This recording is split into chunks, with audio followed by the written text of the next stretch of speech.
Alright, welcome to the Rocky Mountain Bowlers Tour here at Sweetheart Lanes in Loveland, Colorado. We have the seniors and the ladies. And featured here today is going to be 7, 8, 9, 10. Got a full field.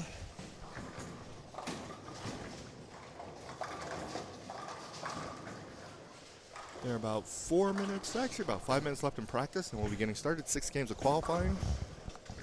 Cut to the semis, and eventually end up in a stair-step format. So we'll have a finished practice, and we'll get started here momentarily.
Okay, practice is finishing up.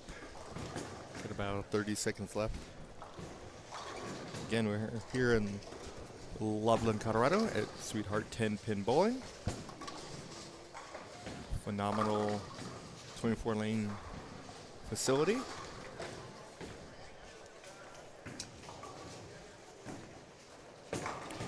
Today they're bowling on Petraglia, which is 46 feet in length. Tournament bowlers, please hold up on your practice. Your machines will automatically reset as soon as scoring begins. As soon as your machines are back on first Just ball, waiting on the and announcements to come last through. bowling and high scores. 28 mils and a ratio of 3.42 to 1.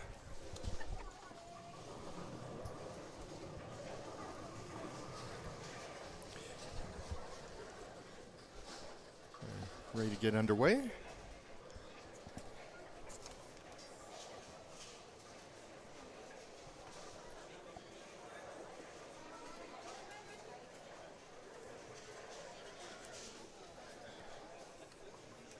On lane 7 and 8, we have Lori Kors. She's going to be your A bowler.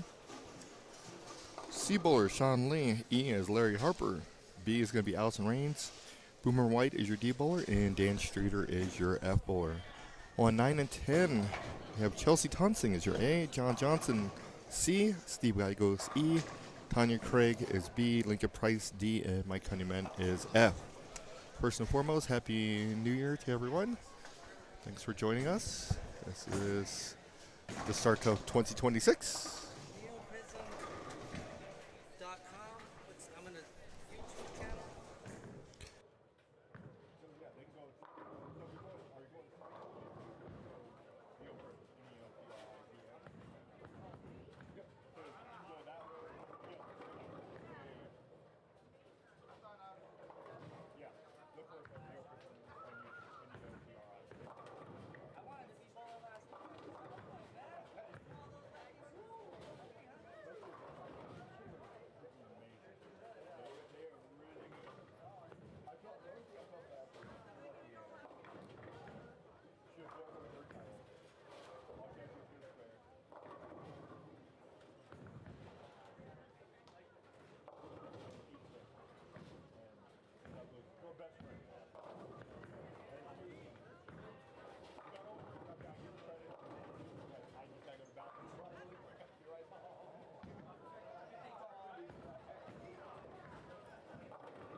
All right, finishing up some details there. Talking one, Steve Gallegos there. He's getting ready to bowl on lane 9. We got Sean Lee on 7. Sean gets a strike there.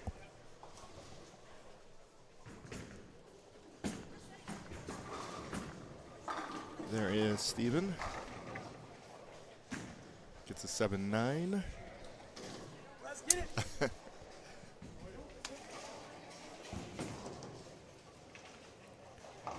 There's Lincoln Price. Leaves a 4-7.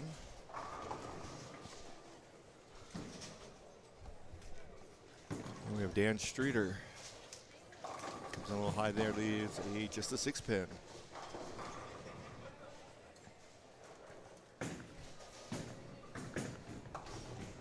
Steve gets 1. Larry Harper's up on 7, leaves a 2-8.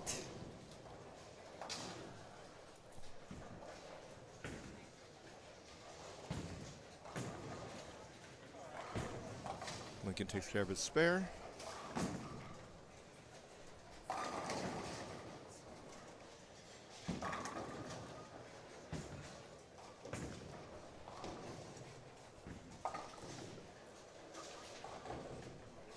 Mr. Honeyman up on lane 10.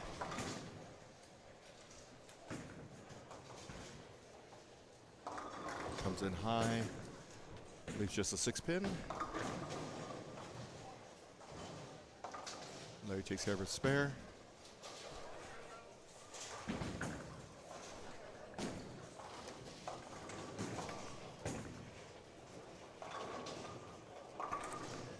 Anya Craigs leaves a split.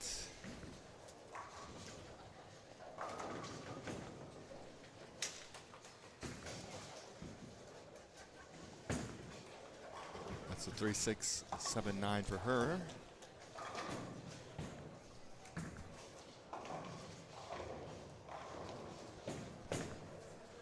Allison Rains up on 7.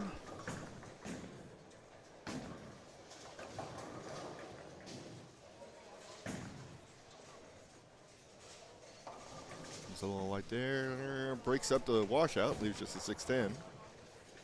Chelsea Tonsing on 11. It's 1, 2, 4, 5. Lori Course, she's gonna come in a little light.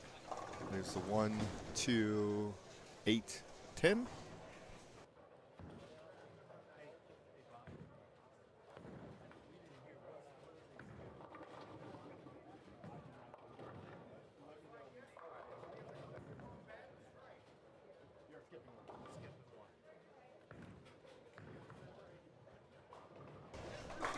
Chelsea takes care of her spare on 10.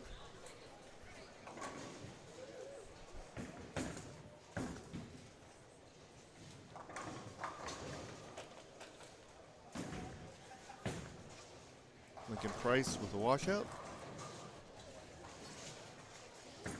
1.367 for him.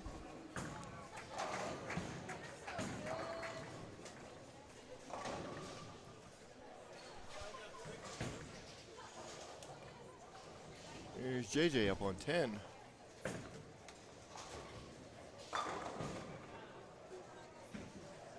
So he starts off with a double. Sean Lee's up on 8, looking to do the same.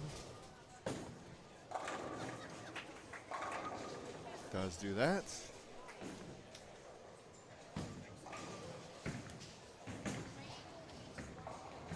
Boomer takes care of his spare, left a bucket.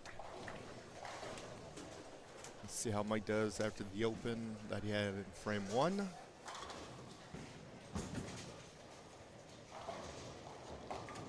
Comes in high there, 4 count.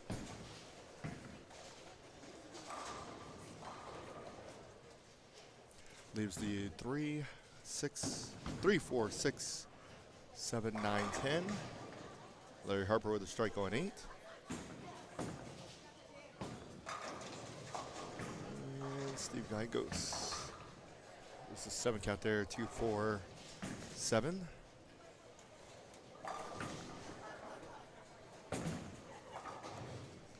Four and 4 for Mike, gives him 8.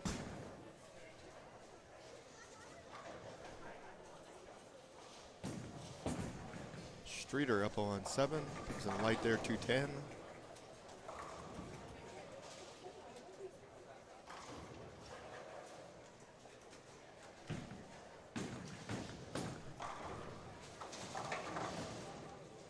Steve takes care of the spare.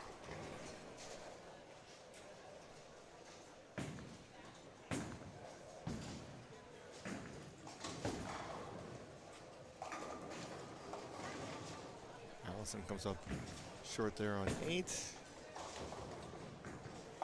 1, 2, 10. Chelsea with a strike there. Better shot.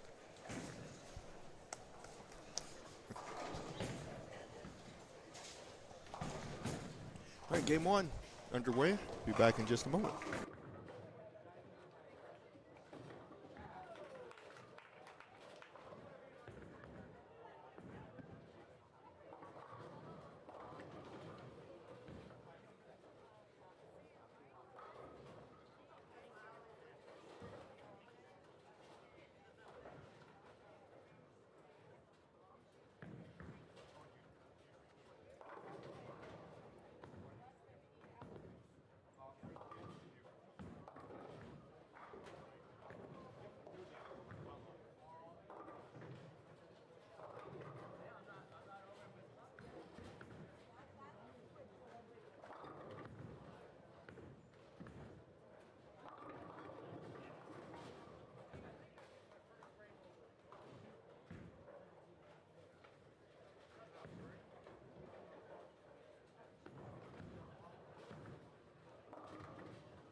All right, about halfway through game one for 7, 8, 9, and 10.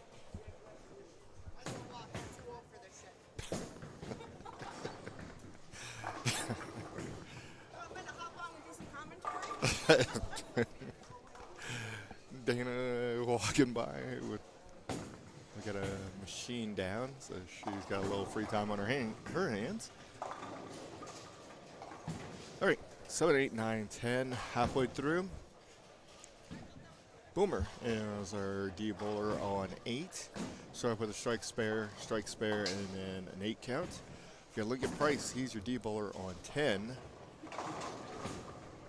Gets a strike there, so you start off with a strike. I'm sorry, with a spare and open, spare, open, and now a strike. Steve Gallegos is your E bowler on 9. Gets a strike there.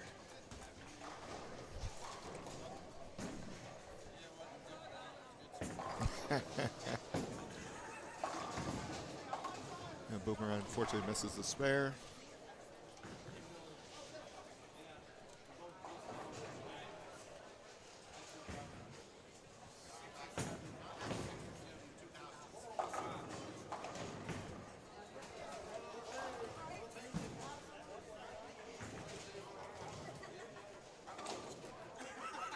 There's Mike Honeyman on 10. He's a 7-10. So he goes open, split, open, spare, strike, and then now it's 7-10.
Okay, finishing up game 1 here at Sweetheart 10 Pin Bowling.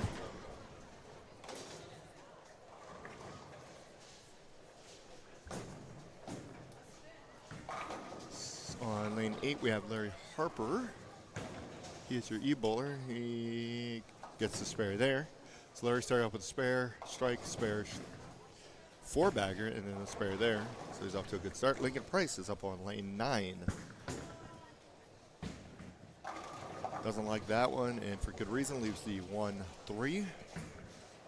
So Lincoln's got a little bit of a struggle going on.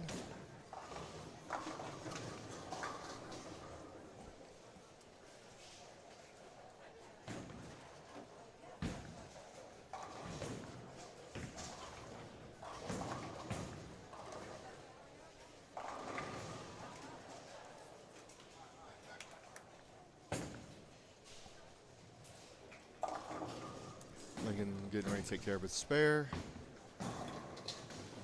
Does not do that, so he has an open air. So Lincoln, 105 through 8.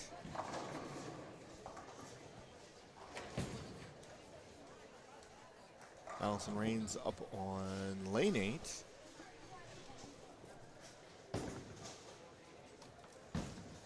It's going to be a little short there. 1-2. 6-10. She started up with a strike, a spare, a split, strike, spare, strike, and then a pair of splits, and then now a washout. Honeyman breaks up leaves just a 2-pin on 9.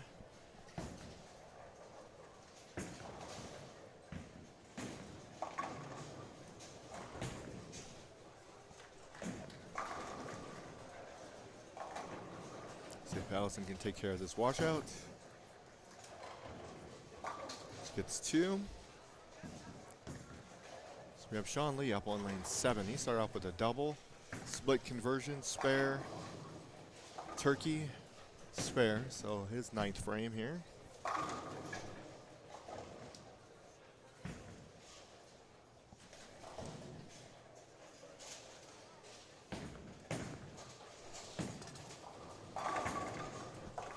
Comes in a little high there, leaves 36-10. We got Chelsea up on lane 9. Leaves just a 2-pin. Here's Mr. White, aka Boomer, on lane 8. Looking for a turkey. Leaves just a 10-pin.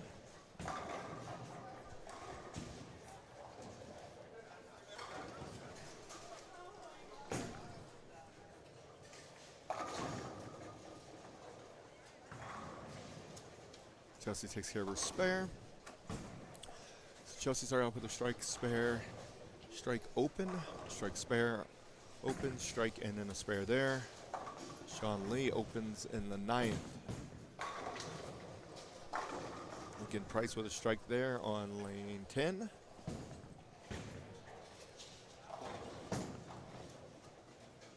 Boomer takes care of his spare.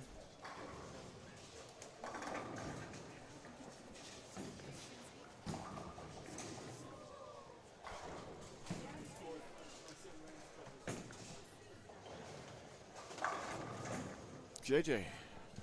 There's a 10-pin on lane 9.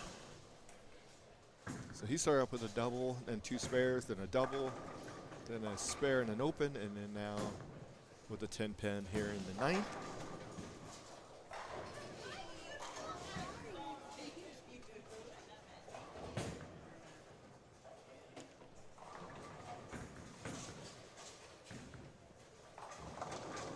And Honeyman leaves a 7-pin.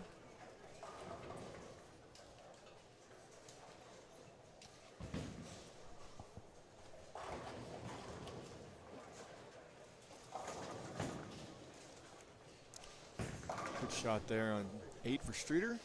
Gives him a strike in the 10th.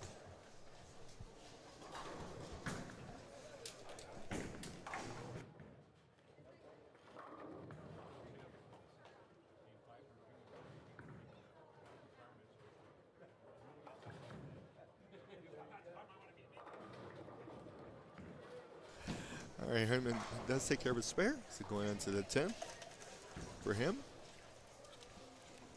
Got Steve Gallegos up on line 9. He started off with a split that he did not convert, then a pair of spares, a split that he does convert, then a 4-bagger.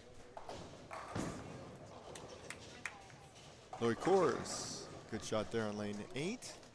So she gets the first one in the 10th.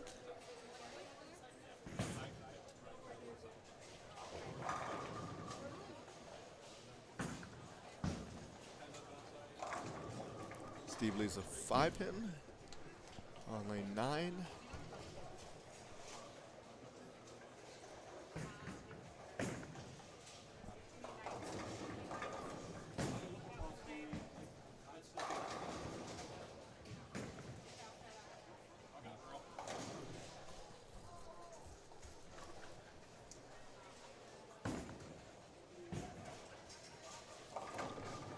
There's Lori with another strike there.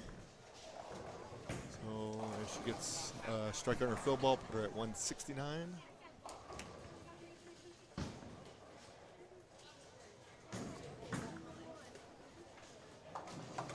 Steve Gallegos takes care of his spare. Best 205 ever shot in my life. Shot the best 203.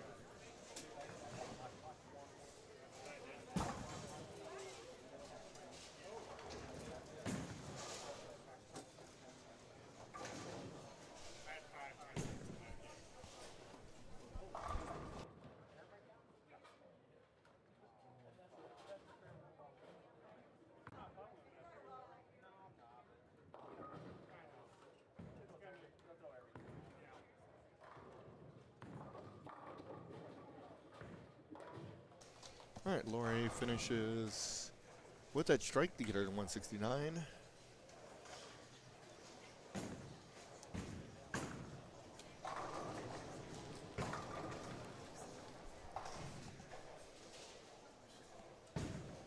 Sean Lee's going to be up on 8. He did open in the 9th. He's at 188. 3 Hero put him at 218.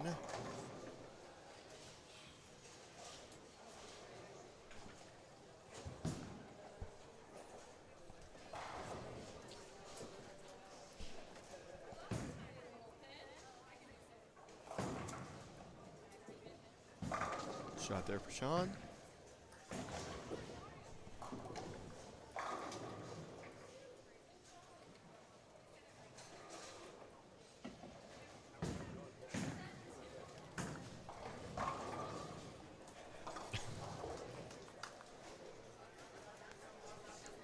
Boomer gets the first one in the 10th as well.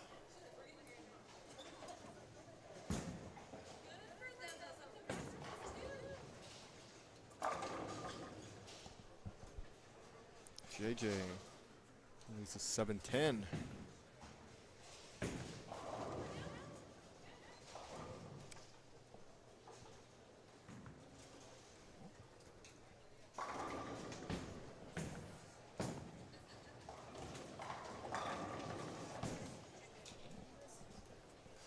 Sean doubles in the 10th.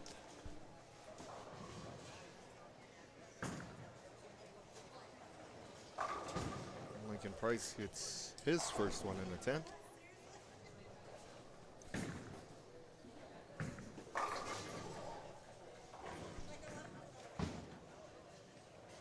Boomer 10-pin there. JJ opens in the 10th, gets into 188.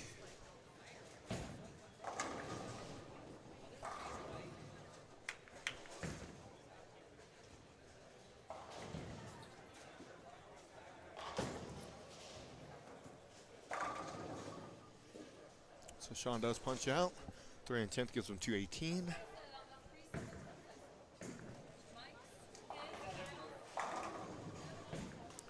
Here's Lincoln looking for a double in the 10th, so we'll give him 3 in a row. Leaves just a 10-pin. Boomer takes care of his spare, puts him at 196.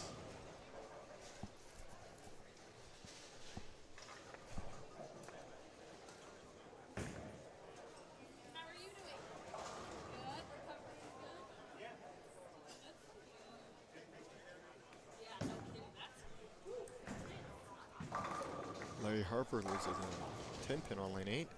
Steve gets away with one there.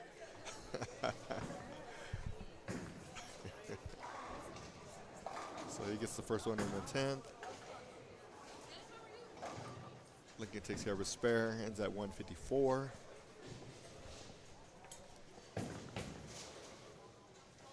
Larry Harper takes care of his spare. He's going to be in the 220s.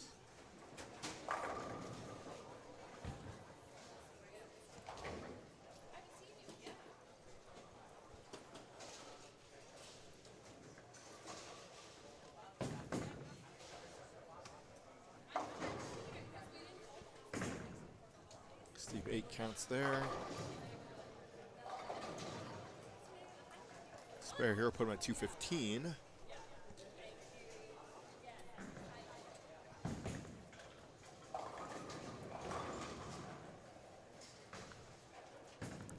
Here's Mike Honeyman on 9. Lays a 10 pin.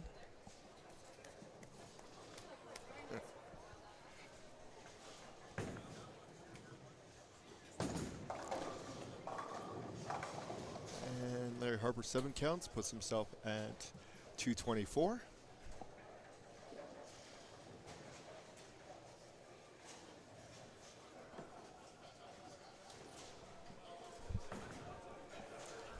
Finishing up game 1. Good spare there for Mike. We have Dan Streeter.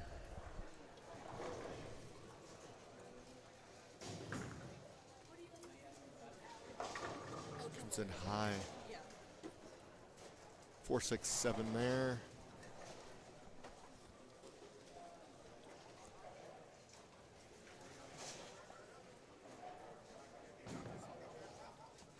So we'll give him 2. I'll put him at 209. Yeah, let's pick up all 3. I'll get to 210.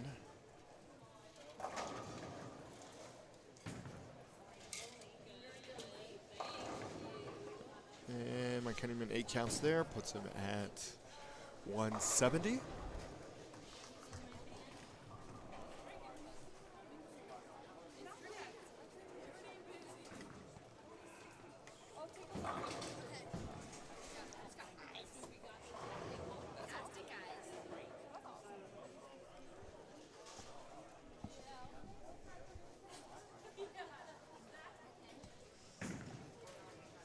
All right, Streeter gets 2, so he does get to that 209 mark.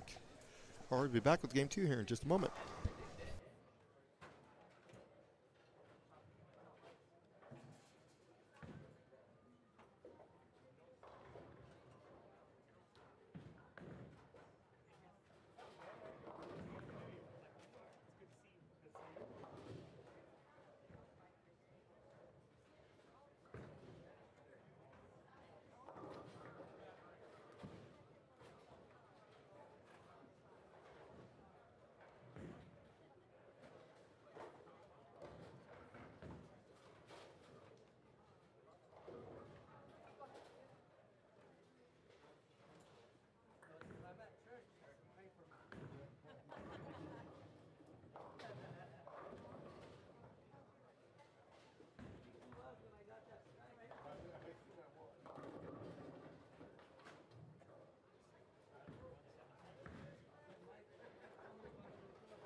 We're coming to our pairs for game 2.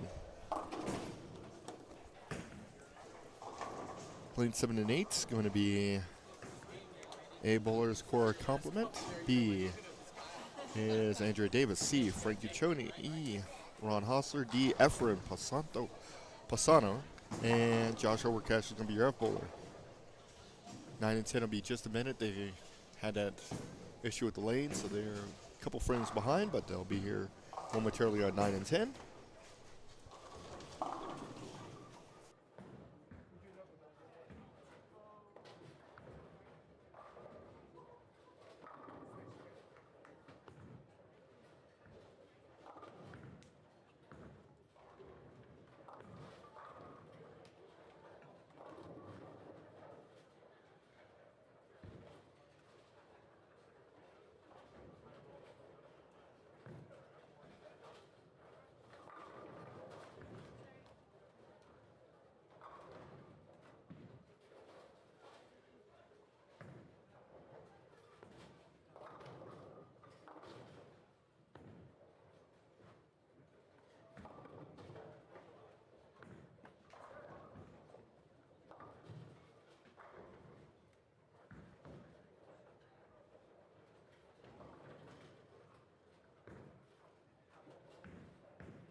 All right, we've got Ron Hostler up 1-7.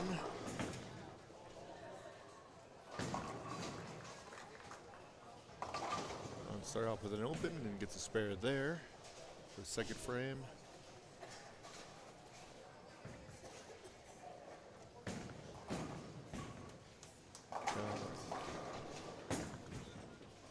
Frank up 1-8. Start off with a strike.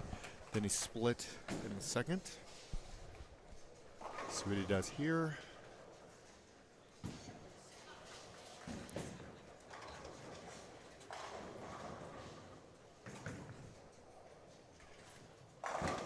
Let's get a strike there. So he's got 8 dialed in. Just striking a little on 7. We'll see what he does in the fourth.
Okay.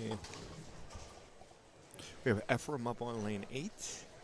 Start off with a double, then a spare. Strikes there. Here is Frank in the 4th.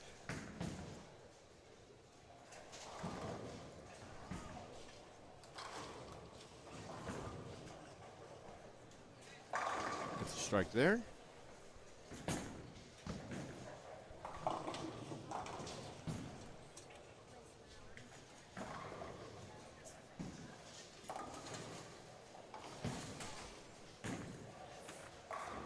Alright, here comes our 9 and 10 participants. They made up some ground, only back probably about a half a game now. Here's Josh Overcash. Comes in, leaves a washout, 1, 2, 4, 6, 10.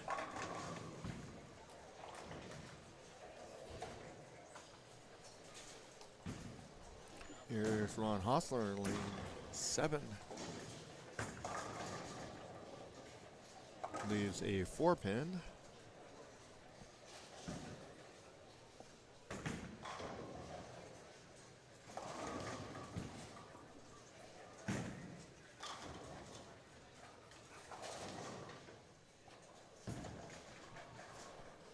Coming on 9 and 10. The A bowler is Dana Osick. C is Tim Osick. E is Marco Popovich. Harmony Trend is B. Brett Shaw D. And George Kelly is F.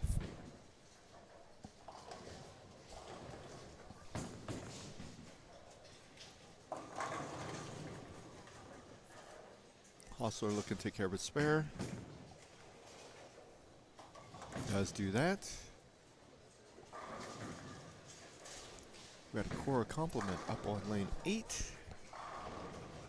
Start off with a double and then a pair of spares. Comes in light there and leaves a washout. 1, 2, 4, 10.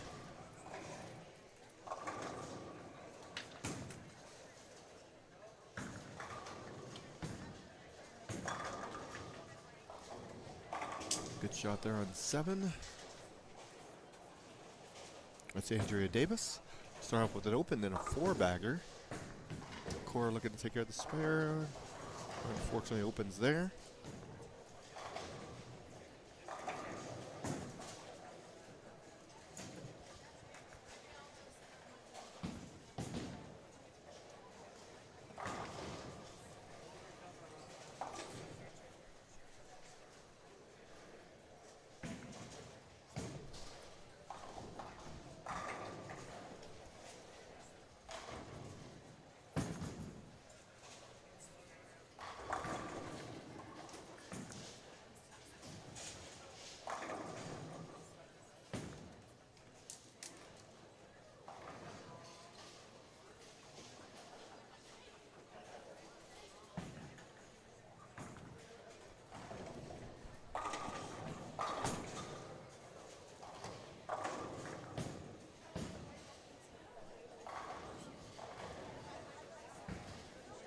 There's Guccione on lane 8. Looking for a 3-bagger or turkey.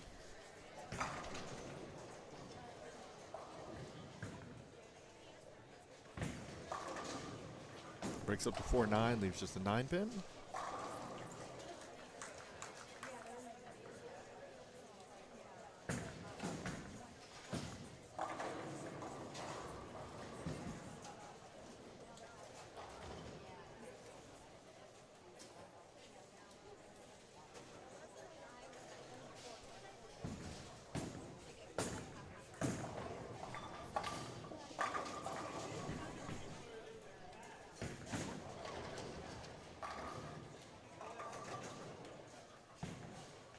Cash does strike there. There's Guccione looking to take care of a spare. Does do that.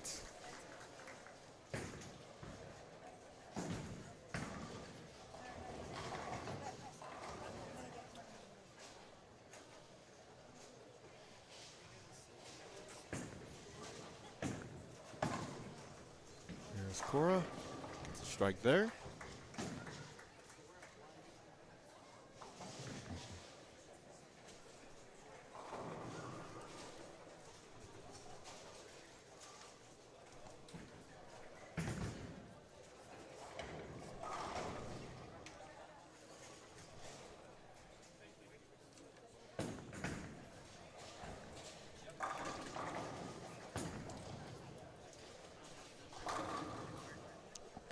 On Hostler with a strike there. On lane 8, he started off with an open, a spare, an open, a spare, and now a strike.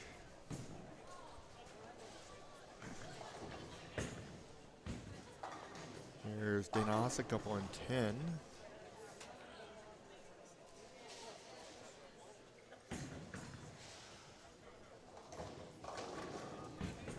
Frank leaves a 4-pin. Dana comes in a little light there. It's a partial bucket, 2-4-5. Harmony leaves a 7-pin.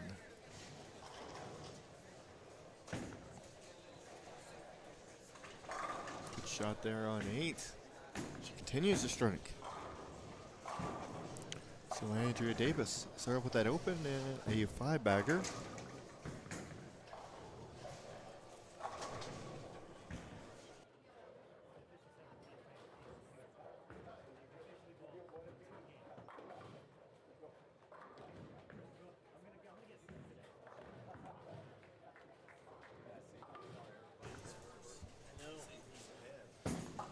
Dana takes care of her spare as well as Harmony.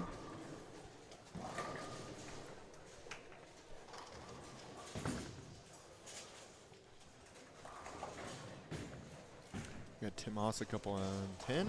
He's your C bowler, and Brett Shaw is up on lane 9.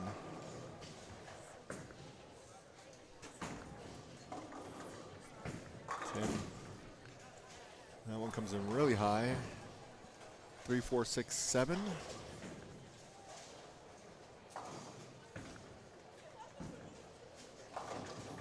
Ephraim gets away with that.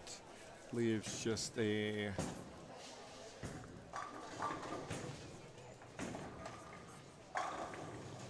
2-5. Good shot there for Brett Shaw. Let's get a strike there as your D bowler.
All right, Marko Popovich. He's your E bowler on lane 10.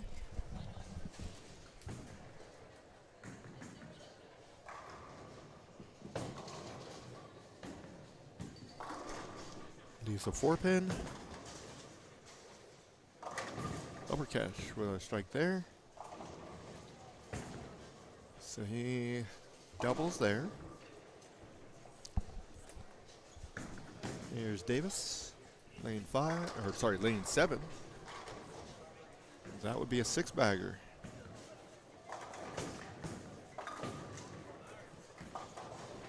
Osick leaves a 4-pin on 9.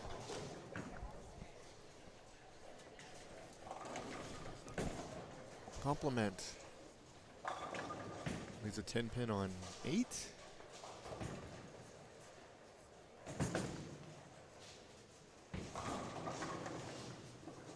Marko takes care of his spare.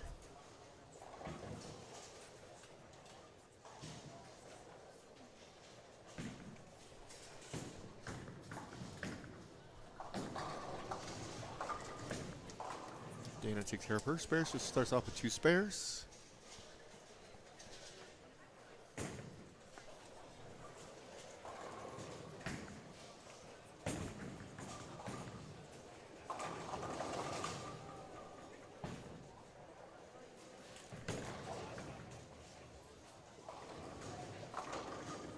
Harmony strikes there on lane 10. Here's Tim Osick, who opened in the first.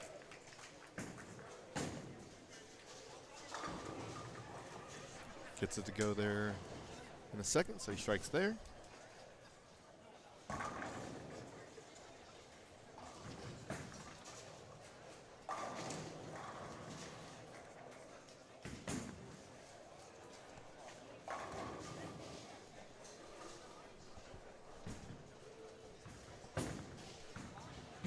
From looking to take over spare, does do that on lane 7.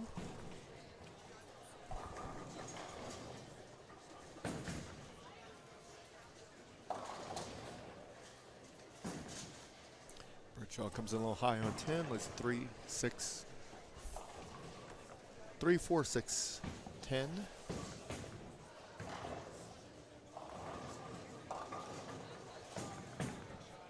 Frankly, is a washout. 1, 2, 4, 6, 10. Here's Marco up on lane 9.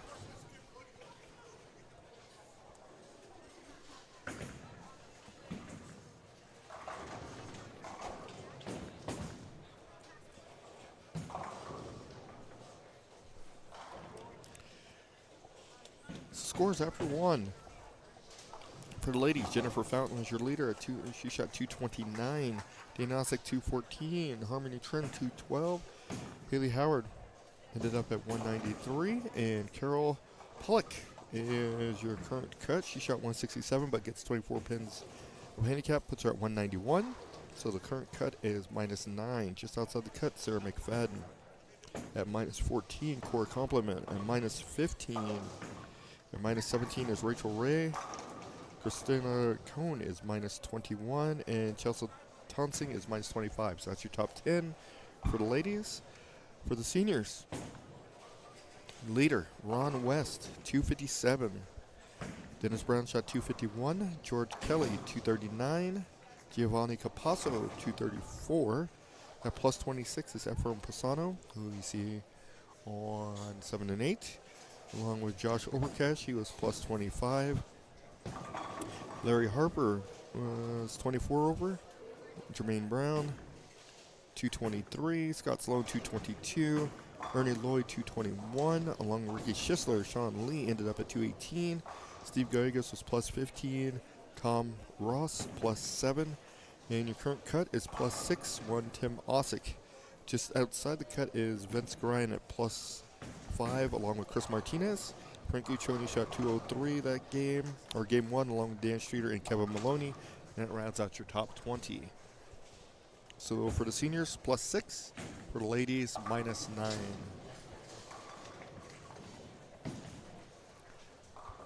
Here's Davis up on lane 8. Looking for 7 in a row after the open to start. Comes in a little light there. Leaves the 2, 4, 8.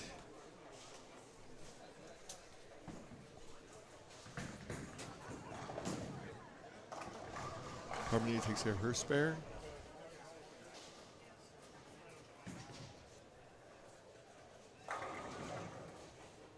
Choning leaves a 10 pin.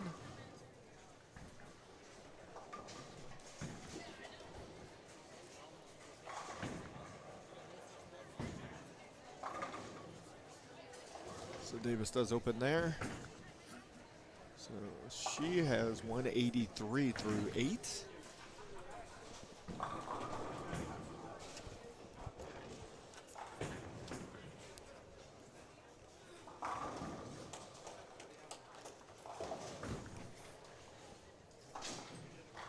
Osick with a double there on lane 10. Here's Shaw. Shaw up with a strike, then converted a split in a second. Leaves a 9 pin there on lane 9.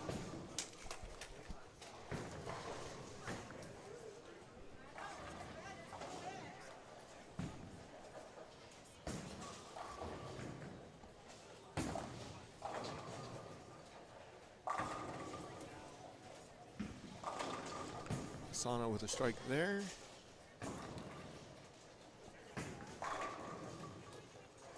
He's at 155 through 7 with a strike in the 8th. Marco breaks up the washout, leaves just a 1, 3, 6.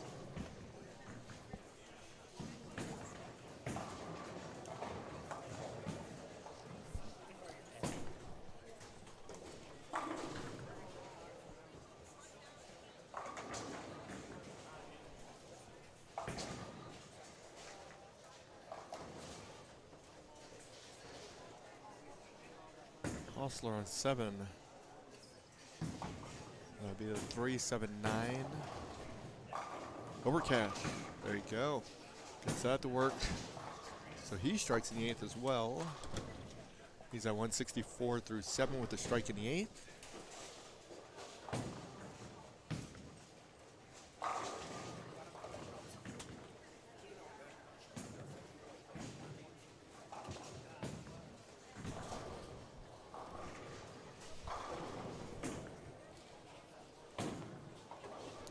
Here's George Kelly on lane 9.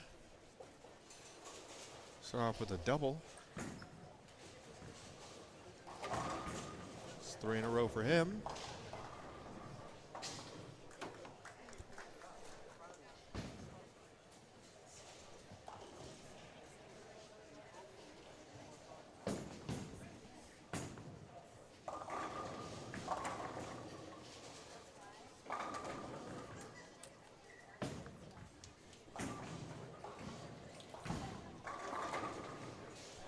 Harmony with a strike there.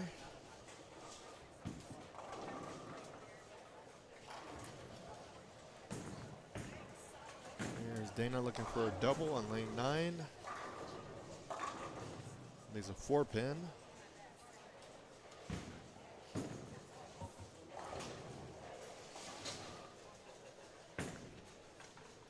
Cora unfortunately opens in the 9th. So she is on 146 going into the 10th. Davis takes care of her spare in the 9th.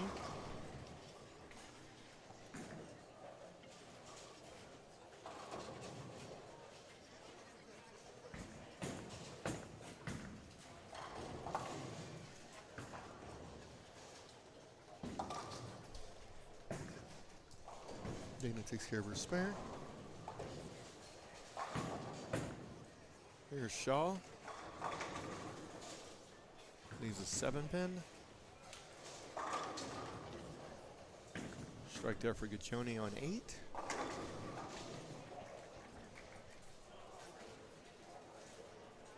Here's Osik on 9, looking for 3 in a row after the open to start.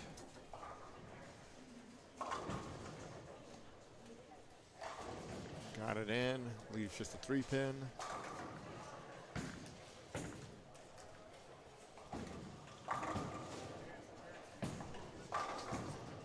Upper does get a strike there.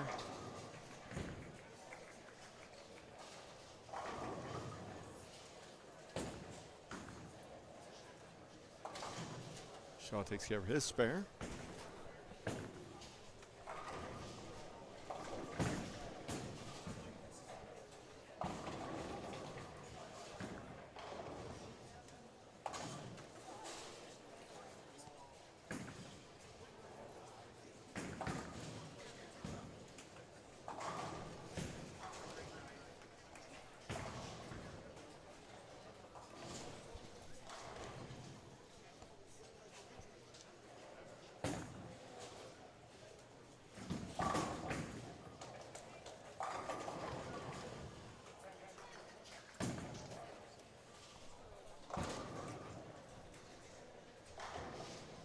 Overcash with another strike there, so he's got a double going into the 10th.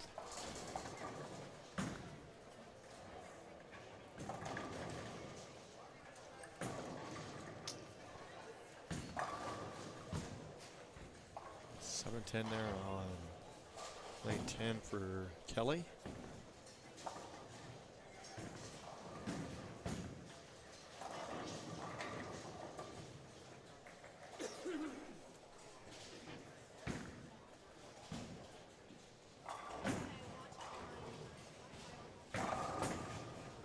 Popovich with a strike there on lane 9.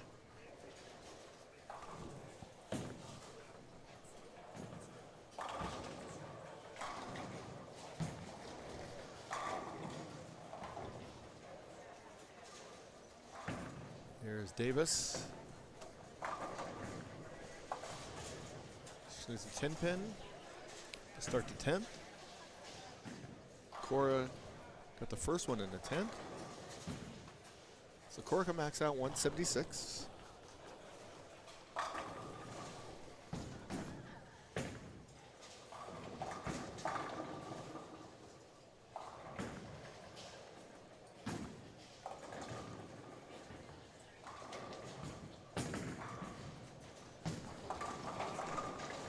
So there's a 4-pin. Davis takes care of her spare. So with a strike there, put her at 220.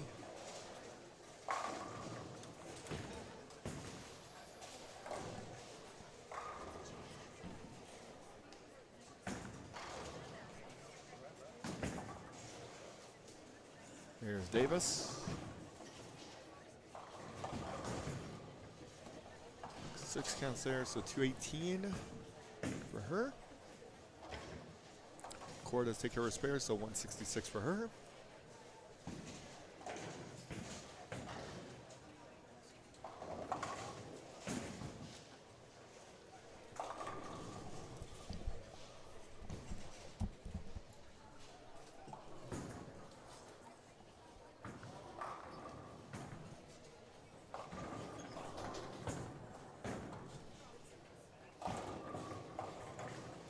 There's Britt Shaw. Leaves a 10-pin there.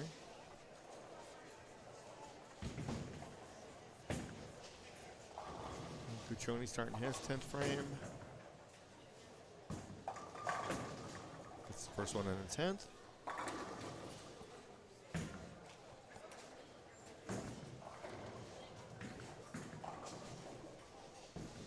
He can max out at 198.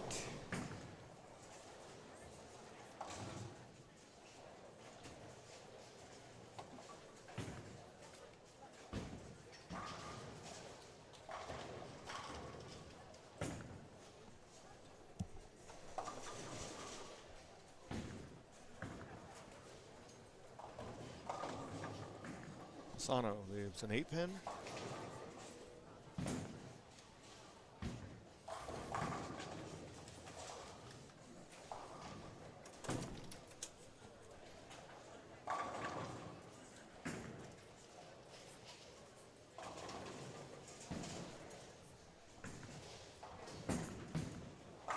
Cuccione. That's the second one in the 10th.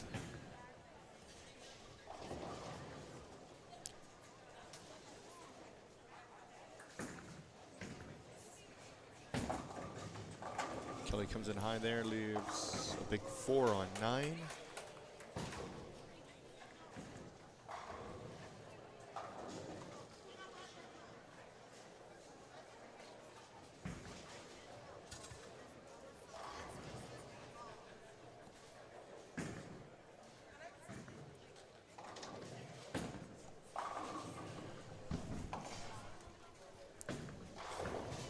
Pisano takes care of his spare.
All right, finishing up game 2 on 7 and 8. Frank did finish at 197, Ephraim 224. Overcash is on lane 8. Leaves a 9-pin there.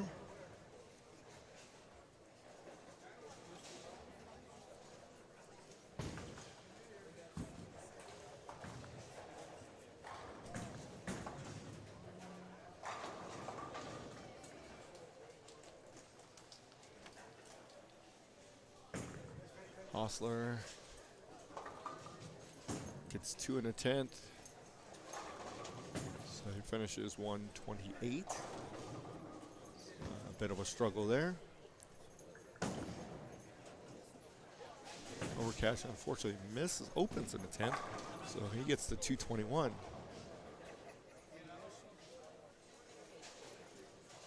All right, 9 and 10, halfway through game 2. Be back in just a moment.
All right, heading into the 10th frame on 9 and 10. Actually, we're in 9th frame. Sorry about that. Harmony opens in the 9th, so she is at 183 going into the 10th. Dana threw a turkey. So some 8, 9 she struck. Tim is opened in the 8th, but he can still strike out for 203. Brett Shaw, he's opened in the 8th. He can strike out for 204.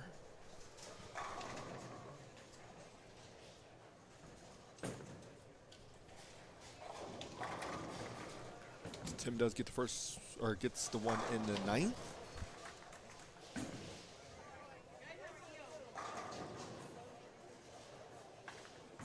And Shaw leaves a 10 pin.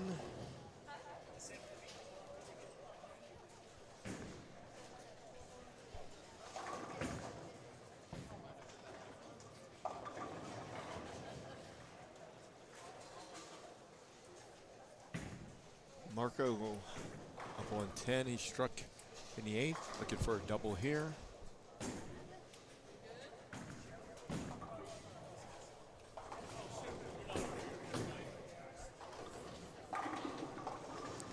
Comes in light, leaves a 3, 6, 7.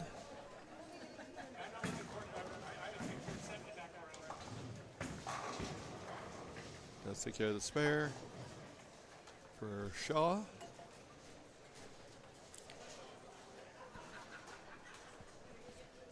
Kelly struck in the 8th.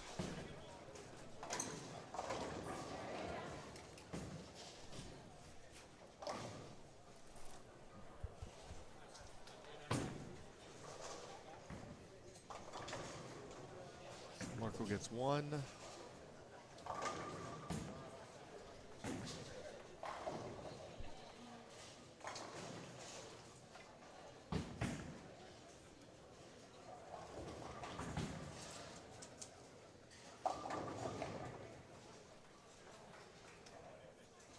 Here's Kelly. Lays the 10 pin.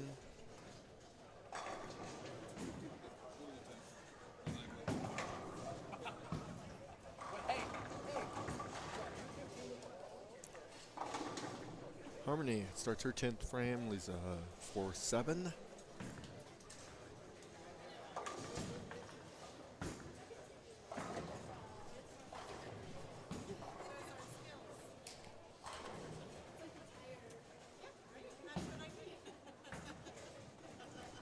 Kelly takes care of his spare.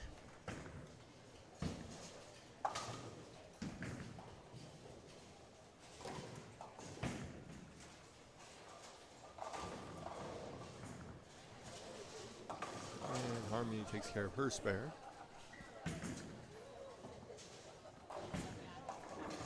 So with 10 on her fill ball, puts her at 203. Here's Dana going into the 10th. Won 3 in a row. Looking to make it 4. Does do that.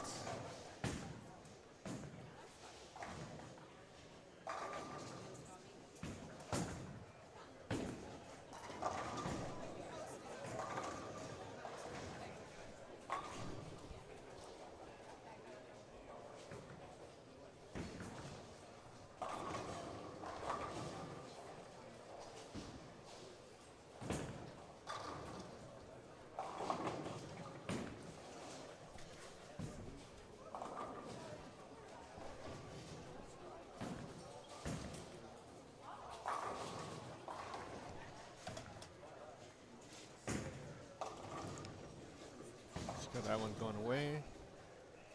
There's a washout there. 1, 2, 8, 10.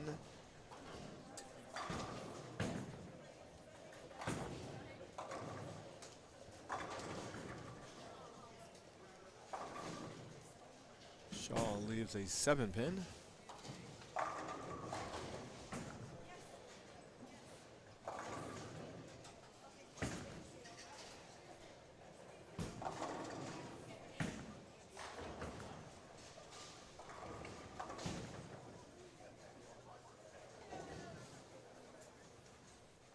So then gets 2 there, 207 for her. Harmony finished at 202. Shaw takes care of his spare.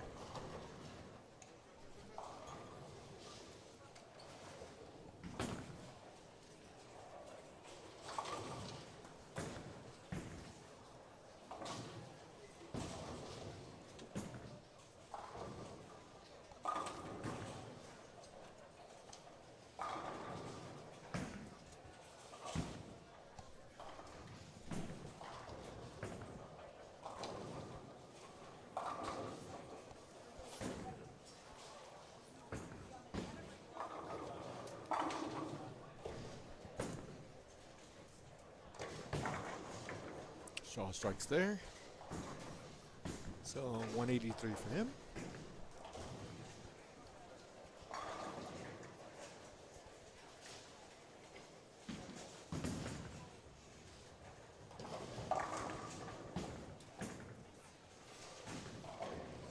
Classic trips to 2.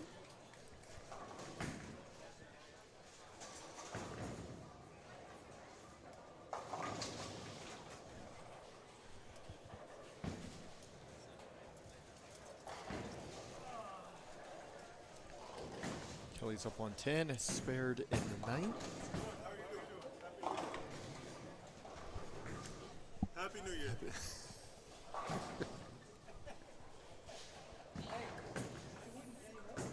There's Kelly. Comes in. Strikes there. 5 flush. 2 more give him the 192.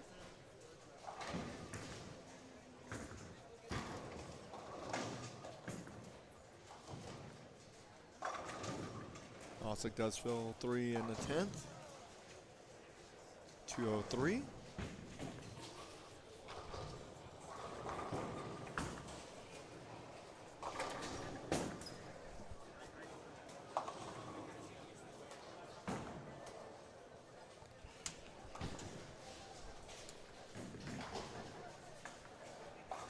Kelly looking for the second one in the 10th.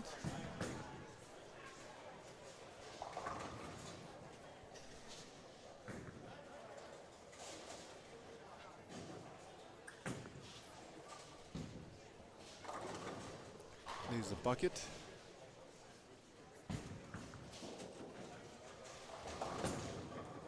And Marco start his 10th. Game 3 on 7 and 8.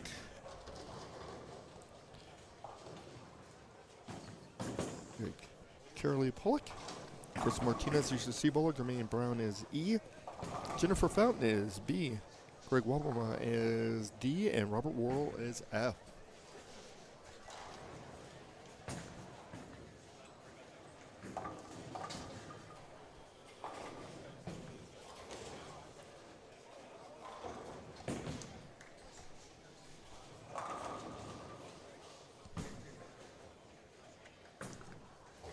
Marco does get the first one in 10th. There's a spare for Kelly.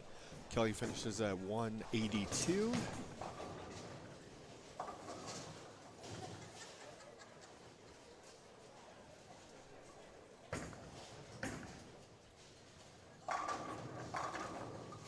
Marco gets the second one in the 10th. One more, 158. Coming to 9 and 10 for game 3 will be Chris Webb's going to be your A bowler. Mike Cook C, Ron West E, Sarah McFadden B, and Ernie Lloyd D.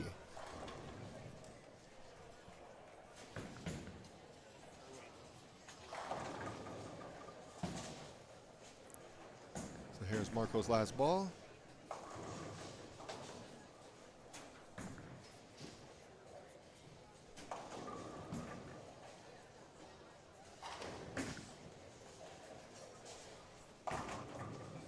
Gets an 8 count there, so 46, or 56, sorry.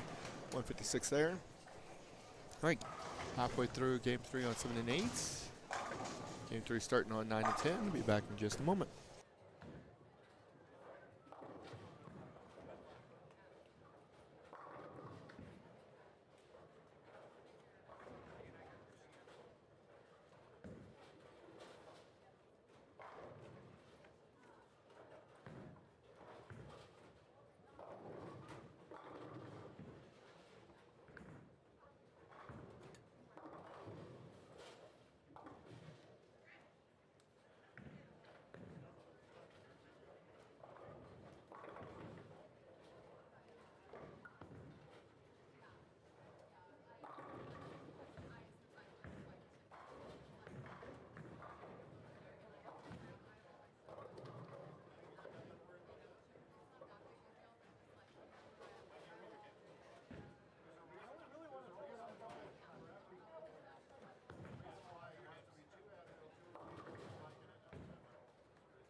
All right, we have a scoring update after 2.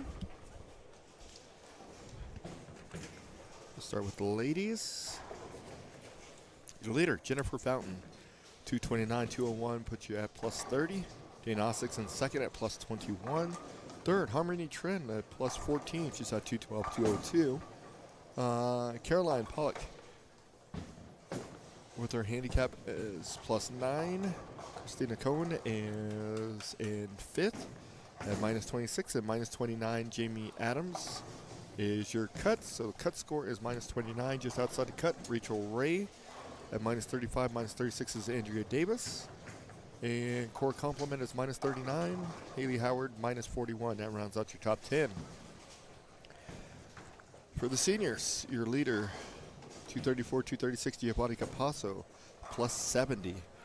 Ephraim Passano is plus 50.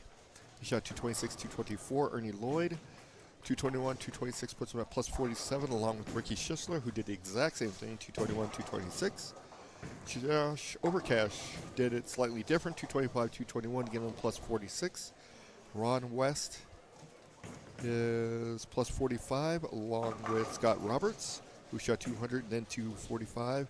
Scott Myers is in 8th at plus 32. Plus 25 for Sean Lee is 9th. Chris Webb is in 10th at plus 21. George Kelly is in 11th. He is plus 21 as well. Kevin Maloney is in 12th at plus 19. Plus 16, Vince Grine, 205 to 11 is plus 16. Plus 15 is Chris Martinez. Larry Harper is your current cut. He is at plus 13. Just outside your cut is Dennis Brown at plus 10. Tim Osick at plus 9. Chris Woolsey, shot 201, 205 for plus 6. Mike Diaz shot 216 to get himself to plus 5. And top 20, Frank Cuccioni with that 197 puts him at even. So that's after 2.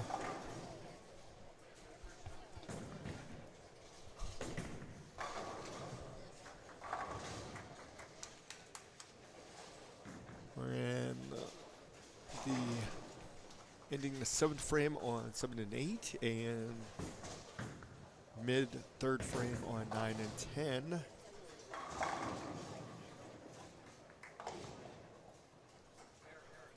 Here's Robert Wall on lane 8 with a baby split. Does take care of that. Jennifer Fountain, your lady leader, she is up on lane 7.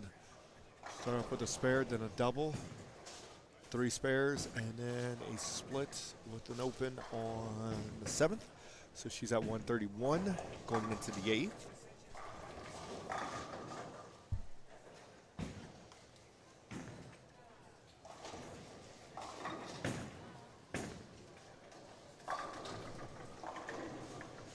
Cook with a strike there on lane 9.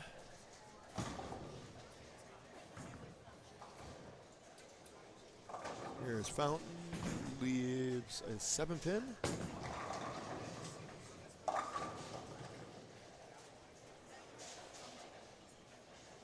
Then we have Pollock on 8. She started with a spare, an open, 3 spares, a strike, a spare, and here's her 8th frame. Gets an 8 count there.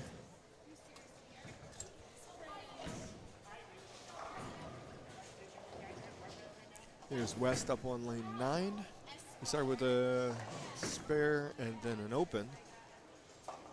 This one's going to wash out there. 1, 2, 8, 10.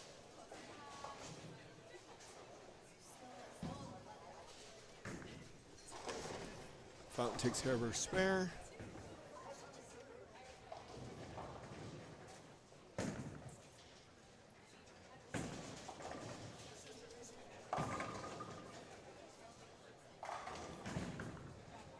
Chris Webb,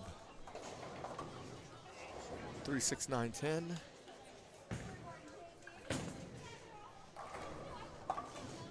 She does take care of her spare on lane 8.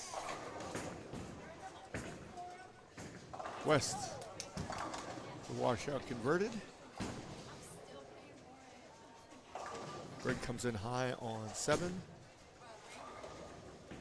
2, 4, 7 for him. Chris Martinez is going to be up on lane 8. Start with an open, spare, then another open, then a double, spare, strike. Looking for a double here.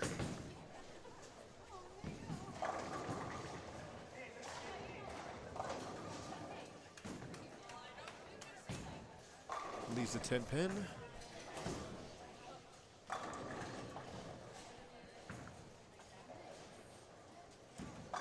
McFadden up on 9 with a nice strike there.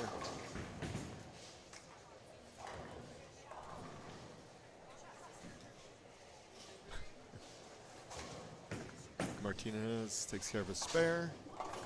Got to jump back up on the deck. Where's the 5 when you need it? I've been an unorthodox way, but he could have converted to 5-10. So we have Worrell and Brown up. Brown's going to be on 8. Worrell will be on 7.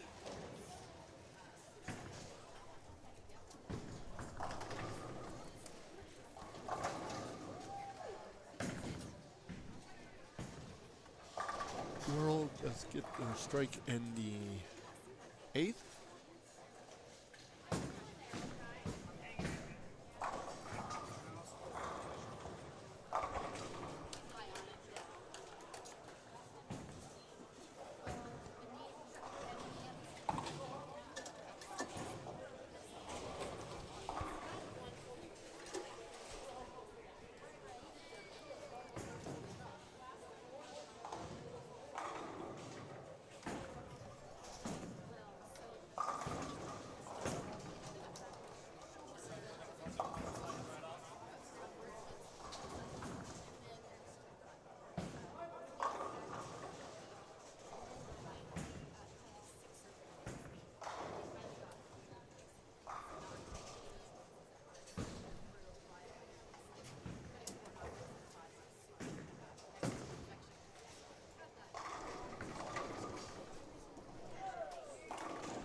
Brown does strike it in the 8th.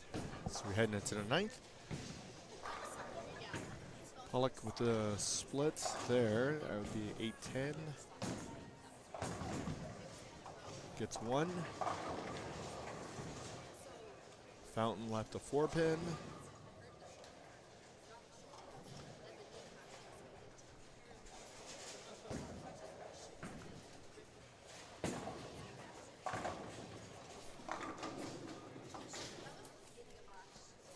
Does take care of her spare.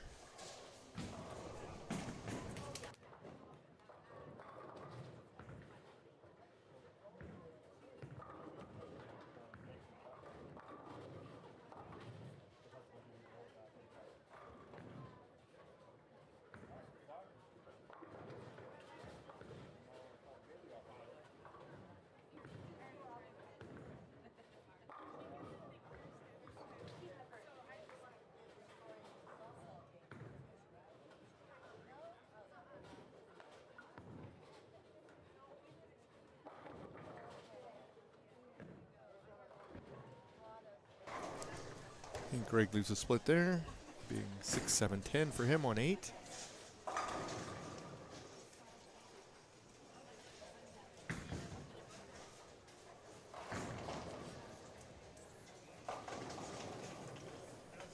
Brown leaves just a 4, 7.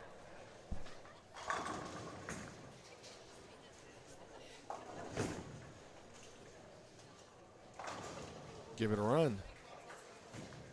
Gets 2. So Greg's got 182 through 9.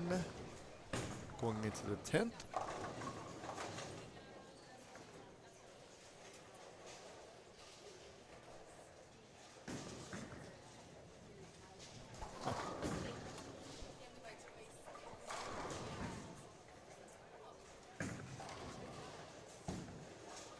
Brown converts his spare. So he's at 161 through 8, a spare in the 9th. Worrell comes in a little light there to 8.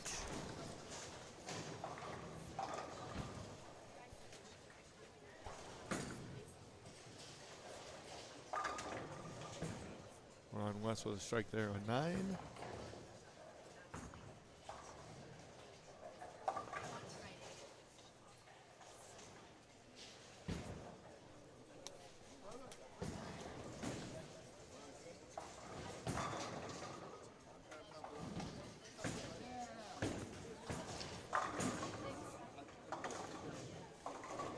Chris Webb with a nice shot there on 10. Robert Worrell takes care of his spare. So heading into the 10th. Jennifer Fountain up on lane 7.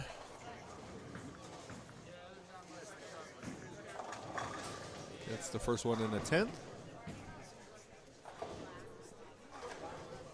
She's the organizer and started the Cheyenne Queens in Cheyenne, Wyoming, along with the association. And the center, 2 bar lanes.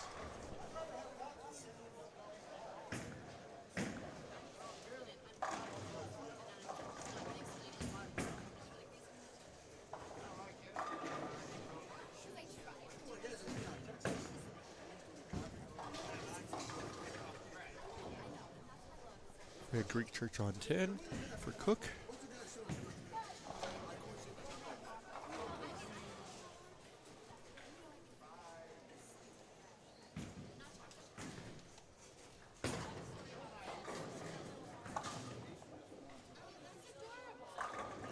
Fountain leaves a 10 pin there. So with the spare, put her at 190.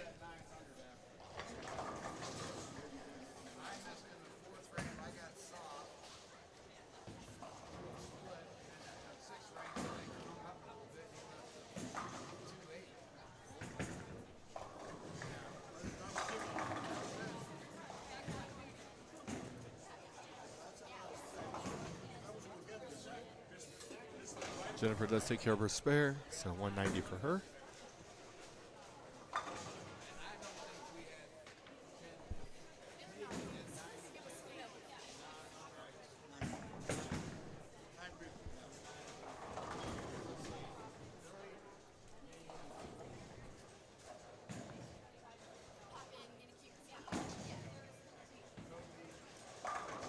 Greg with a strike there on 7.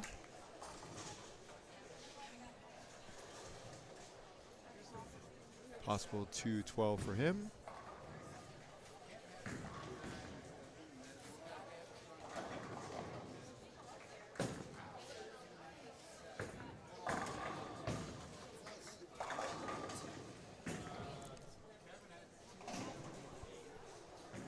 All right, Pollock finishes 162.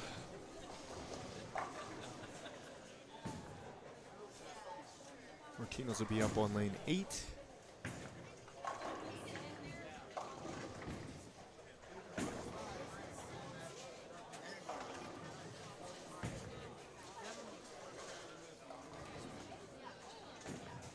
So 6 count.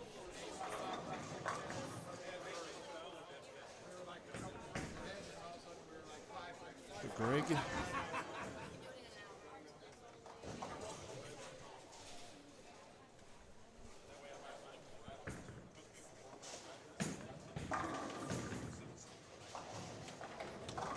Let's take care of the spare, so 202 there.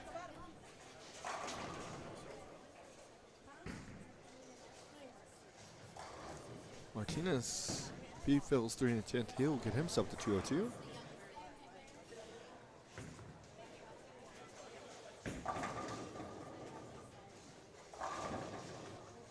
He's a 10 pin.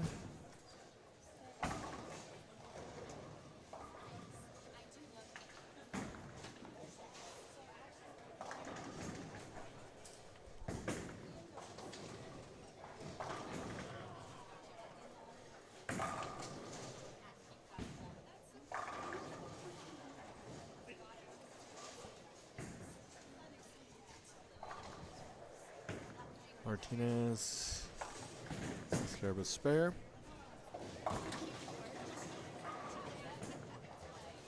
So now you can get to 182.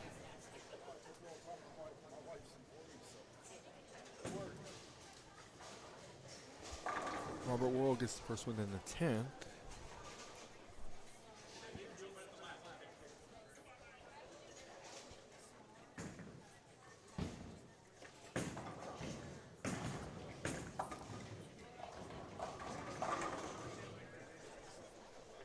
Four, 6, 7 for Robert on his second ball in the 10th.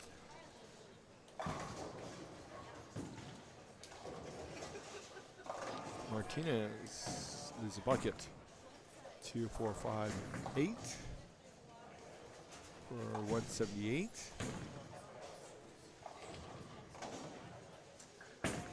Worrell gets 2, 161. Here's Brown.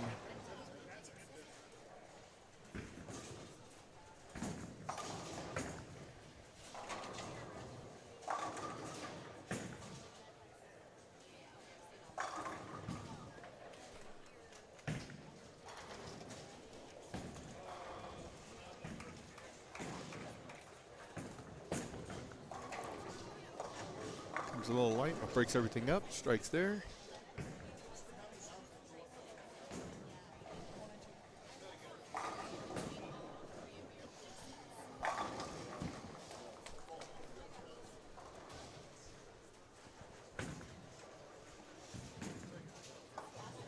Standings section will be on our Facebook page, as well as the Rocky Mountain Senior and Rocky Mountain Ladies Classic Facebook pages. They'll post the standings there. Here's Brown, second ball in the 10th. Gets another strike there. So puts him over 200. One more, put him at 211.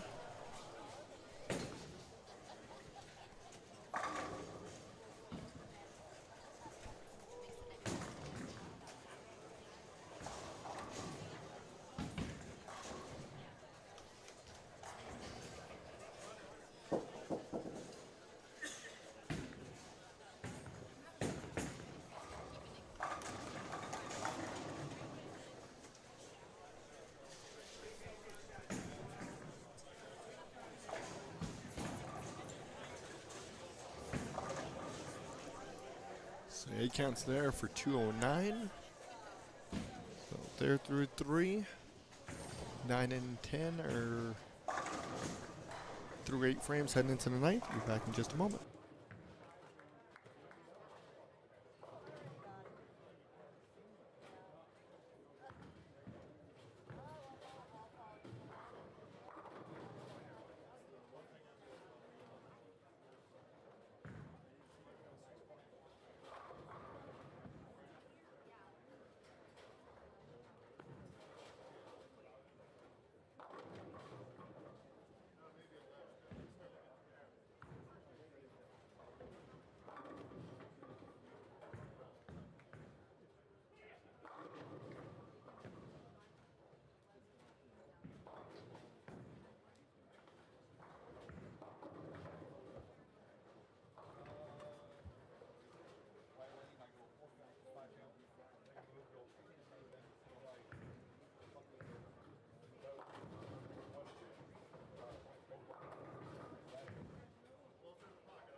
All right, as we're finishing up the 10th here on 9 and 10. Good shot there by Cook. Gives him a turkey there. Struck in the 8th and 9th and first ball in the 10th.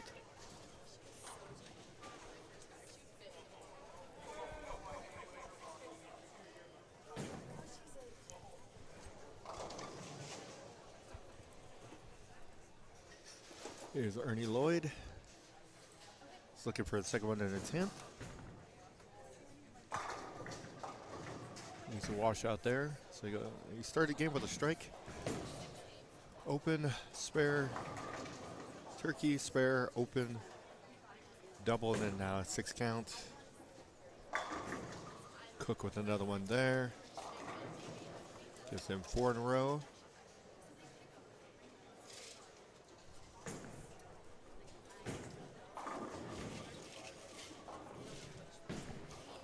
See if Lloyd can pick up this washout.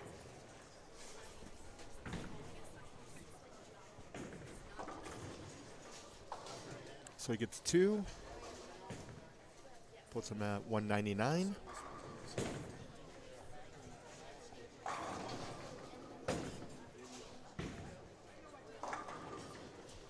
Cook crosses over there. Finishes with a 8 count, 185.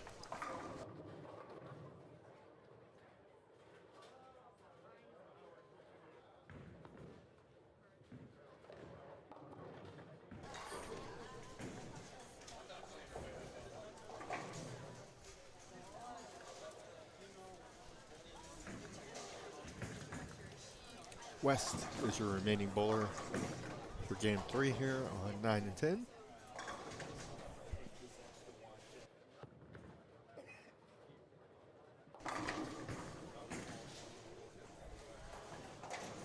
Yeah, 180 through 9.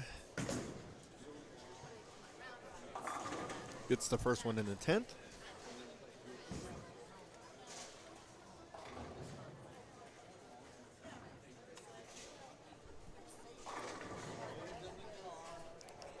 Coming to our pairs for game 4, 7 and 8.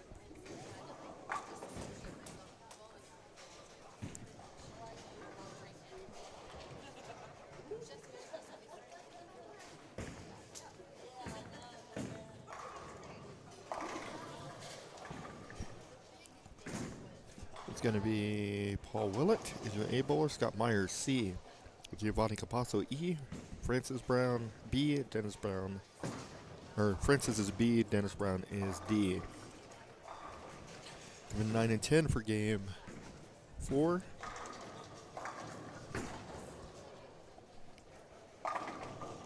It's going to be Karina Carrasso is A, Randall Rose C, Chris Lawson E, Christie is B, Dwayne Steinmetz D, and Tom Ross F.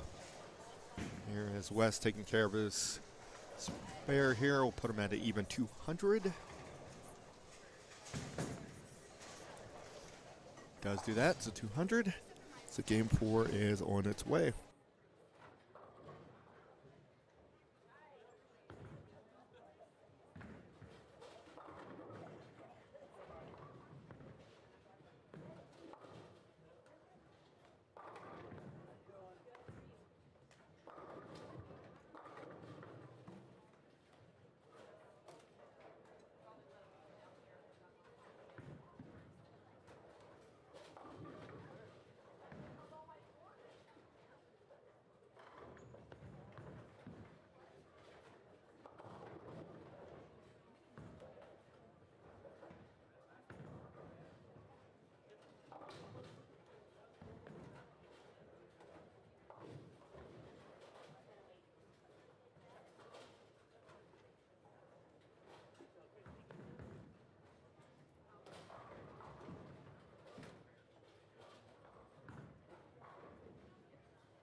All right, we're in game 4.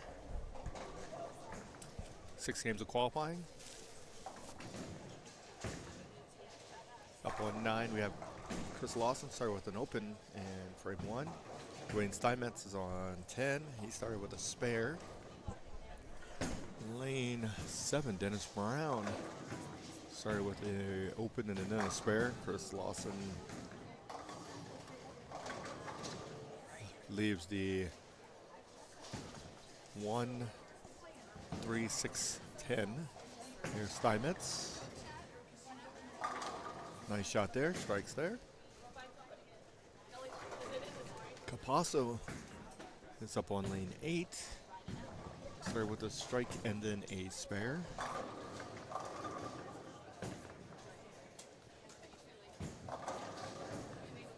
Gets another strike on lane 8. So lane 8, he's struck both times he's been there.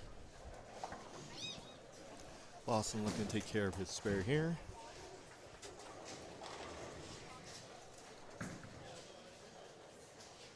Does not. So pair opens for Mr. Lawson.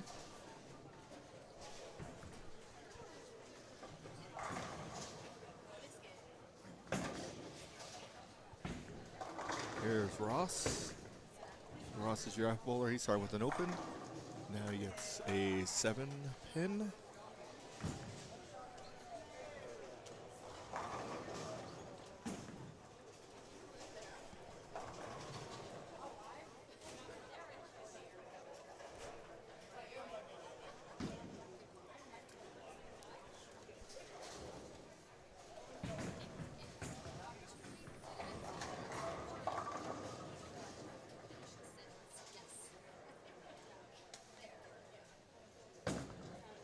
Ross takes care of his spare. Christie up on lane 8, started with a strike and then an open in the second. Comes in a little high there, 3, 6, 10.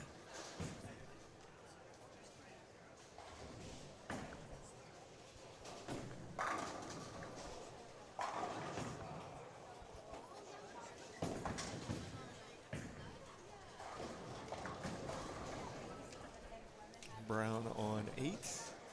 Started with a spare, and then a split. Unfortunately, has another split. This time it's just a baby split.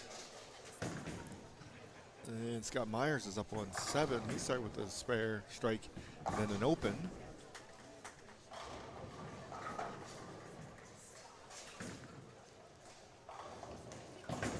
Comes in light there, leaves a bucket.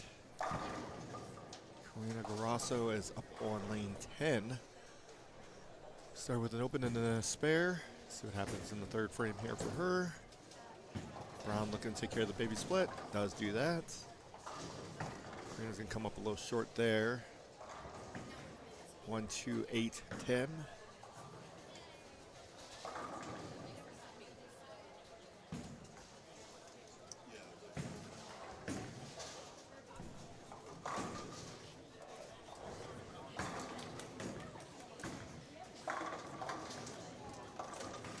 Steinmetz comes in a little light there.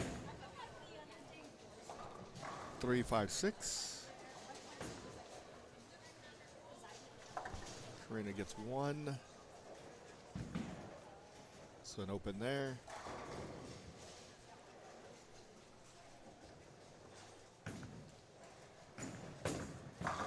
Dennis Brown with a nice shot there, so he strikes in the fourth.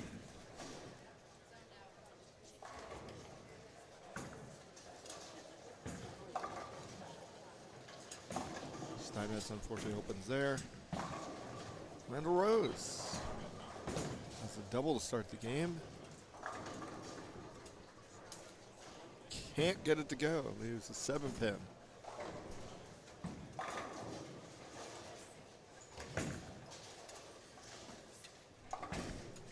And we got Paul Willett coming up on 8.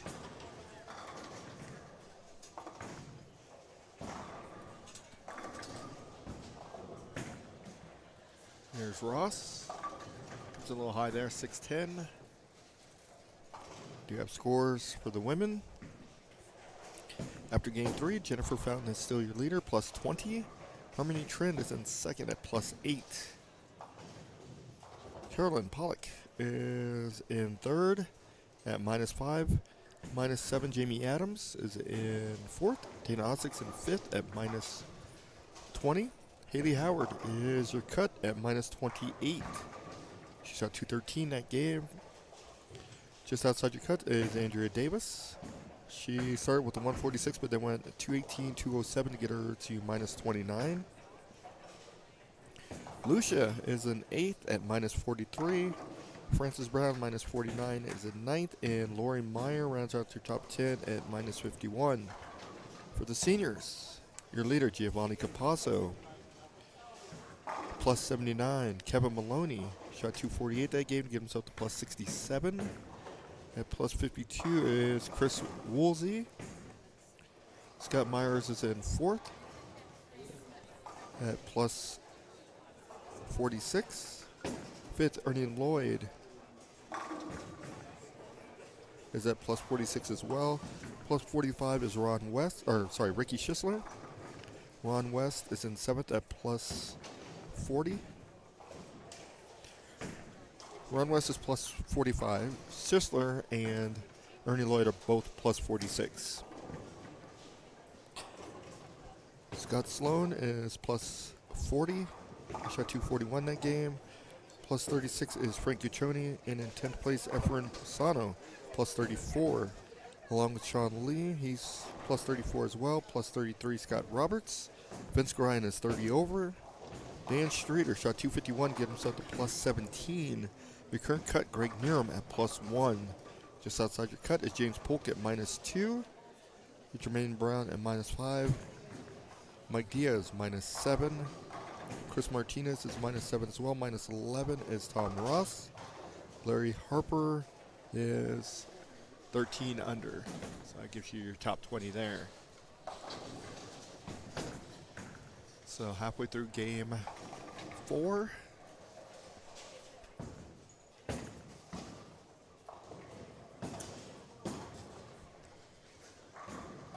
Randall Rose strikes there.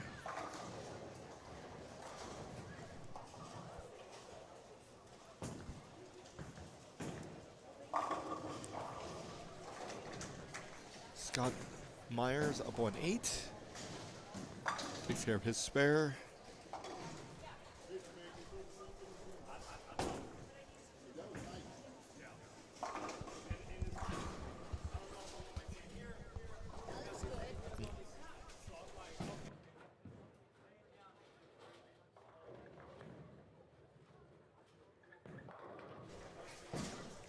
Chris Lawson's up on 9. He did strike in the third.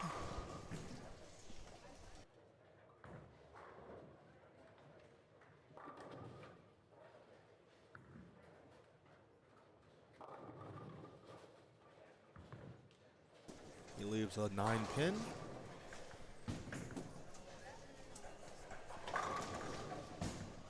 Dennis Brown with a strike there. Gives him a double.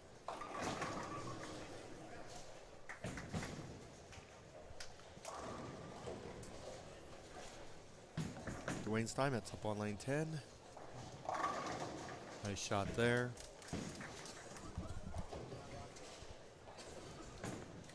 Giovanni, lane 8.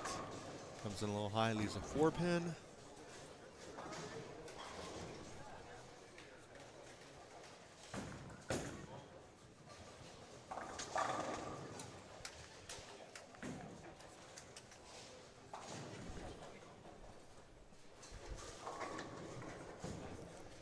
This is game 4. We'll have 2 more after this. 6 games of qualifying. Then I do believe we cut to the top third in each division. The seniors and the ladies. We're going to do 3 games of semis to get to our top 5 for our step ladder finals.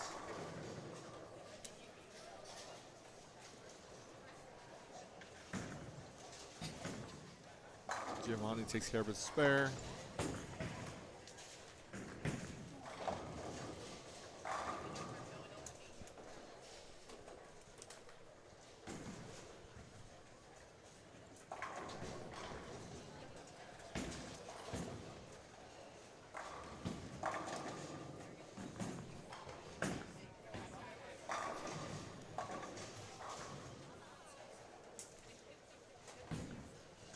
Ross takes care of his spare on 10.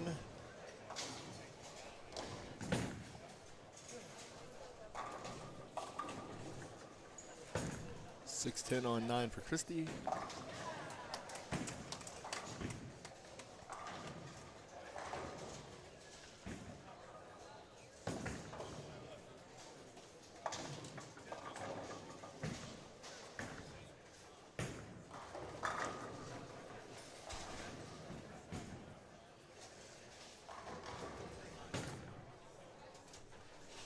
Spare there on 9.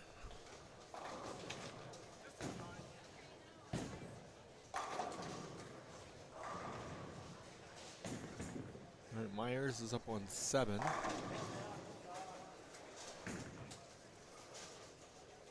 That's going to be short, leaves the 1-2.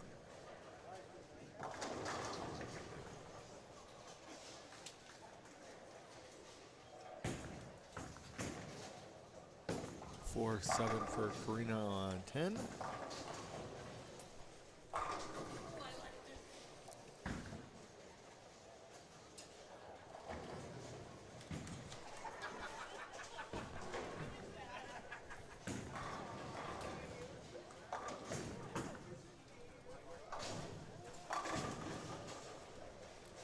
Steinmetz with a nice strike there, gives him a double.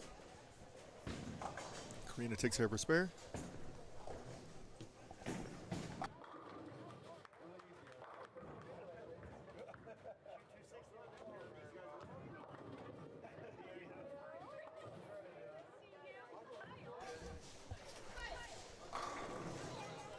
All right, halfway through game 4. Here's Dennis Brown on 8. Comes in high, breaks up the split, leaves just a 10 pin.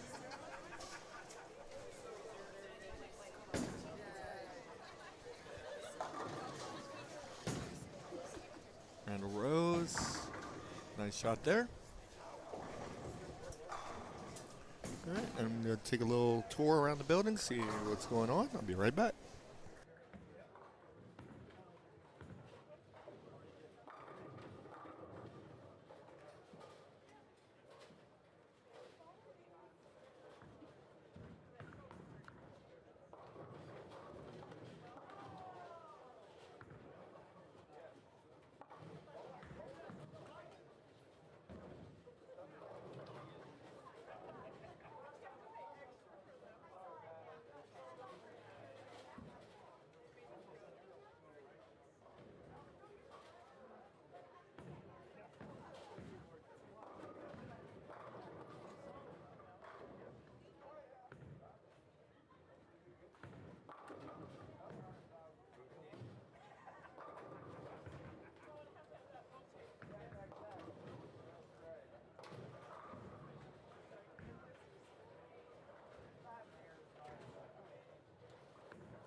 Alright, roughly about 8th frame for 7 and 8, and 7th frame for 9 and 10.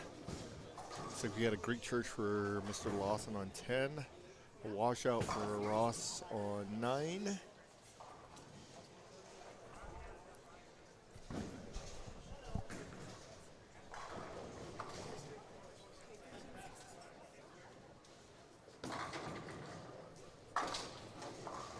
All right, Chris takes 3 there.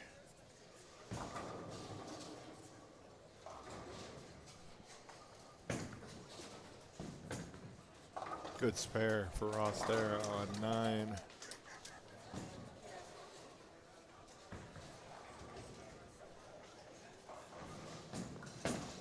We're going to have Willett up on 8.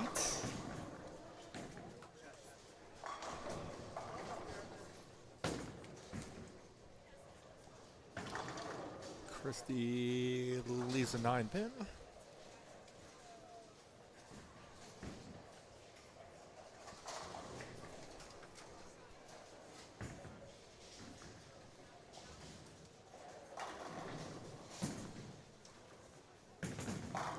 There's Giovanni. It's a nice shot there, so it gives him a double.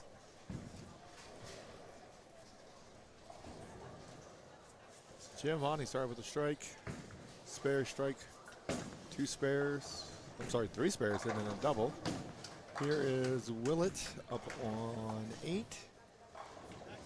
His game consists of an open, turkey, spare, spare, spare, strike, and looking for a double here.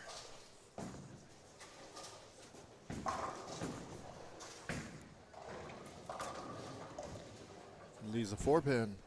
Tried to trip it, but leaves a 4.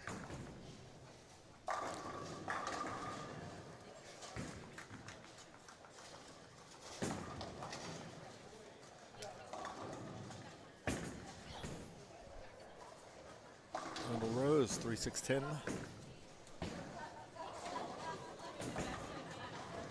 Chris, if you just want me to sit back and watch you, you know I'll do it.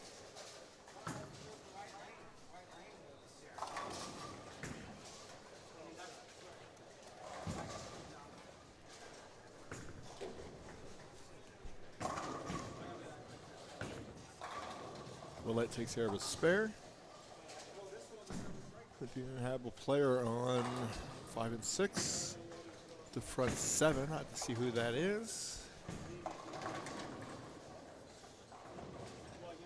Rose opens in the 8th. He's got 172.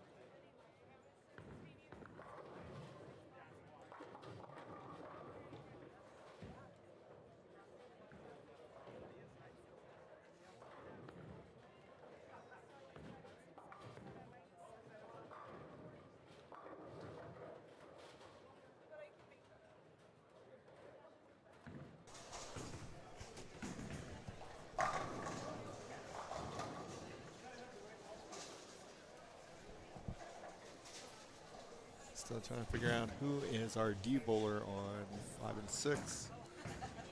They should be up just momentarily.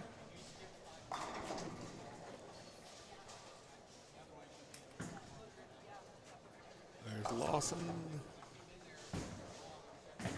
2-4-7 for him. Dennis Brown with a strike on 7. Karina. Nice shot there. So she struck in the 8th and 9th. That is Scott Roberts with the front 7. Looking for 8 in a row.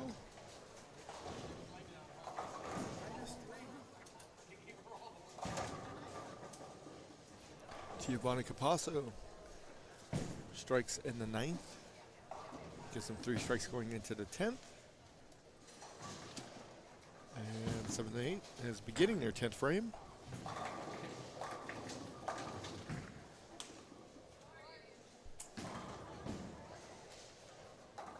Lawson takes care of his spare. Here's Rose.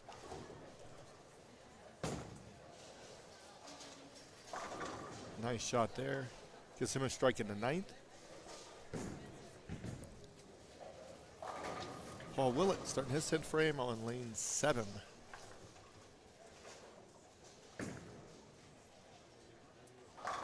Gets the first one in the 10th.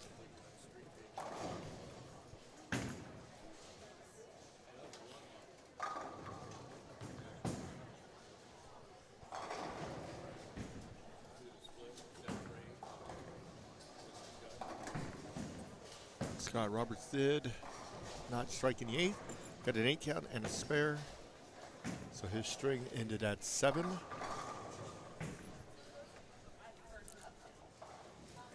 Brown leads the 1, 2, 4. Start the 10th.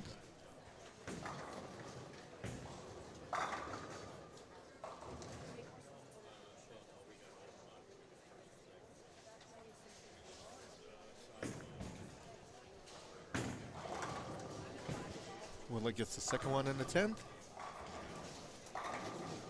One more will put him at 212.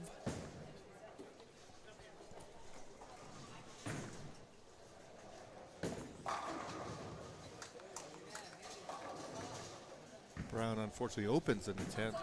Gives her 148.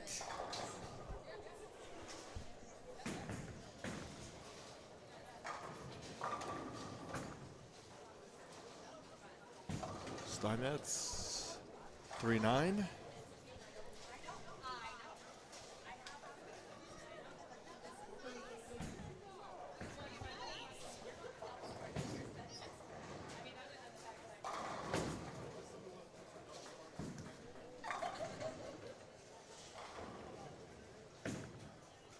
Willett leaves a 10 pin on his fill ball. So 211 for him. Dennis Brown will be up on 8. And a strike going into the 10th. At 140 through 8, so he can get to 200 even.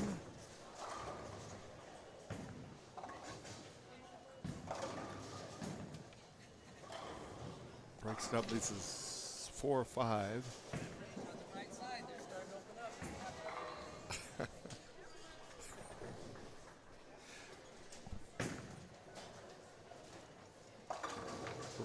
Ross leaves a 4 pin. 225? I think Mr. Honeyman finished 225 that game.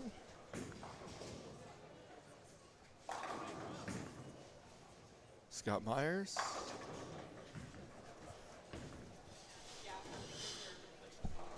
It's his first one in the 10th. He can get to 204.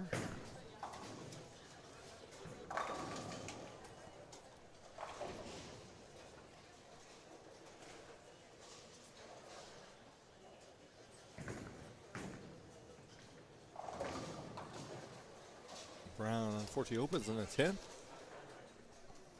168 for him. I'm making 190s look good.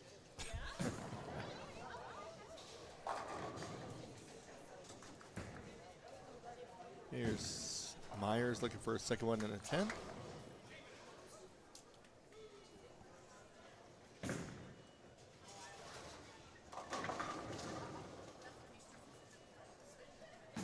Karina 4-7s.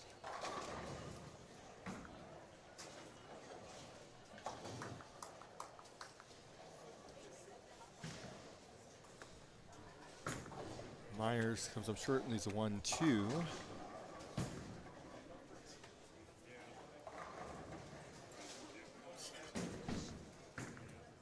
Steinmetz gets his first in the 10th. Karina takes care of her spare.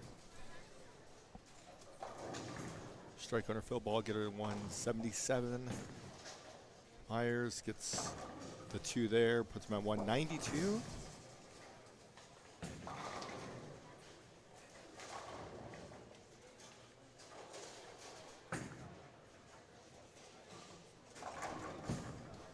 Steinmetz gets another one there.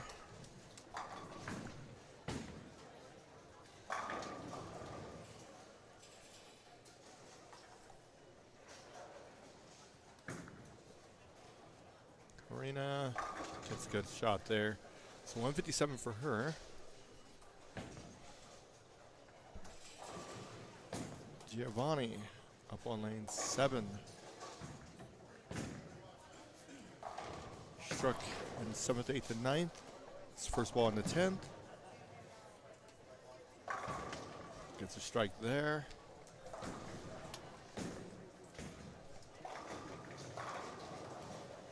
And Giovanni's put together a pretty good game here. Strike, spare, strike, 3 spares, and then a 4-bagger. Randall Rose starts his 10th frame. Unfortunately, gets a 7-10.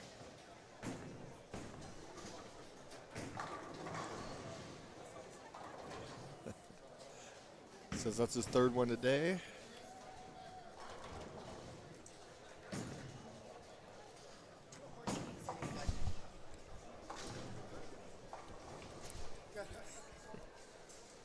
So Rose gets 1 there, puts him at 200 even.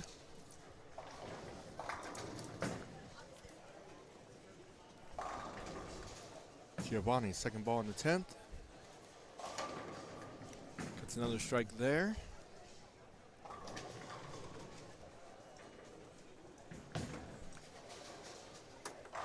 He's at 228 with the ball to go.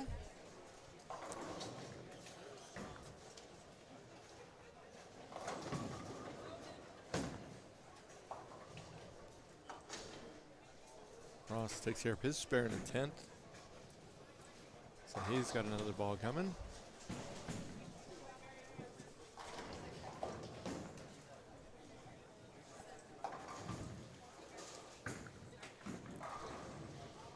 Lawson.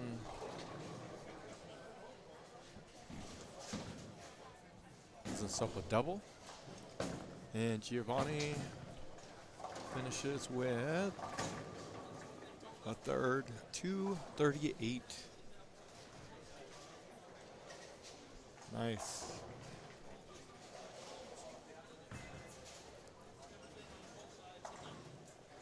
Ross finishes 161.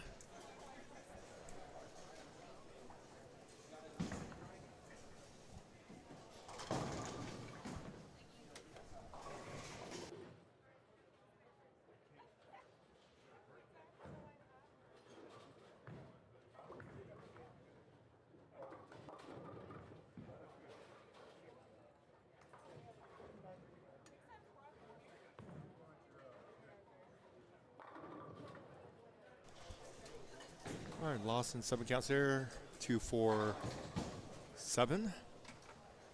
Converts the spare, put him at 152.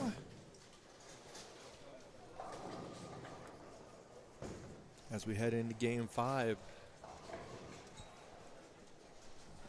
Coming to our pairs for game 5. On 7 and 8. Got the Nerums barely as A. Craig is C. James Polk is E. Lucia is going to be your B bowler. Woolsey is your D bowler. And Felix Garcia is your F. And lanes 9 and 10. Krista Cohn is A. Ricky Schisler C. Vince Ryan E. Stacy Roberts B. Scott Roberts D. And Nate Bolton F. So they'll become to our pairs for game 5. As soon as they get over here, they'll be getting started.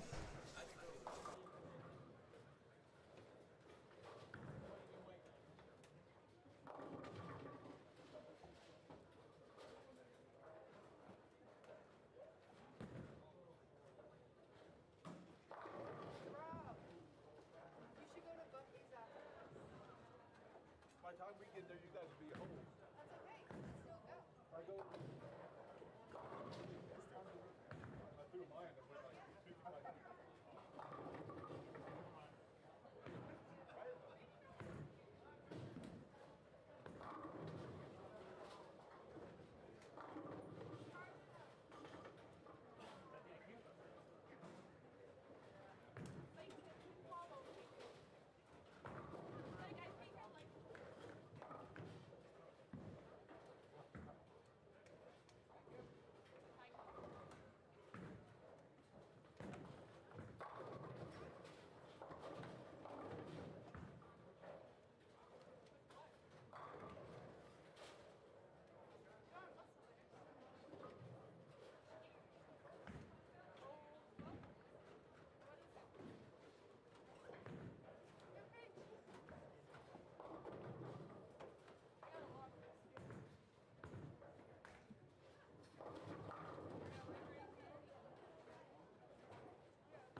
We're game 5 underway. Should have some updated scores come to you relatively soon. 1 Nate Bolton on 10, leaves a 6 pin. Chris takes care of his spare on 8.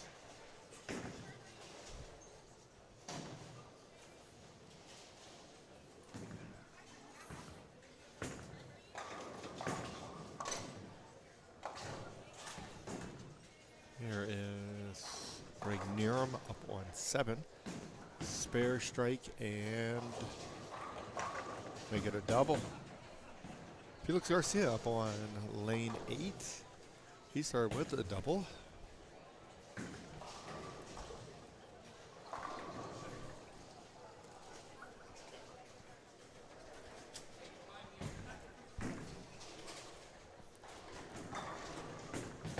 Stacy Roberts up on lane 9. Her first frame was a spare.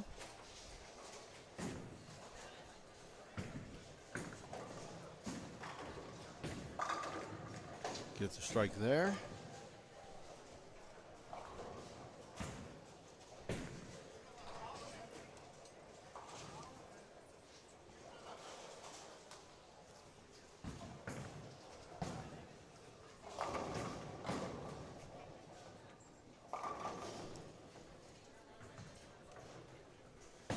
Krista leaves the 1-2.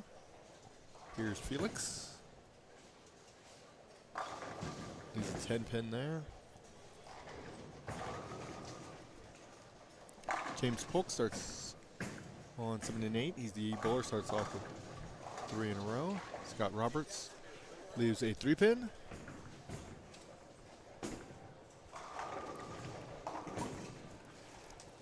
Alright, scores game 4 for the ladies. Jennifer Fountain maintains her first place standing.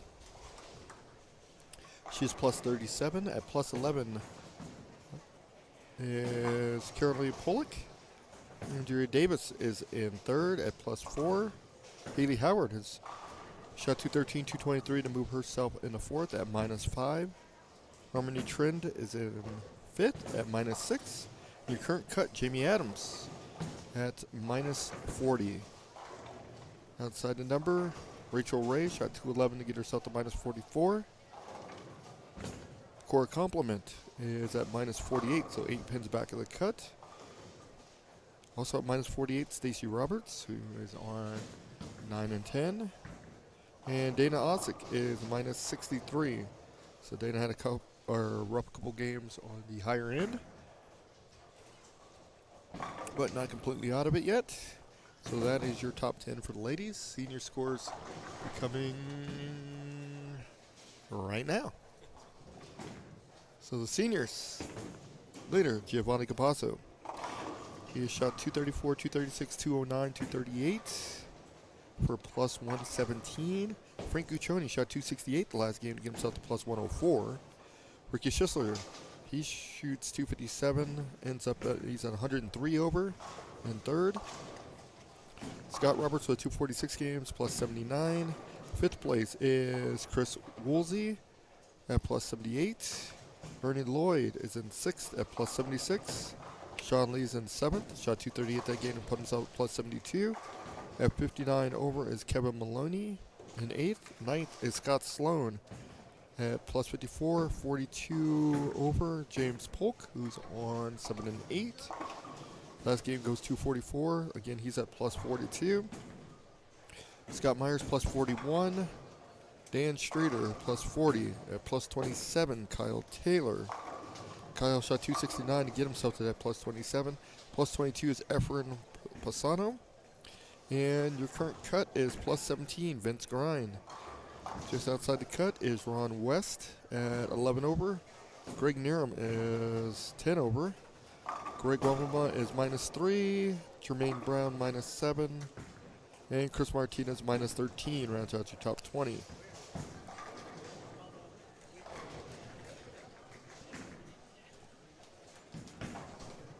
So some bigger scores there in game 4.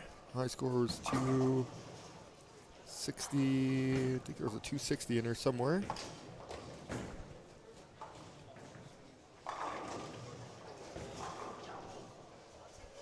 Because Kyle Taylor shot 269. 268 for Frank. 257 for Ricky. So scores went up pretty good that game.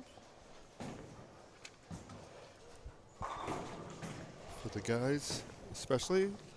Ladies, there was a 233, 223, 227. So some higher scoring for them as well. This is game 5. We have James Polk up on lane 8, looking for the front 3.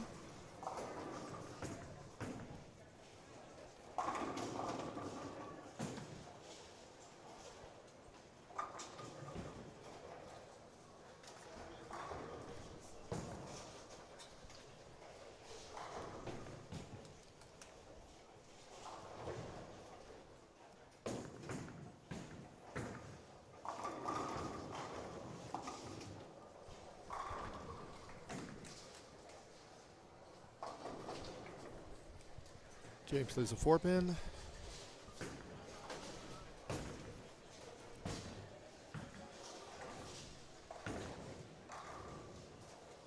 Let's take care of the spare.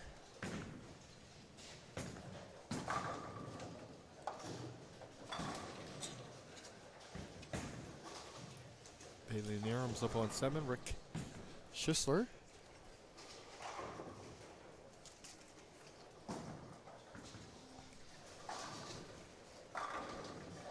Bailey takes all of them back for 10 in the pit. Schisler leaves a 10 pin. We have Lucia Giambri up on lane 8. Gets a strike there. So she is yet to miss on lane 8. Strike open, strike open, strike. Scott Roberts on 10. Leaves a 10 pin. Greg Narum on 7. Comes in there, strikes there. And Chris sort of with a double and a pair of spares. He's going to be up on lane 8.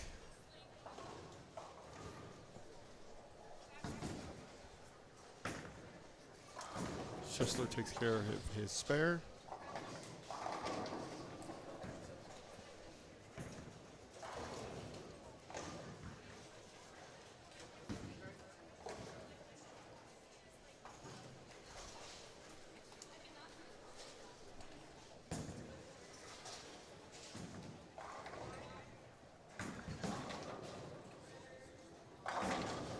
Chris breaks up to 5-7. It's a strike there.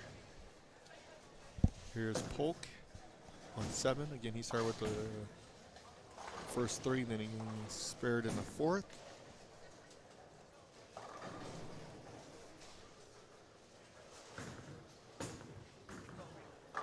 Gets a strike there.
All right, game 5, about halfway through. A little further than that on 7 and 8, but we do. Take a look down here really quick. We got Sean Lee with the front 8. Should be up in just a moment. He's going to be on 20. Actually, he'll be just a minute before he's up, so we'll go back over here.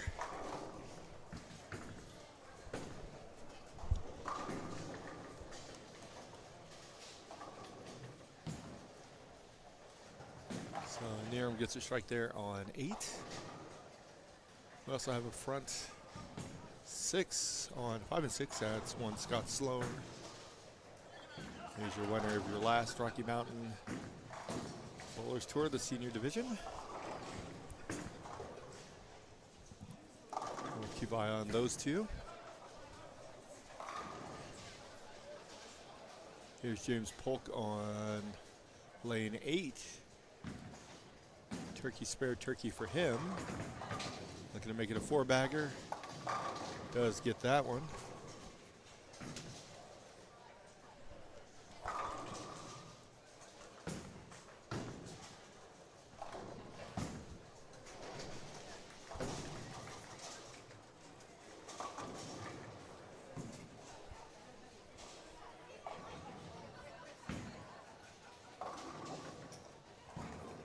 Just so there's a 4-pin.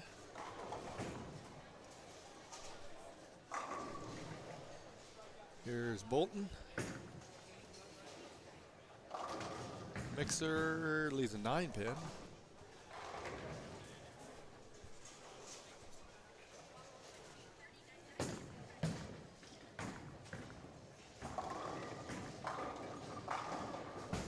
Strike there for Lucia on lane 8.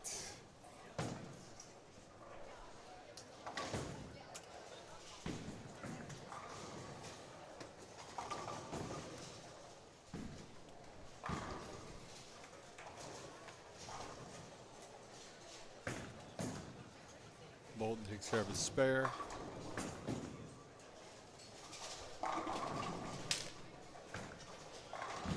Sloan's string stops at 6. So 7 frame losing 10 pin, and he does make the spare. Alright, so we got Mr. Lee up. 9th frame for him. He's got the front 8.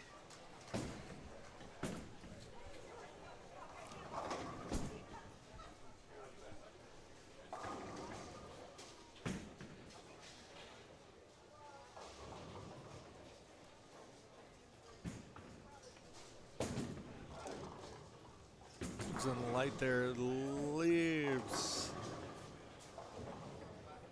Unfortunately, gets a 9 count there and leaves a 2-pin. So his string will end at 8.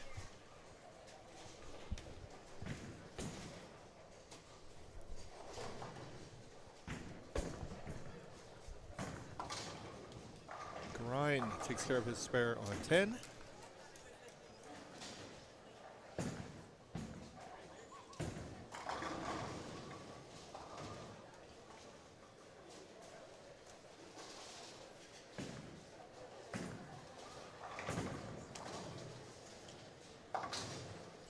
Gave it a run on 8. Unfortunately, that's an open. So Chris, 172 and the 9th. Here's Polk. Looking for a 5-bagger.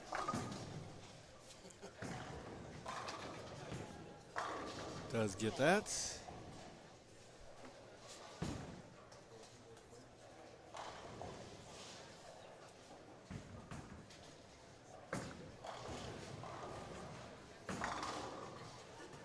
Good shot there for Roberts on 10. Felix Garcia on lane 8 looking for a double. Does get that. They're heading into the 10th frame. Lucia gets the first one in the 10th.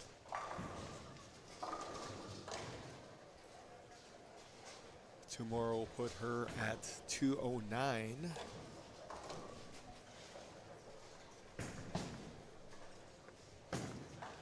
Scott Roberts here on lane 10. Strikes there in the 7th. Gives himself a double. 4-pin for Bailey. Bailey Narum.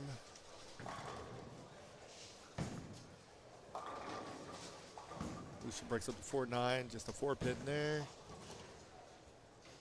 So makes a spare, will put her at 198. Schussler trips the 4.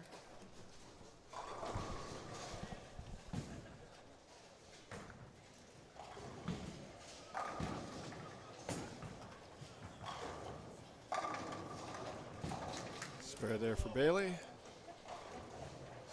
Had a little rough day. Well, she does take care of her spare, so she is at 198.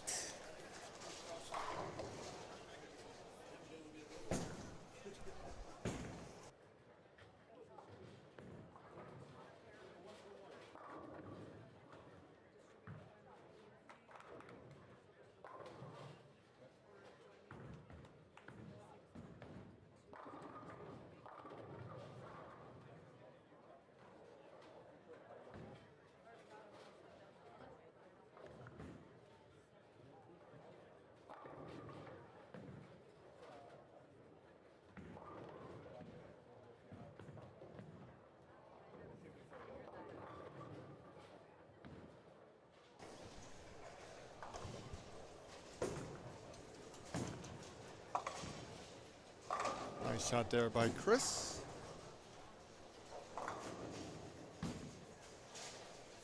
Two more put him at 202. Nerum's got a double coming into the 10th.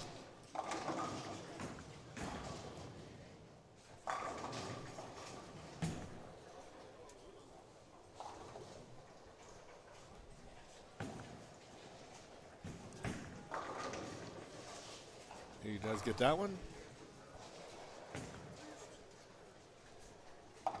Wasn't 100% sold on it, but he did strike.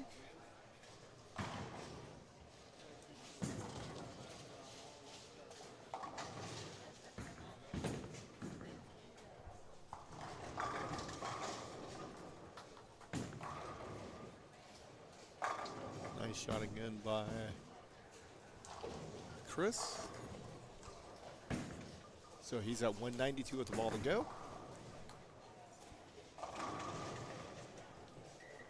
Roberts with a nice strike there on 9.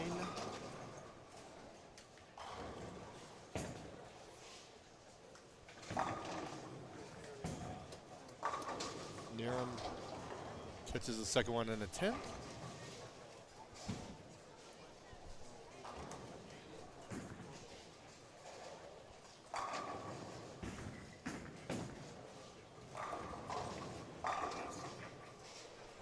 Schussler on 10. Strikes an 8th, give himself a double. And Woolsey finishes it off 202.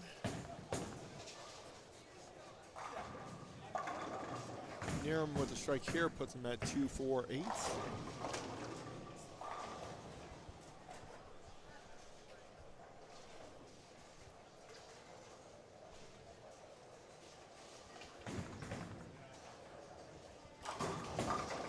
Does get there, so 248 for him.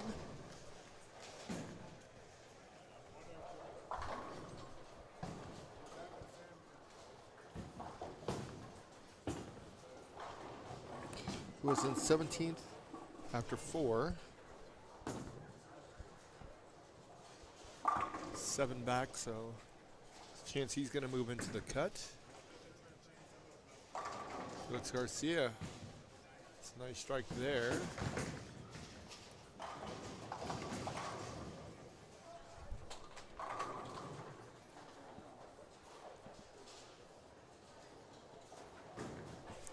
Felix was minus 34. He can get the plus. Polk strikes his first ball in the 10th. was in 10th place at plus 42, so he's gonna pad his plus. He's already doubled his plus.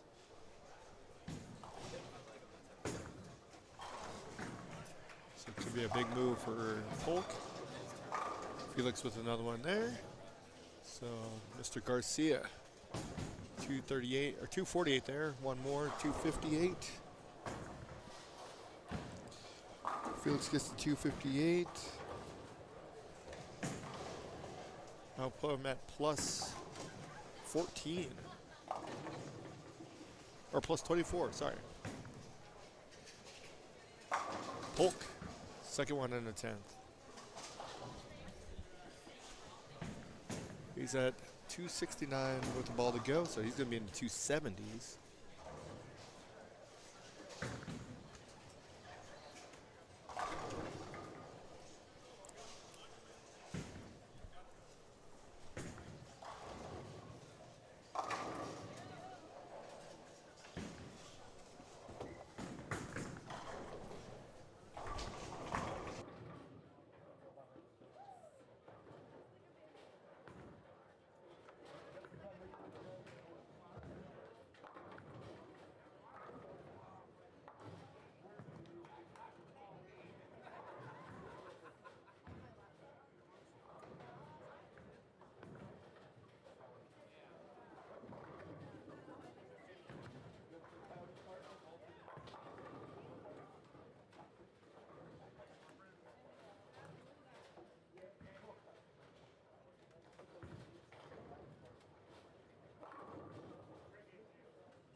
So Felix does finish 258 and James Polk 279. So two big games for them, two big moves. Finish up the ninth frame on 9 and 10. Roberts takes care of her spare.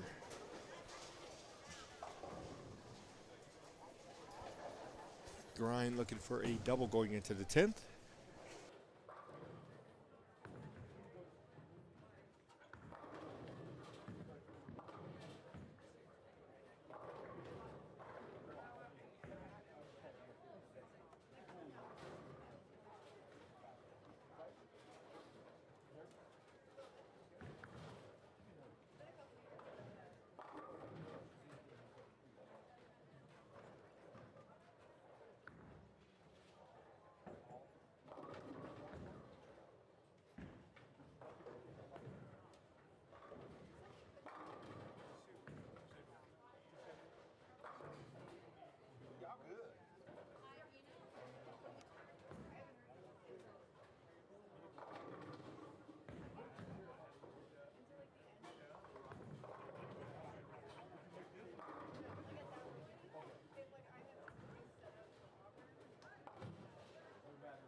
All right, Stacy with a strike there.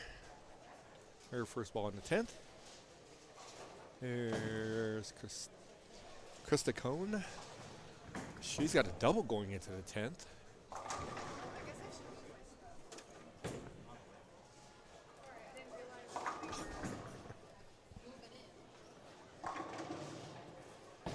Got a 3-pin for Cone.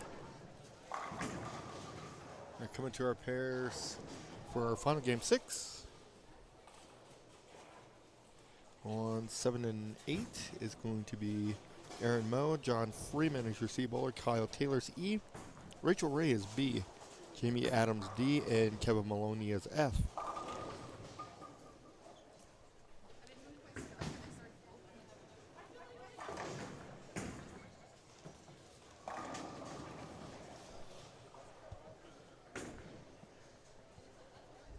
Good spare there. So Roberts with her spare here can get her to 194.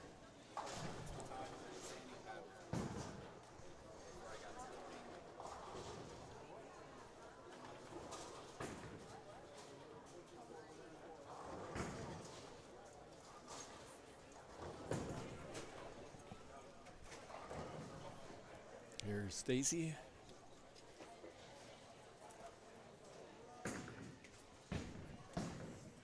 Does take care of the spare. So Stacy finishes 194. Cone, her fill ball strikes here, puts her at 170. Comes a little light there, 7 counts. So 167.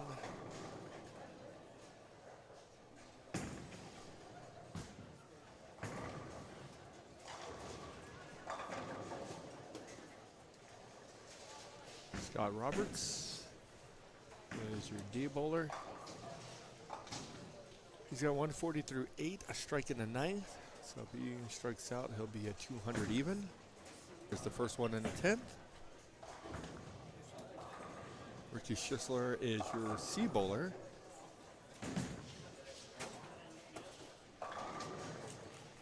Ricky went spare, open spare, double spare, turkey. Now he's up in the 10th.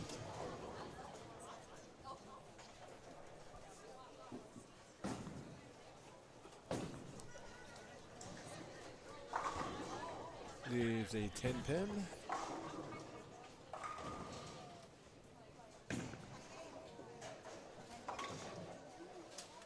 So he's already over 200.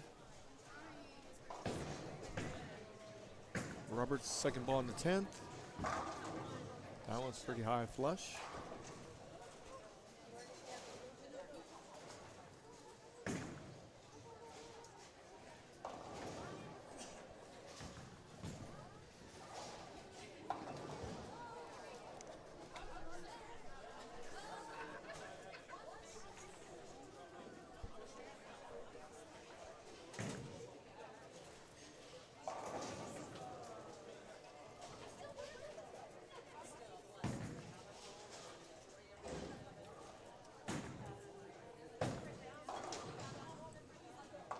Schisler takes care of his spare.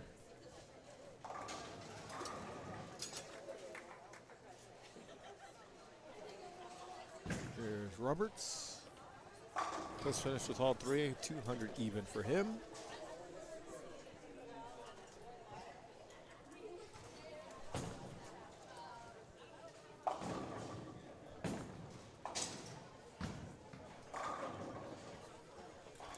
Here's Schisler.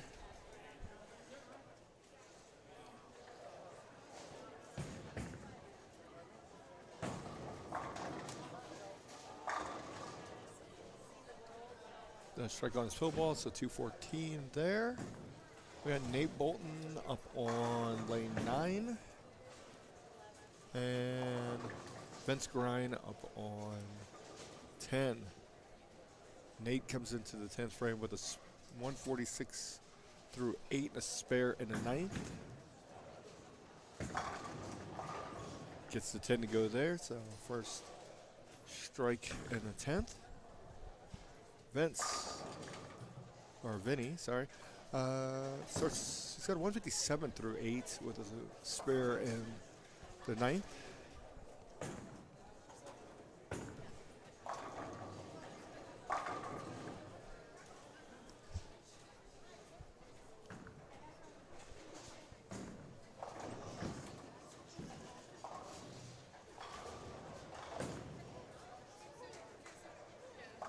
Gets up the crossover, 610 there. Brine.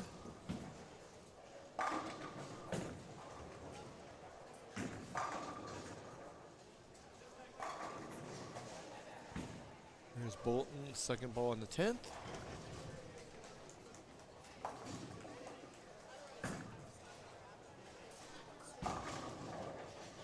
3-6. So the spare put him at 186.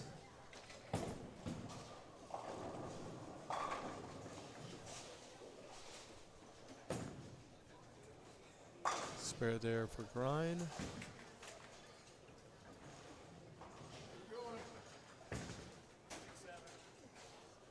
So he could finish at 195.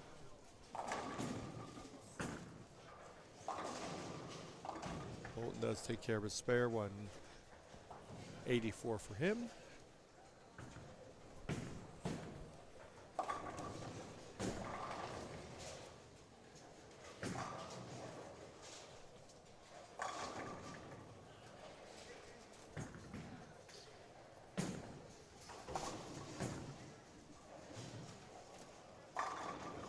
And Ryan finishes with a strike 195.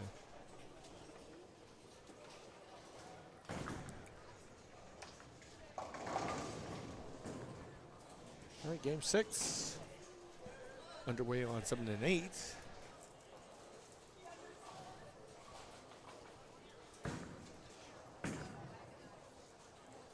Again, on that pair we have A bowler is Aaron Moe, C bowler is John Freeman, E is Kyle Taylor, B is Rachel Ray, D Jamie Adams, and F Kevin Maloney. And for our game 6 on 9 and 10, Haley Howard's A, Jerry Kessler, C, Mike Diaz, E, Lori Meyer is B, David Tolson, D, and Scott Sloan, F. And we should have some scores for you coming momentarily. Be right back.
Alright, scores for you from after 5 for the ladies. Her leader, Jennifer Fountain, still maintains her lead. She's plus 43. She's at 206 game 5. Andrea Davis is in second. She's at 228 game 2. Or sorry, game 5. To get herself to plus 32. Haley Howard's in third at plus 21. Fourth, Caroline Pollock at plus 17. Plus 6 is Harmony Trim. Shot 212 last game. Stacey Roberts is your current cut in 6th place at minus 27. Just outside the cut at minus 45 is Rachel Ray. Jamie Adams is minus 54. Lucia is minus 73. And Dana Oslick minus 74. So that is your top 10 for the ladies. For the seniors, your leader. We have a new leader, Frank Guccione. Shot 266 a game. So game 4, 268. Game 5, 266. Puts him at plus 170. Ernie Lloyd is in second. He shot 266 as well, game 5. So he is at plus 142. Sean Lee shot 265 that game for plus 137. And fourth, James Polk. That 279 vaulted him up to plus 121. Ricky Schissler's in fifth at plus 117, and 103 over is Giovanni Capasso. He did go 186 that game to drop down a little bit. Scott Sloan is 101 over in seventh.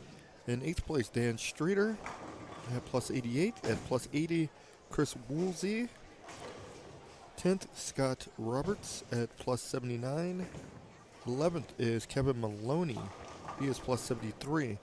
61 over is Efren Pisano in 12th. 13th is Greg Nerum, shot that 248 to get him plus 58. Scott Myers is in 14th at plus 55. Kyle Taylor, 217 that game, puts him at plus 44. So your current cut is plus 44. Just outside the cut, Jermaine Brown, plus 41. Felix Garcia, at that 258, vaulted him to plus 24.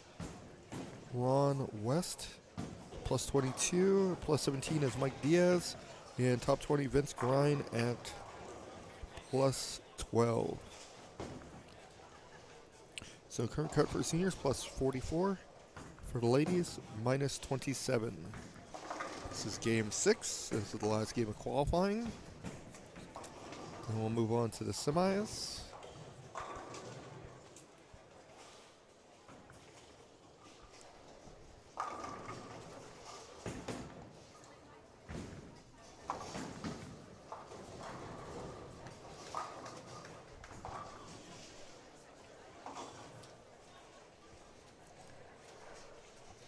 Starting game 5.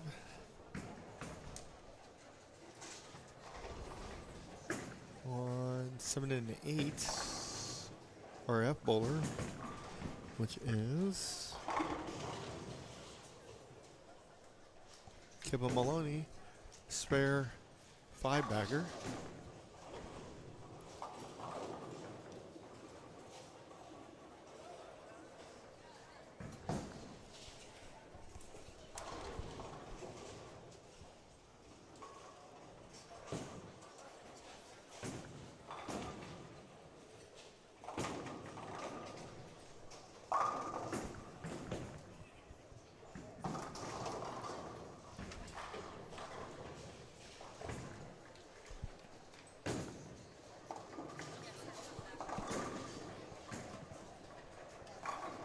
John Freeman, C bowler, unfortunately opens there. Rachel Ray is your B bowler on lane 7, has a 7-pin. She does take care of a spare.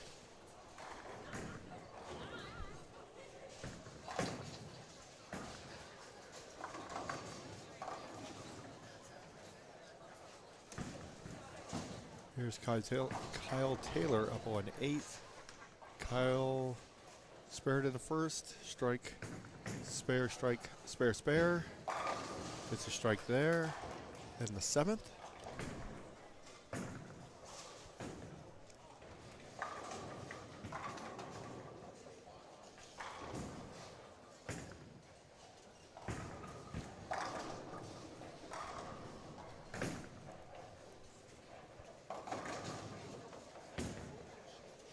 Jerry gave it a run on that washout. Unfortunately, wraps around for an open. Jamie Adams makes her spare there on 7. Here is Kevin Maloney.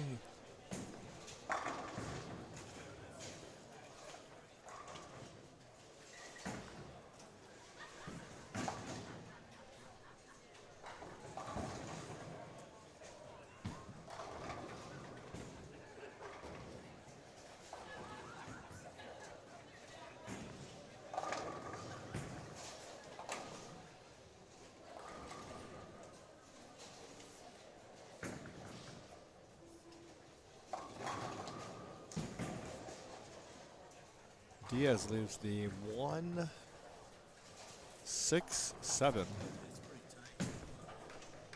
Very interesting spare there. Kevin Maloney makes it 6 in a row.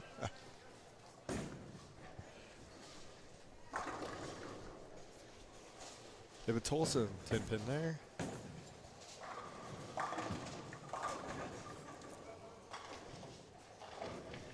Rachel gets a strike. She strikes in the 8th. Diaz is going to give this spare a run. Caught one bad break and made it into 2 bad breaks there. So he has 75 through 4.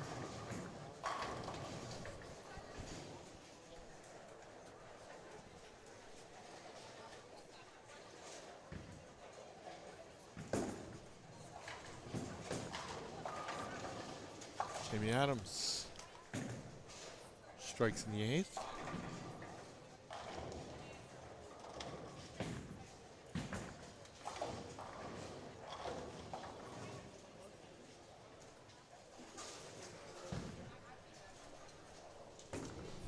John Freeman up on 7. Takes care of his spare.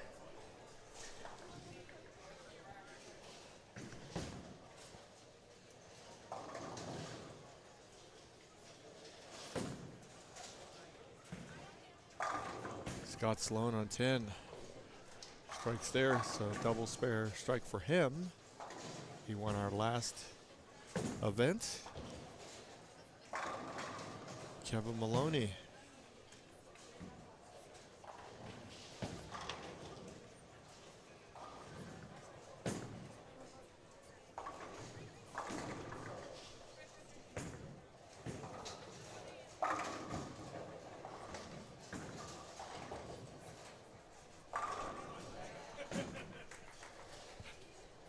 Kyle Taylor gets himself a double.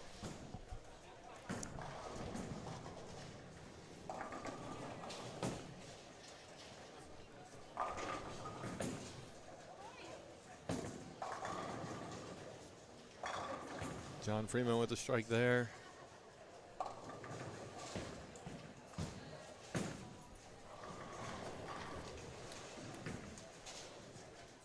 Lloyd Meyer went for the split conversion.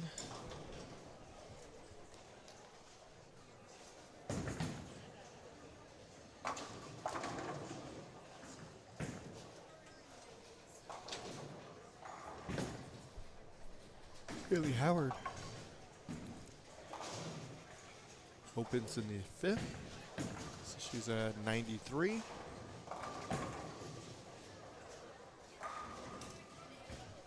Rachel leaves a 7 pin in the 9th.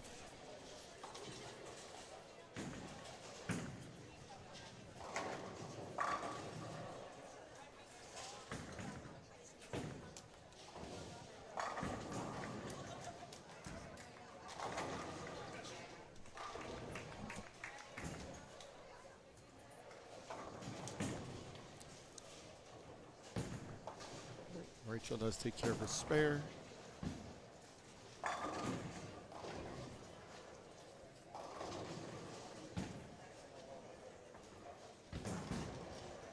Kyle Taylor will be up on lane 8. Sloan's going to be on 9. Sloan's looking for a double here. And Jamie Adams looking for a double on lane 7. Sloan leaves a 10 pin there. Adams gets a strike there. So she has a double going into the 10th.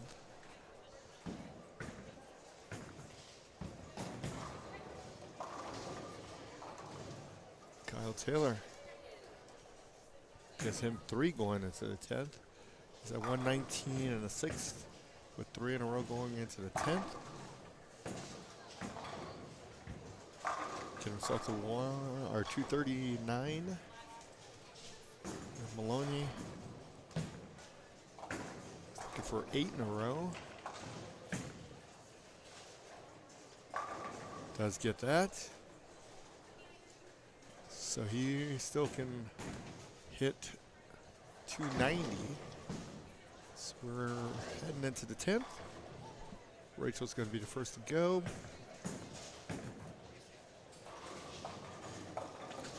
Goes high, 4, 6, 10 for her.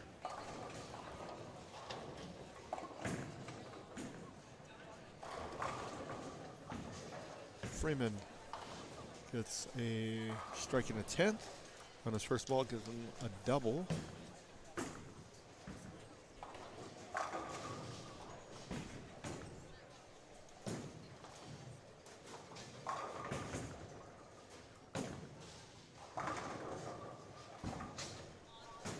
Rachel gets 2 there, finishes at 168.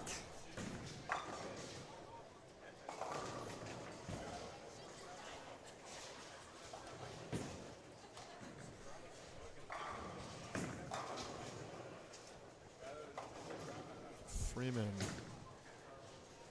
leads to 1, 2, 8, 10 for his second ball in the 10th.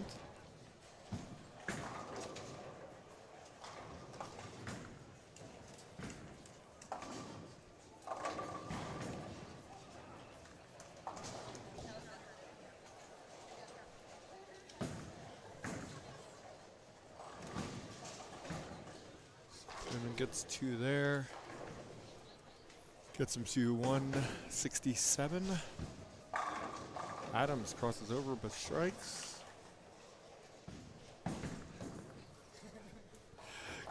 Gets the first one in the 10th. She can still has a potential 216.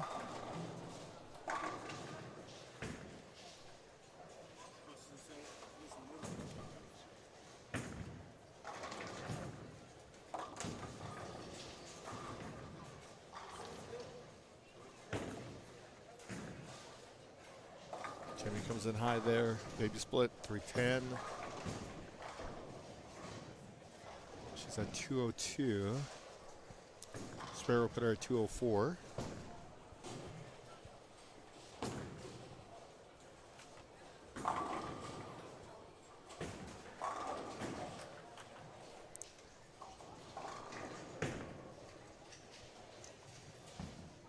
She does take care of the spare, nice. Jamie gets to 204. She does get 25 pins of handicap, so it's going to put her at 209. She was minus 54. Or 229. 54. She's minus 25. 26, somewhere in there. Here is Maloney.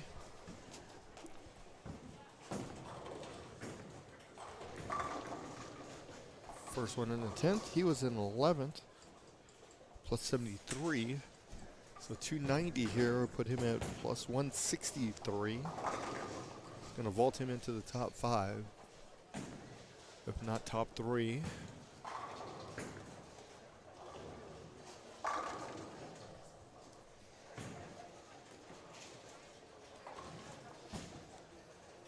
Kyle Taylor, 1-7. So Kyle strikes out for 239. After 5, Kyle was the number at plus 44. So he's at 83. Maloney leaves a 7-pin.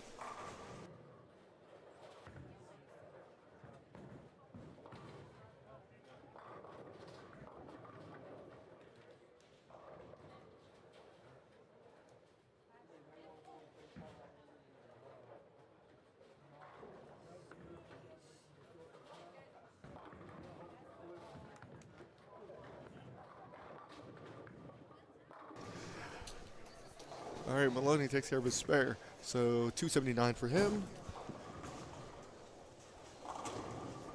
So Maloney was plus 73. Add 79 to that.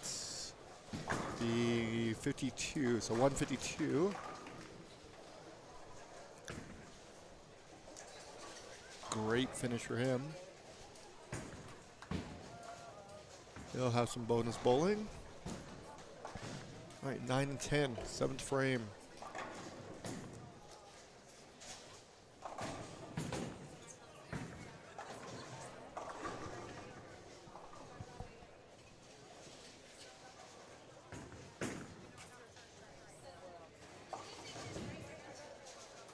Meyer takes care of her spare.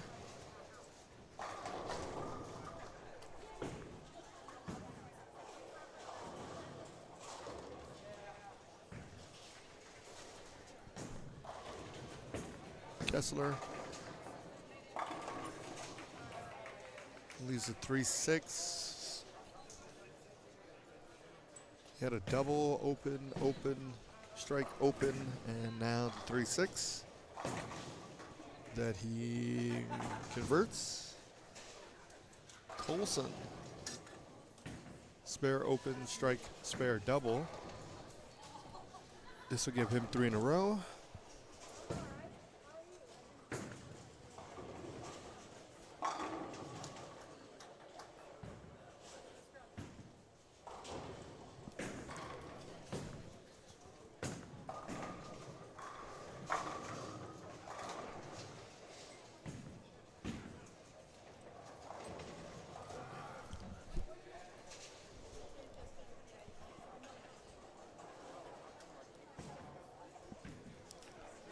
Here's Diaz up on 10.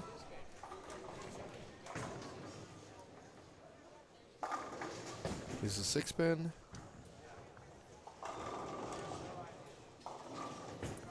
Michael's plus 17.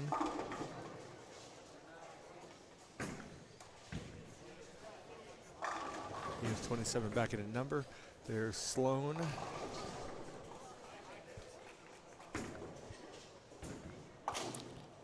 Sloan after 5 was in 7th. At 101 over.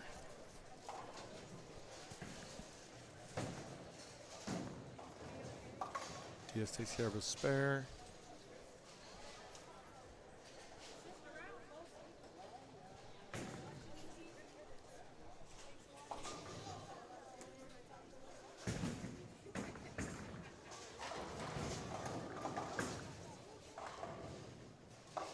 Haley comes in high. He's a 4-7.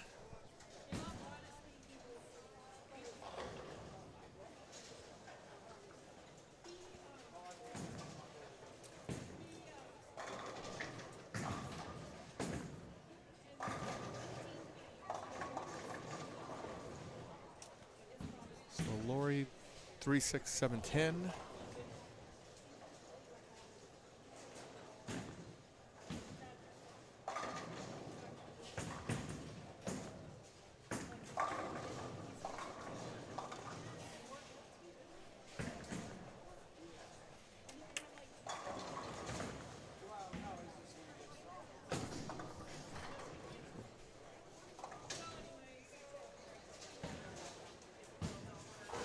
Lori gets 2 there.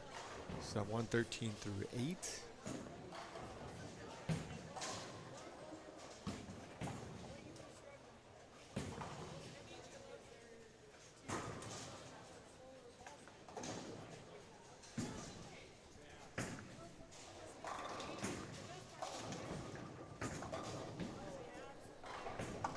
Jerry leaves a 3-pin. Here's Tolson looking for a 4-bagger.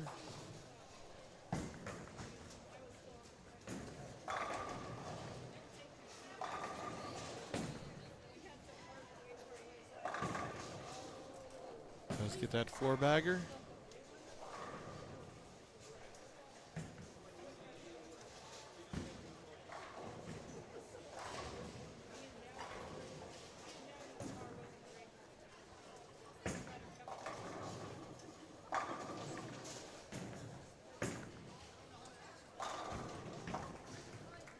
Murray takes care of his spare. Sloan. Lane 10 up in the 8th frame.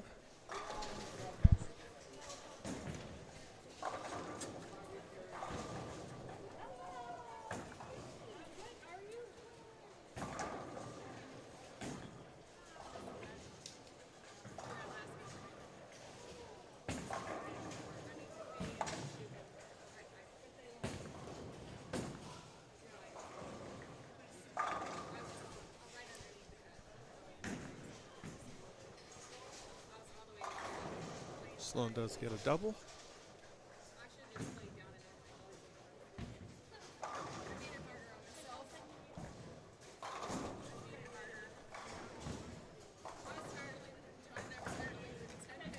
There's Diaz. And we get the ball to turn up. 3, 5, 6.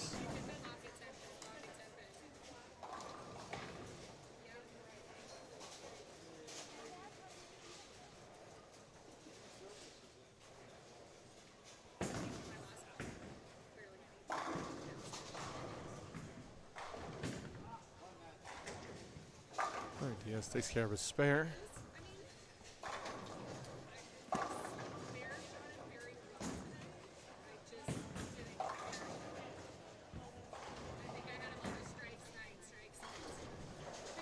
Ninth frame, Haley Howard.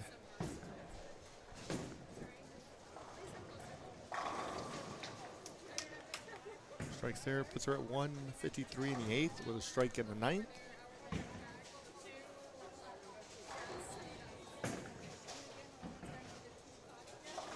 Lori Meyer leaves the bucket.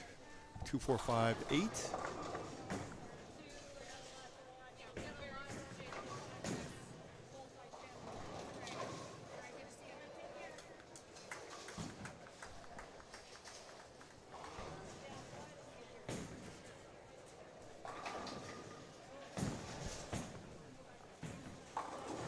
Everyone should get done close to about the same time. It's a little high there on 10 for Jerry.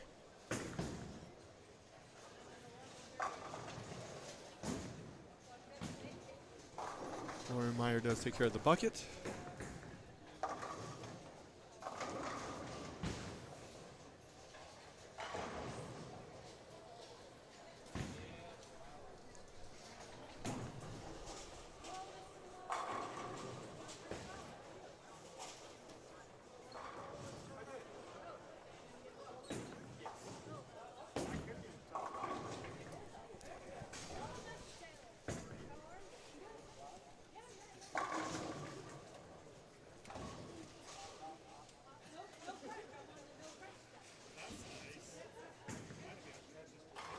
Here's Tolson. Got that in. There you go. Take the breaks when you can get them. Gives him a 5-bagger going into the 10th.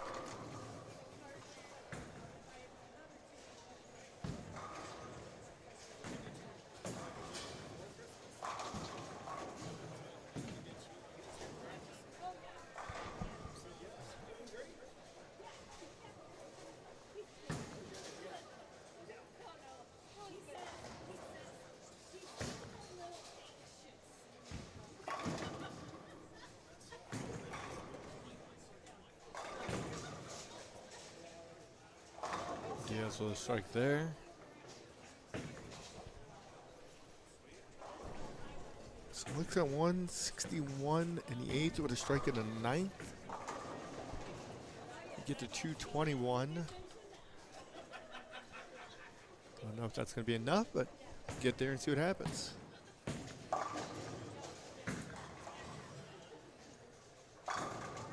Sloan continues to strike there.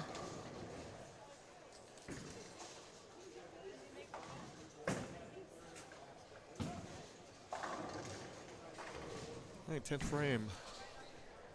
Lori Meyer uses a 4-pin.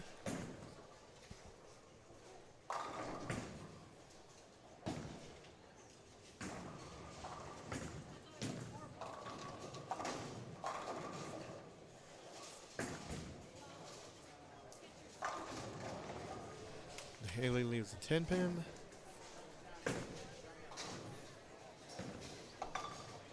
Lori Meyer does convert her spare. So in her fill ball, if she can get 10, that'll put her at 152.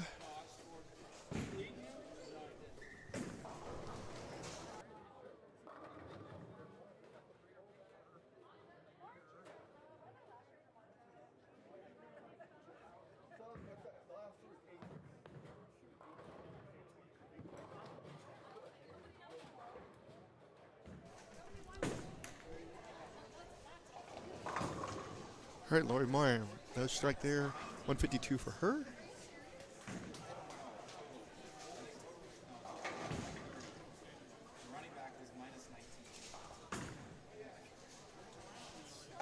Spare for Haley. So she can get the 193. So she has a potential to drop 7.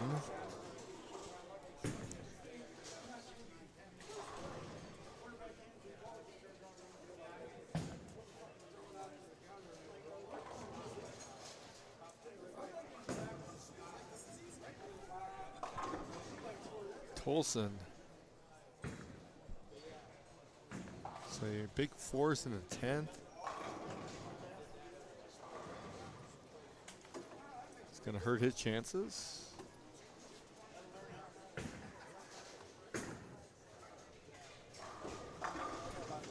Haley 9 counts, so 192. So she goes -8 there. So she's going to finish at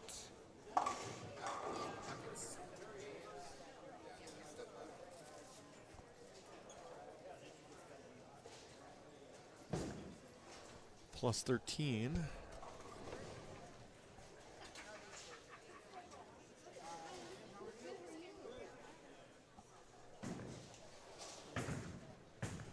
Kessler mixes them up for a strike there. 2 more put him at 167.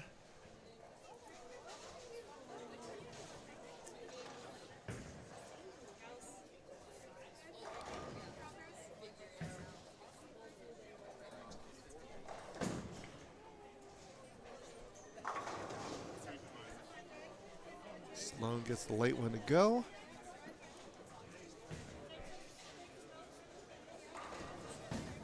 Again, he can get to 248.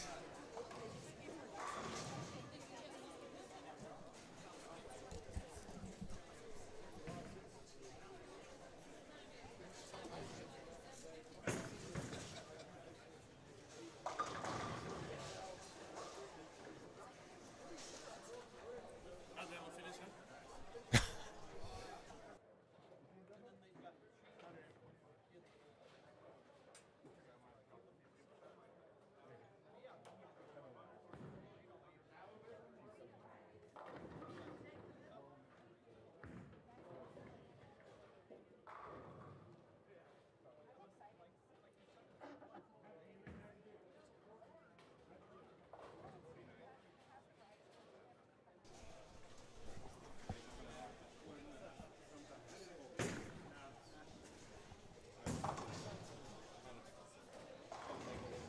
Spare there, so Kessler finishes 157.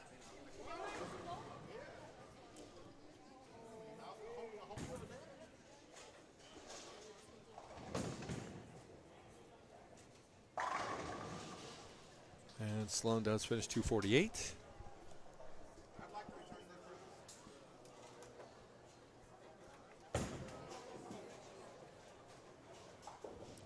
He was plus 101, so he's going to be at 49 plus 149. How'd you do?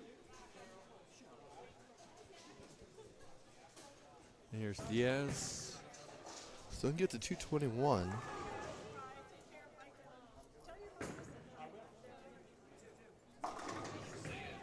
Oh, big split there. So 6, 7, 10 for him. And virtually eliminates him. He was at plus 17.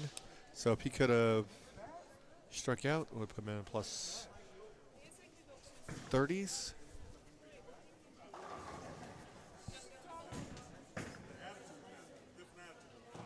So Mike gets one. So 187 there.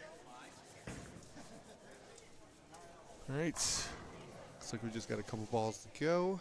Tallying up some scores. Get us to our semis. Again, they're going to take the top third from each.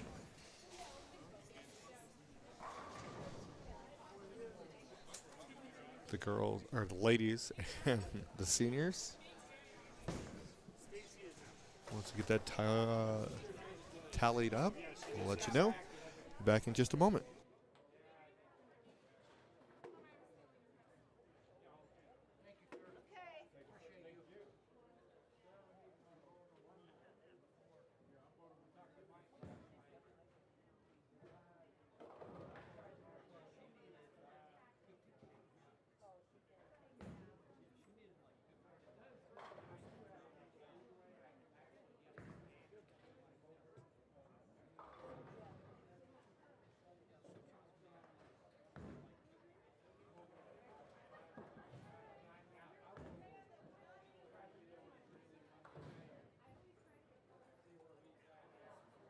Robert, next time. Absolutely. We'll see you. Have a safe trip going home. Yeah, it'll be a lot closer for me next time. That is true. A good, what, 90 miles?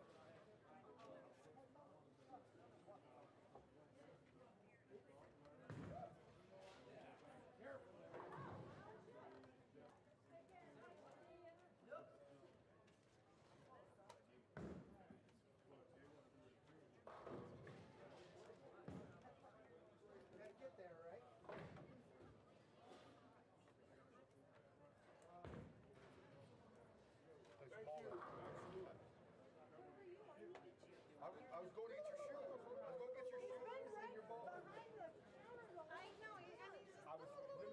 I was at your house getting your shoes, and I forgot what shoes you wanted, so that I had to go the way back. That's what I happened. yes, yes. No, Chase wanted to know what the next second was going to be. Oh, that part. No, I already did. Oh, did you? What is it? So no 5 and 6, no 9 and 10. I do know that. 24 is going to be A, B, and C. Everybody else is going to be A, B. There you go. Three Good job. games. But I don't know. Just put them in charge. Exactly. I can spread this bowling alley. Excuse me. Sorry, I have too much junk in the way. Yep. Trunk on the side. Anywhere you find it.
got 2 out of 20 brackets. I just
didn't know. Oh, it's like I told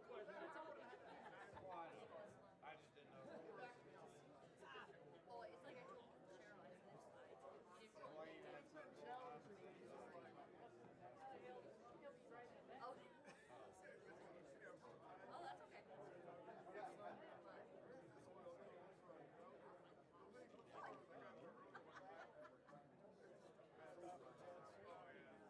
Oh, it's all good. Did you get lost? Oh, brother. How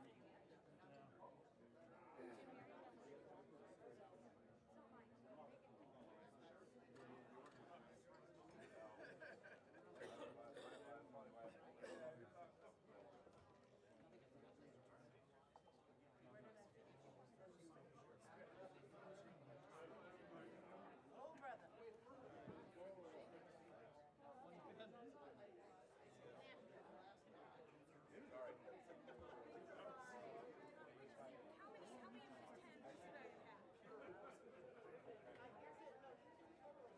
Sean, good luck. Timing is everything.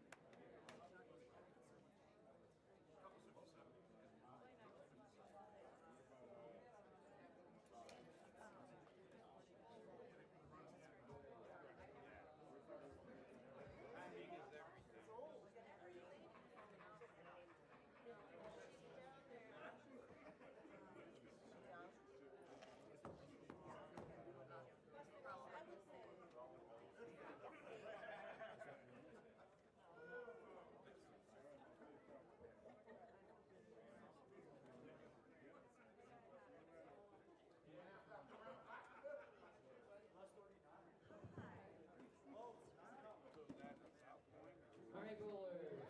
First of all, ladies, seniors, thank you all for coming out. We appreciate it. Hopefully you found the pattern challenging as well as a little bit of fun. So we will start with the ladies.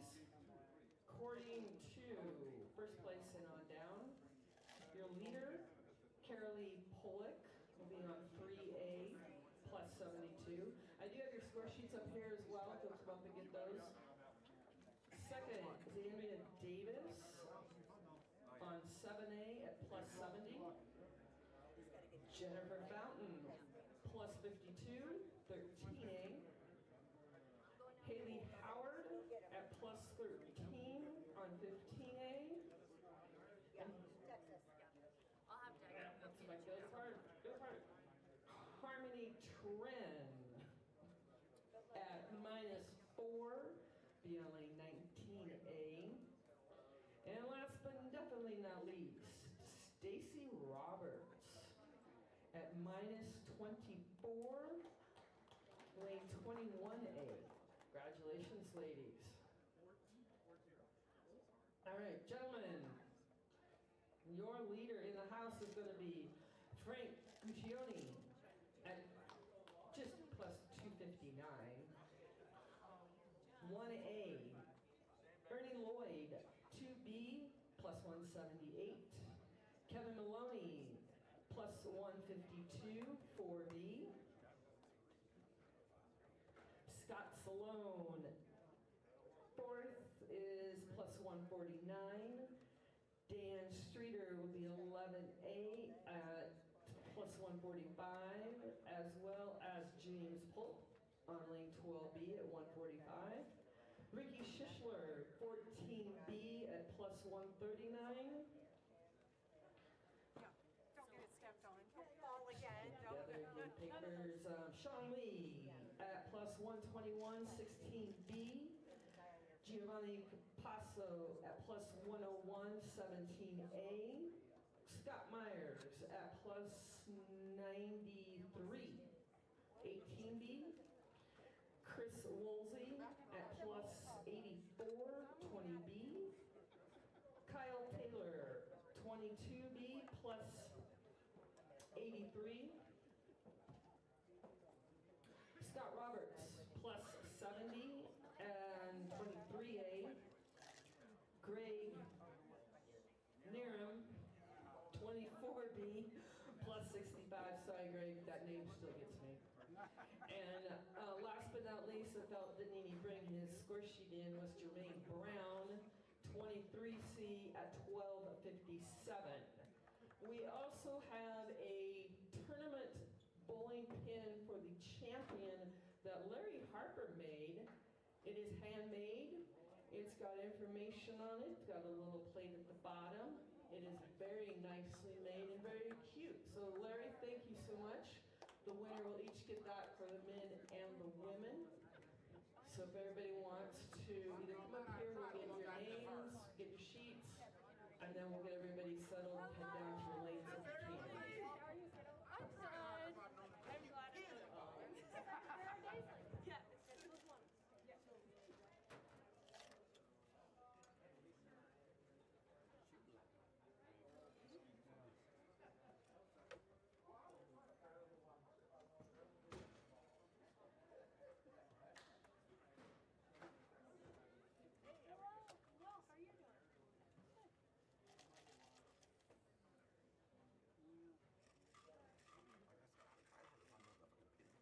Oh, wow. We're late now. Six pin. And I missed One 11 spare and 12. somewhere. No 11 and 12. Yep, see you Tuesday. We'll just do it by 6. Yeah, one spare somewhere.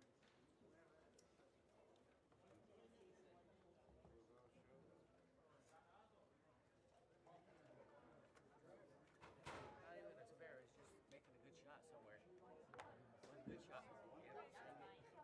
Yeah.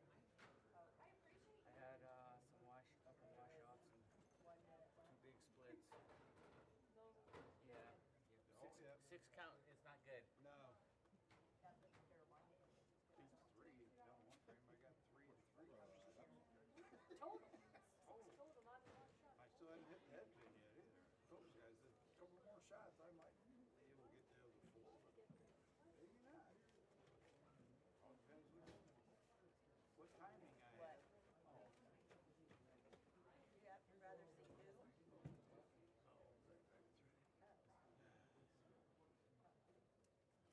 Well, Okay, we do have our standings after qualifying. For the ladies, your leader ended up being Carolee Pollock at plus 72. Second place, Andrea Davis, plus 70. Third, Jennifer Fountain, plus 52. At plus 13, Haley Howard. Harmony Trend, minus 4. And their cut, minus 24, Stacy Roberts. For the seniors, leader is one, Frank Guccione, who the last three, 268, 266, 289, gets into plus 259. Ernie Lloyd was in second, plus 178, sorry. Third, Kevin Maloney, plus 152. Fourth, Scott Sloan, plus 149. At plus 145 was Dan Streeter and James Polk. Plus 139, Ricky Schisler is in seventh. Eighth, Sean Lee at plus 121. Giovanni Capasso is in ninth. 10th, Scott Myers. Chris Woolsey is in 11th. 12th, Kyle Taylor. 13th, Scott Roberts. 14th, Greg Neerum. And 15th, Jermaine Brown is your cut at plus 57. So Jermaine Brown goes 216 to get himself in. And get them set up for our semis. We'll be getting started here in just a moment.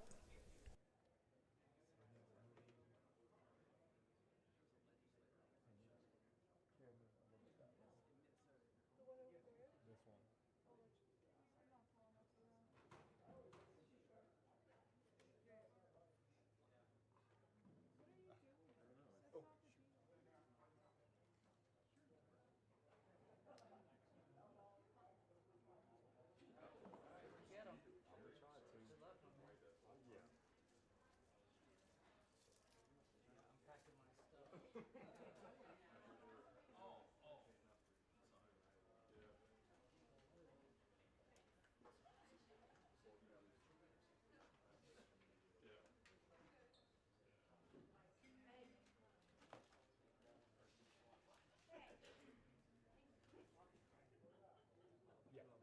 Good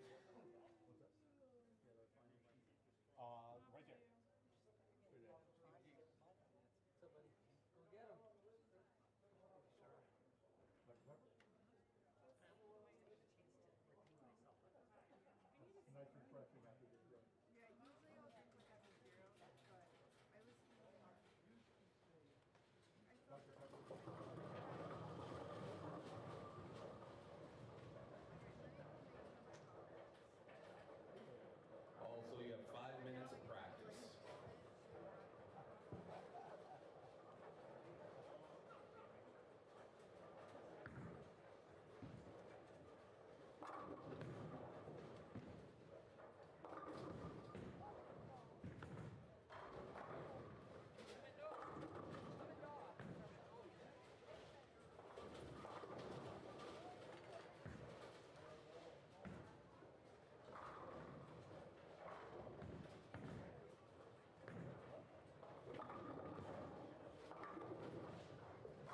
right, semis get ready to be underway.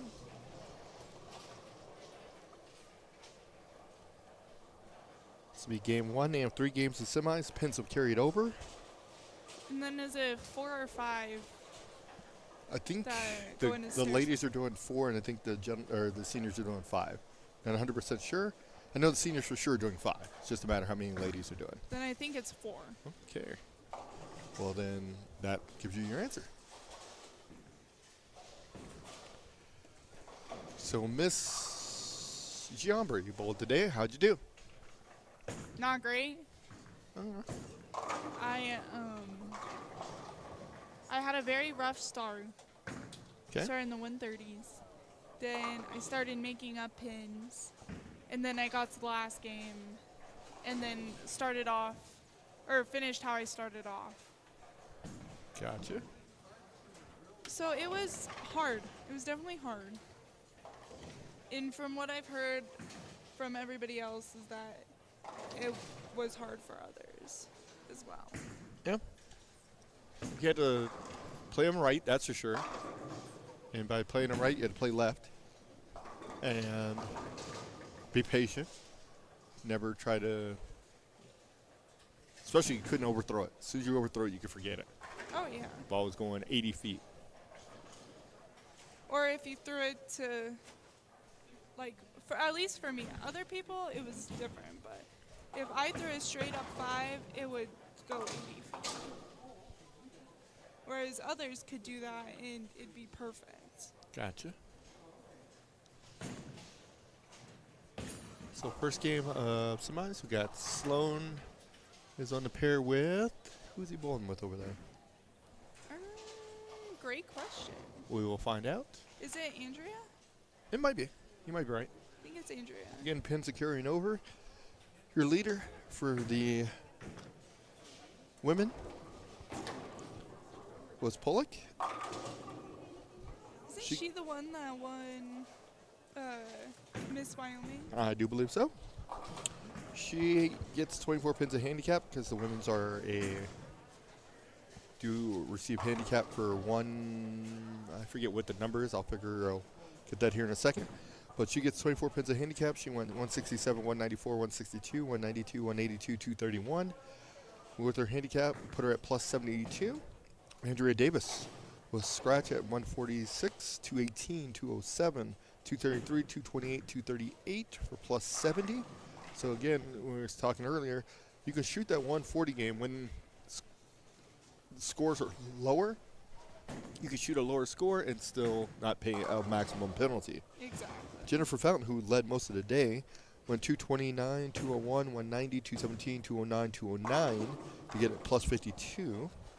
Haley Howard was 4th, 5th, Harmony Tren, and the cut was Stacy Roberts. And she gets 27 pins, handicap, whereas Andrea, Jennifer, Haley, Harmony all scratch. Correct. For seniors, there's nothing but scratch there. Your cut was plus 57. Your leader, Frank Guccione, who goes 203, 197, 236. Then decided to bowl really, really well. 268, 266, 289. Do you know what that totals? 820 something. And there you go. Ernie Lloyd was 2nd at plus 178. He's 221, 226, 199, 230, 266, 236 to get there. Kevin Maloney shot 279 his last game to get to plus 152. Scott Sloan was 4th. 5th was Dan Streeter at plus 145. Along with at 145 as well as James Polk. Ricky Schisler was 7th. 8th was Sean Lee. He had his high game was 265. And then he finished 184 the last game, ended up at plus 121. Giovanni Capasso was 9th. 10th, Scott Myers. Chris Woolsey was in 11th. 12th. Why do you make that pause? So I get it right. Kyle Taylor was 12th. Scott Roberts 13th. Greg Neerum was 14th. And Jermaine Brown was 15th. So Jermaine Brown goes 223, 163, 209, 198, 248, 216. And ends up at plus 57. Just outside that number was Ephraim at plus 51. So he missed by 6. And then Felix who made a run towards the end there. You started off rough. Yeah, Felix started off with 162, 188. They went 226, 190, 258, 225. Ended up at plus 49, so he was 8 back of making the number, along with Vince Grind. And Vince was very consistent. 205, 211, 214, 187, 195, 237.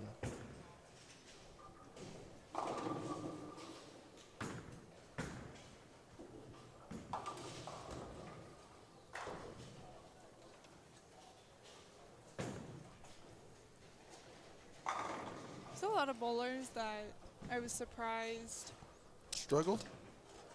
not only struggled, but like just didn't make cut. Well, I think, and we were talking about a little bit with a couple people, is that what happens sometimes is you have an idea in your mind, or you just come in and bowl and you throw balls in practice and you see it's not hooking. Ball's going.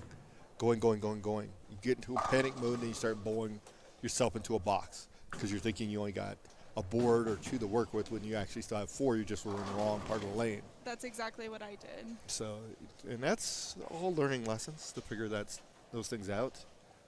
Here's Scott Sloan up on lane 8.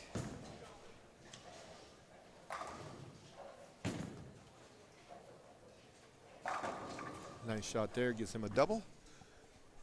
So that's where it gets, and the guys who made the cut, and your leader. I mean, Frankie kept his arm swing loose, never panicked the whole day. True, but he's been in this position many Correct. times. Not disputing any of that.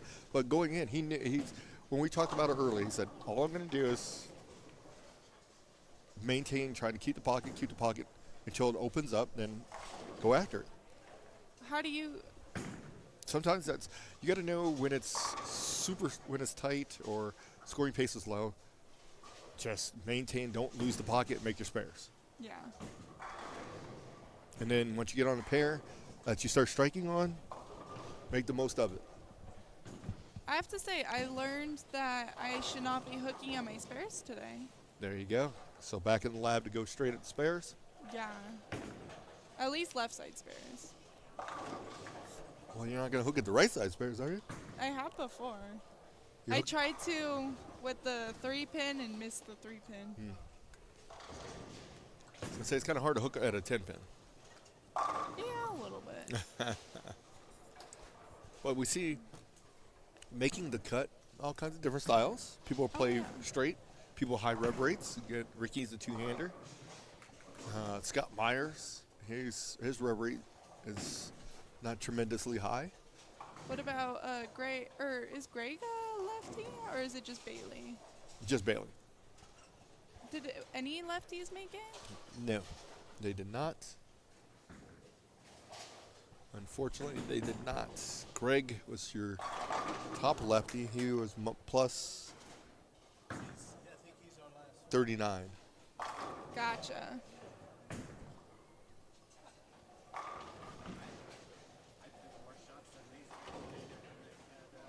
And looking across, 11 and 12, they're lighting it up over here. Yes, they are. So on 11 12, we got James Polk and Dan Streeter.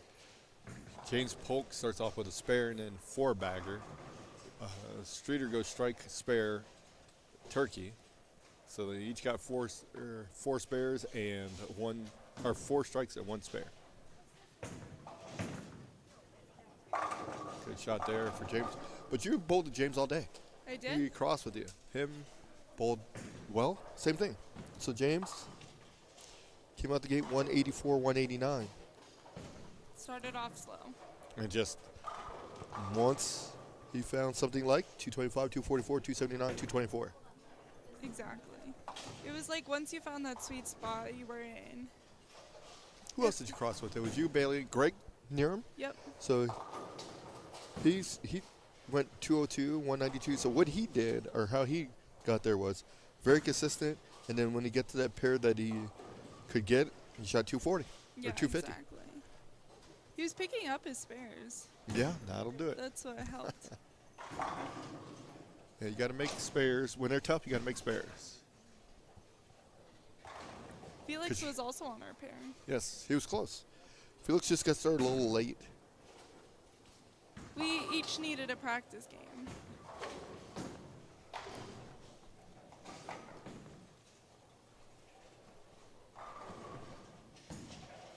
So Scott leaves a 4-pin.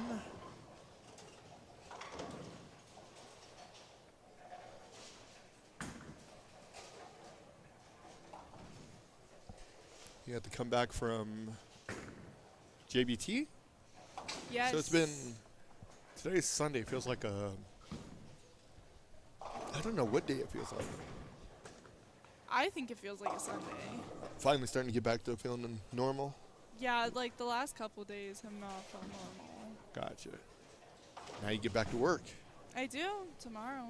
Good. After what, 2 weeks off? You had 2 weeks off? Yeah. Wow. Well, almost 2 weeks. Gotcha.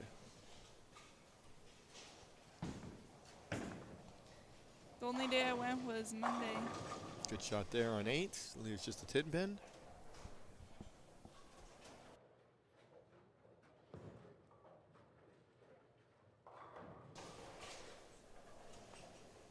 So Davis leaves a 10-pin. Our game started with an open, then a strike, spare, open, strike, and then now a 10-pin. She bowls on Monday nights on Carrie's league. Her On challenge Premier? league. Yeah. Awesome. And she bowls on Jacob's team. Okay. Awesome. Pollock is from Wyoming, Yes. as well as Jennifer Fountain. Yep. Jennifer, mentioned earlier, was part of the group that started the Cheyenne Queens, Yes. along with the association and 2 Bar Lanes, of course.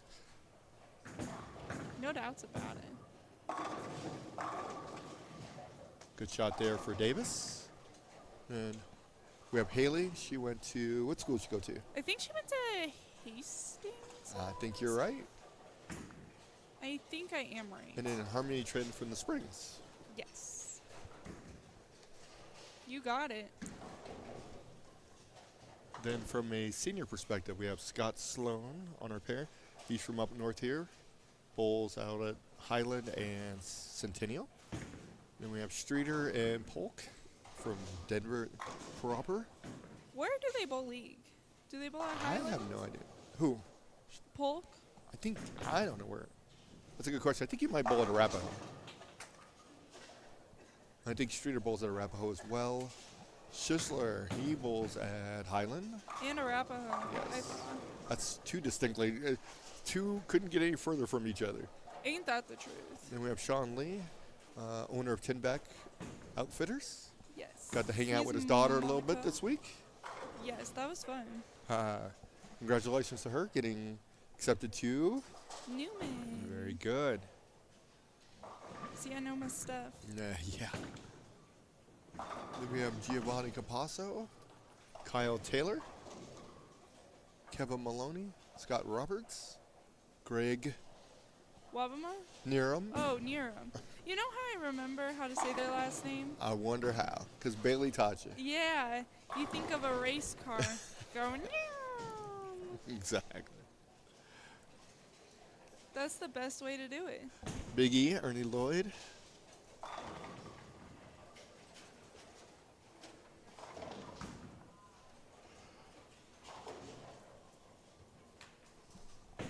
So, next event you'll be bowling is? JBT. Yes, I forgot about that. So that's next weekend, and then our next live stream will be What is it? Denver Queens. Oh my god, I haven't signed up yet. You might want to get on that. That is the 25th.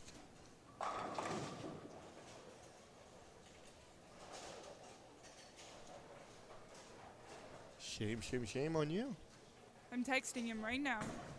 Who are you texting? I have my sources. Yeah. Hey, you can text whoever you want. You're not getting in.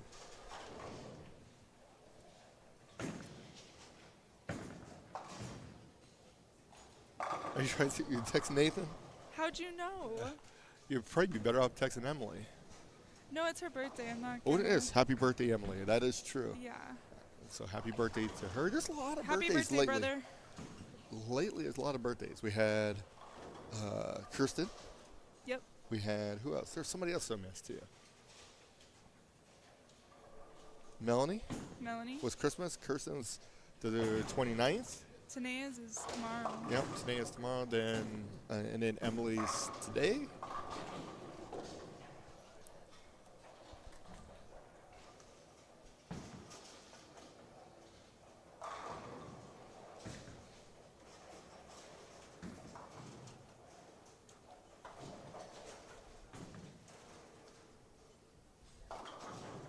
Coming up on the 12th is going to be Jan Morris's birthday. So happy birthday to her. Who else do we got? I'm looking back in the calendar here. You don't have everybody's birthday in the calendar. For the most part.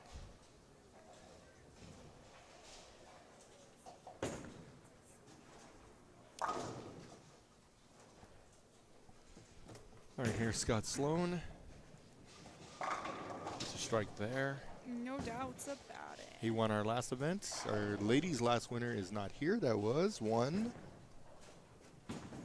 Linda Walmart. It was. There you go. And 'Cause do you know who won before her? Emily?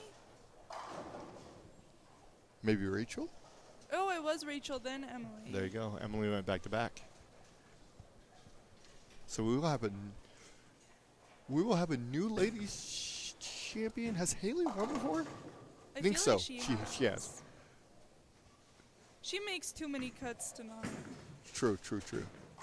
So Haley is your only female who's won before in the cut.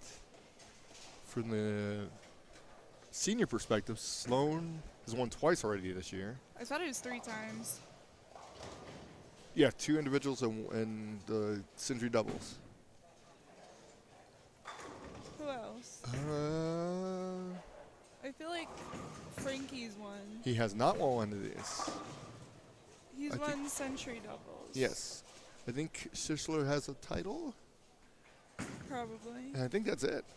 We might have a. What Sean about Lee Kevin has Maloney? not. Maloney, I don't know if he has. I think he's been close a couple times. He may have won. You might be right. I feel like he gets super I think close. I think he did win a couple years ago. Because I remember putting his picture up. The things you remember. Little things like that.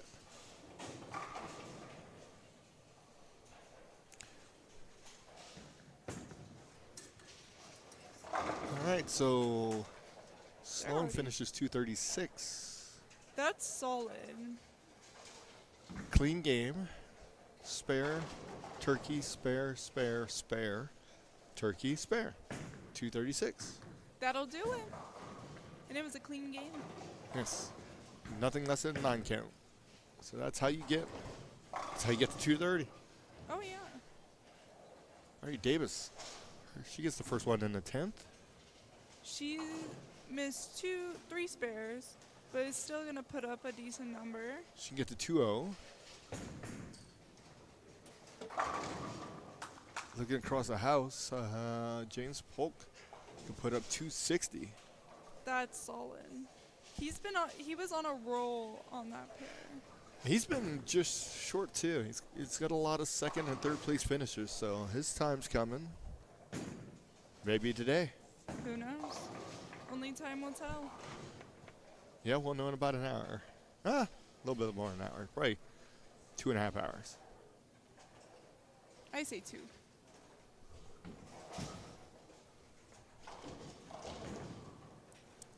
Again, a big thanks to Sweetheart 10-Pin Bowling.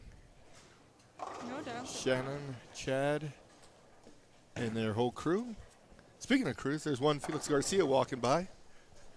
He just had to start You're just out. a little earlier. He's golden. If There you go. if you asked him how he'd bowled, he would tell you he bowled mid 6-7. He's been hanging around his grandchildren way too long. See you later. Be safe. You got it. Felix. We love Felix. Oh, absolutely. One of the nicest people you will ever meet. Sometimes. Whole family? What do you mean sometimes? Just Have you- kidding. Wow. Here is. Because have you all met me? So we are going to be back Alrighty. with game 2 here in just a moment.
All right, as we wait for game 2 to get started, on game 2 is going to be one Greg Nerum.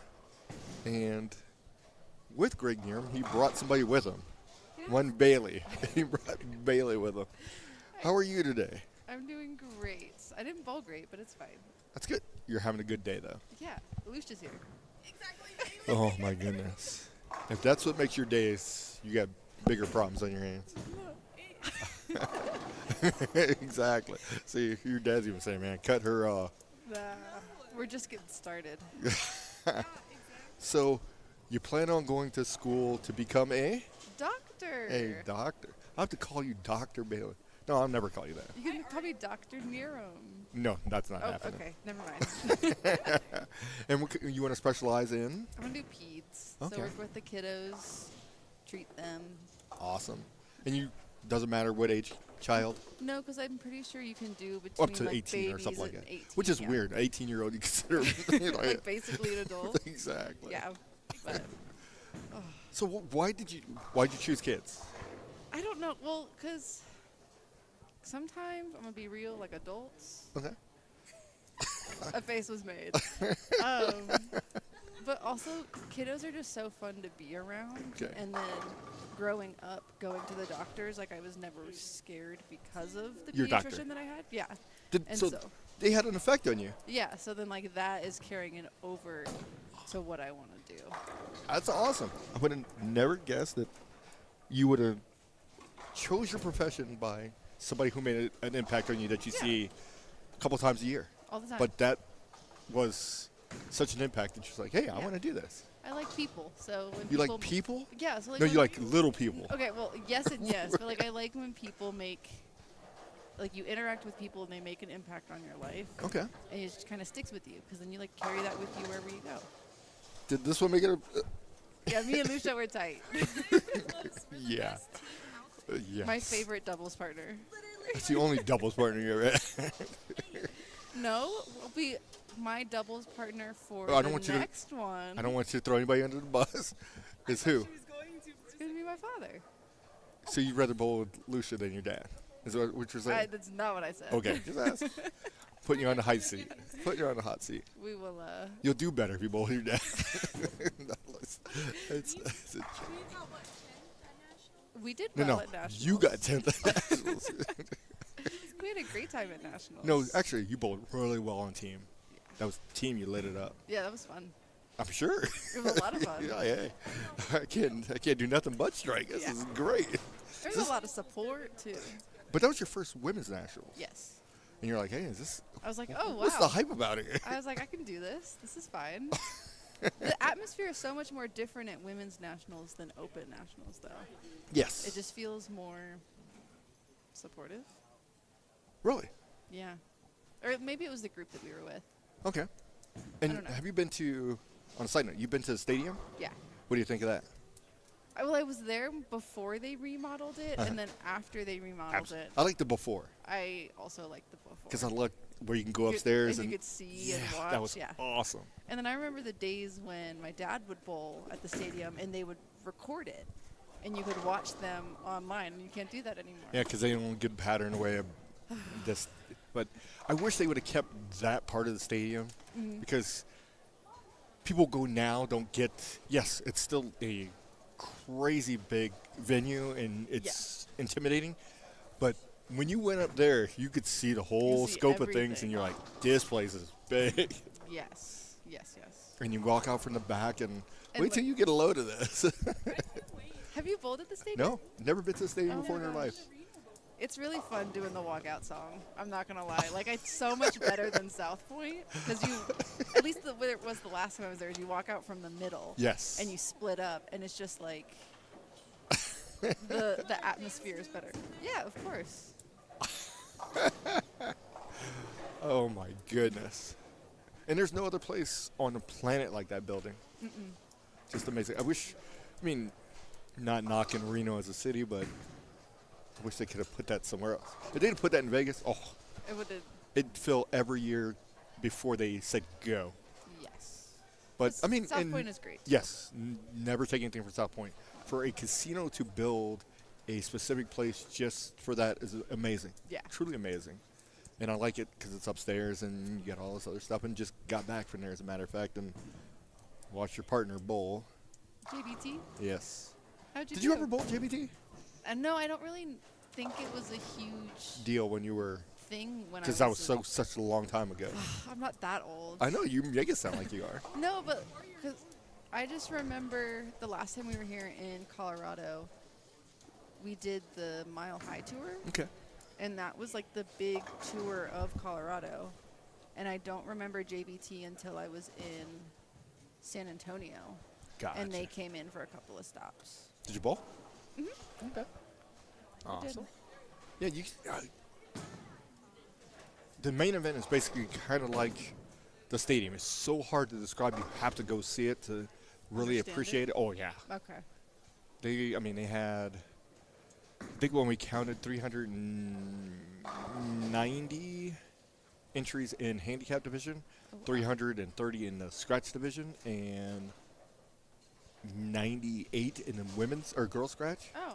So, I mean, there's a lot going on. That little hot dog vendor, that lady was working. At South Point? Exactly. Everybody in the building had like 4 of them walking around with hot dogs. Hot dogs everywhere. Kids like hot dogs. I think all the parents are eating them more than the kids. Never mind them. So, would you be a teacher? If you couldn't be a doctor, what would you be? Let's go with that. I've thought about this. Okay. I think if I couldn't be a doctor or work in like healthcare, I would do something with literature and books. Okay. So whether like own a bookstore or like work in a publishing agency. Could you write a book? Not right now. I'm sure if I worked really hard on it. Really? Yeah. You think you could write, Yeah. not a novel, but like a children's book? Probably, yeah. Okay. I don't think I could. I'd have to like hire like an illustrator. I can't. Well, draw, yes. But I think I could figure something out. So you know your weaknesses. You cannot draw. No, I cannot. Absolutely not. You can write, though. What was your favorite subject in school? High school? In high school? Yes. Biology. Really? Yeah. Okay, that makes sense. What was your least favorite subject? Not a big fan of history. Really? Yeah. World or any? Really, just any. World was tough. I'm really bad with dates, and then I think American history is kind of cool. Like I got through that one a little bit easier, but like world history. It's tough. There's a lot going on in the world. It goes back pretty far. Way too far for me to remember everything. Were you good at math? Yes. Like really good at math? Yeah, I finished. I didn't take a math my senior year because I had done all of the math that That's my a humble high school brag. had offered. Yeah. I'm just Everybody should be like Lucia. what So- carefree. So fun and carefree. Exactly.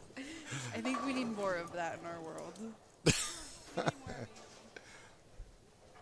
would be so much. So you would, wow, that's a It's very just different. yes, very different from literature to healthcare.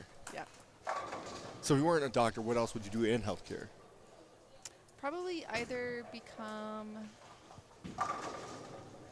maybe a physician's assistant, Okay. because I don't know. It wouldn't make sense right now for me to become like a nurse practitioner or a nurse, because that's a little bit too much more school. But I could become a PA Okay.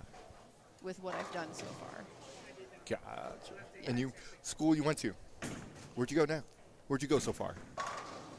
Originally, I started at the University of Nebraska, and then I transferred my junior year to the University of Colorado, Boulder. Two distinct people who don't like each other. Colorado and Nebraska used to hate each other in football. Yeah, but I mean, that's like an old rivalry. That is you know? true.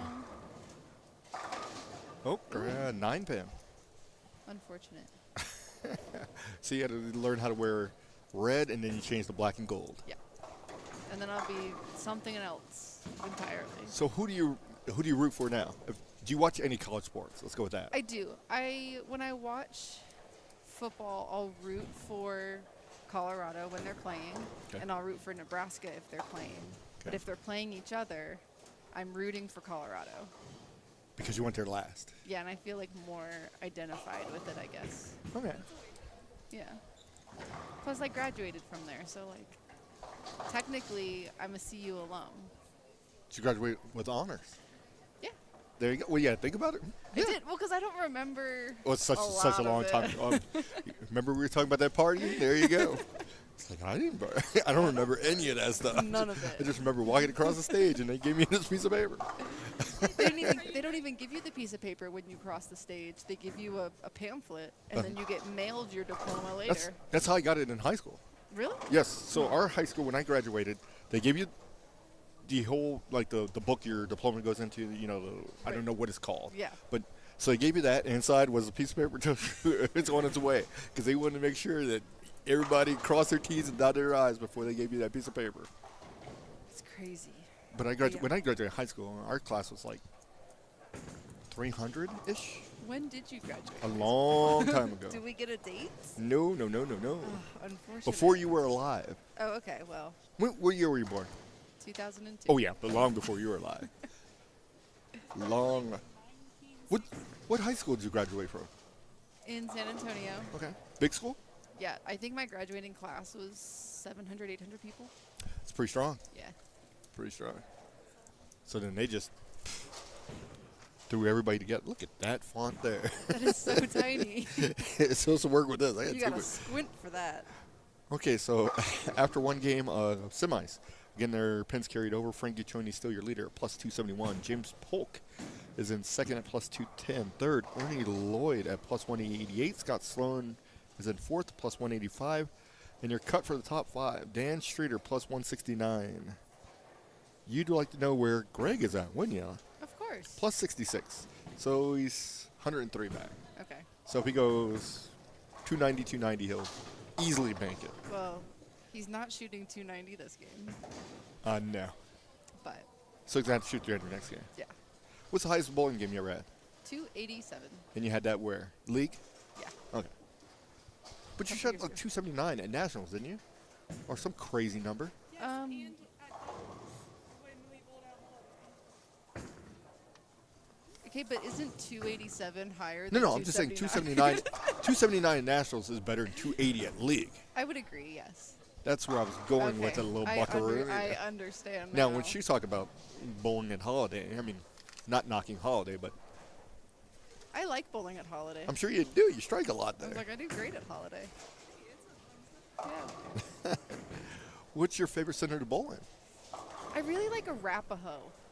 Really? I do. I mean, Rappel's a great place. Yeah. But it's very rare you hear somebody say, like, of all the places, especially Springs people, or even Denver people, their usually first go-to is Holiday. I do. Or Highland. But you don't bowl at Highland that often. Not That's why. often, and every time I've bowled at Highland, I haven't bowled well.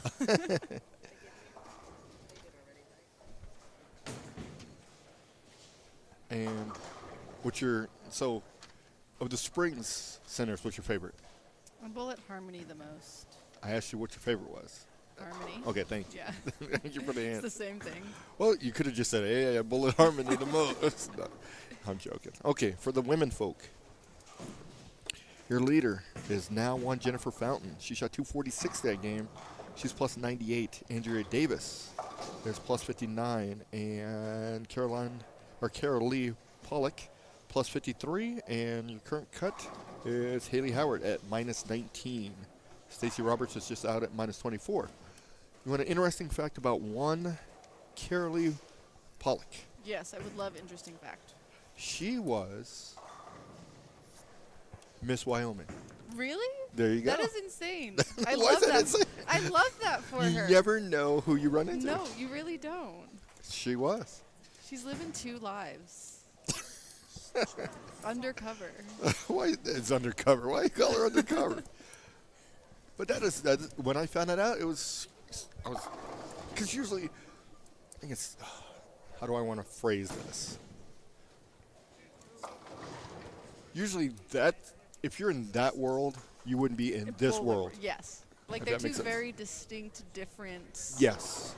worlds, Yes. things to be in. Yes. So for her to make, and then she designs, she designs shirts, clothing.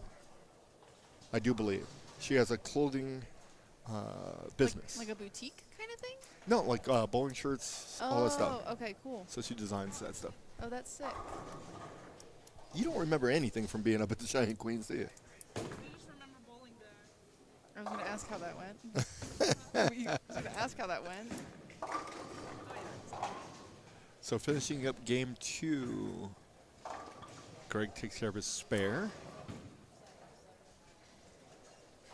So yeah, he's in a little bit of trouble here.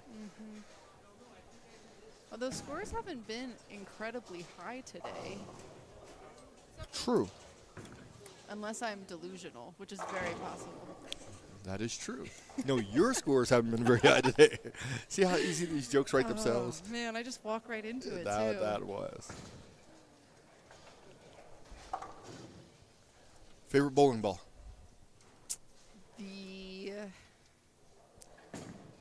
Exactly. No, I got it like all-time favorite bowling ball? Yeah. You don't want your just latest and greatest. Probably the IQ Tour. Staple. Yeah, I've used Very that staple. one for years. Staple. And it's always done well by me. You have a brother? Yes. Left-handed or right-handed? Left-handed. Is your mom left-handed? No. Grandma. Yes. Okay, I knew there somebody had to be left-handed in there. Yes. So both of you became left-handed. Grandma on My mom's side. the only person who's left-handed. Grandpa's? Both were right-handed, and then all of my aunts Uh-huh. are right-handed. So it was just my grandmother, me, and my brother. Wow. Yep. And it's strange for you and your brother to be... Both left-handed. Yes. With Your brother's both- older or younger? He's younger. Okay. 3 years. It's okay. Sometimes it's an advantage, and sometimes it's not. Today felt like not. Okay, what's the best thing about being left-handed? What's the worst thing about being left-handed? In life. In life, Yes. not just bowling. Yes. The worst thing about being Because left-handed... as a lefty, you get some craziness. No, the worst thing about being left-handed in life, especially with school, is if you're writing on a whiteboard, Uh-huh. you can't write normally because you smear it. Ah. And the same with like pens that don't dry quick enough. So See, right-handers, these things we don't have to No, worry about. But like writing on a whiteboard, I hate because you have to lift your hand so that you don't smear what you just wrote. Smart. See, things that a right-hander would never think about. No. What's the best thing about being a left-hander in life? I really like it with bowling because I don't typically have to move as much or as drastically as righties. And if I'm locked in, it means I'm locked in. That's true. You know there's a big dot down there that you'll need a passport to go onto the other side? I need a passport? You don't need a passport to go past that big dot. No, you know, you're most right. lefties don't move past that big dot. No, you're right. Exactly. Y'all like to stay way over there. It's okay. If it works, it works. That's true. That is very true. Favorite bowler of all time? That's a good question. Favorite athlete? I don't think I have like a favorite Okay. athlete of all time. No. We'll get back to the bowler. Favorite person ever? My mom. Okay, there you go. Love her. That's awesome. Sorry. He's second. Yeah, calm down. I also love my father. That is awesome. Now back to bowling. Favorite bowler of all? Because you watched bowling growing up, right? Mhm. I mean, you had to. Yeah. Yes, you have to bowl the last one. Then you guys are going to? Bucky. There you go. Are you getting Bucky nuggets? No, I get the pecans. Oh. The sugar coated or whatever they are pecans, and then we also get some gummies. I like the pulled Worms? pork sandwich. No, we get the Or- butterflies. Oh, You there need you to go. try them. No, I've tried everything. Told you I go 3 days a week. I go up there. I was like, Lucia said you wouldn't go to Bucky's. No, for work I have to go to Bucky's every so often. Wait, really? Yeah. I can't tell you what I do. It's very, very. Oh, okay. It's very secretive. Uh-huh. But yes, I go like 3 days a week. Anyways, favorite bowler. I keep throwing you off here. I know you do. I will say for the longest time, and maybe still now, I really enjoy watching Chris Barnes. Really? Yeah. Okay. And then seeing like his sons grow up and watch them bowl as well has been kind of cool. Awesome. So he's always been like, always like rooted for him when he's on TV. No favorite female bowler? I I can't remember how old you are because that's what's throwing me off here. Chris Barnes is good though. Yeah. You're right in that age where she would not like probably Chris Barnes. She would go with somebody like a Belmo or EJ Tackett. I love EJ Tackett though too. He's fun to watch. So you don't There's so even many good ones. like the left-handers of I mean, Jesper's cool. okay.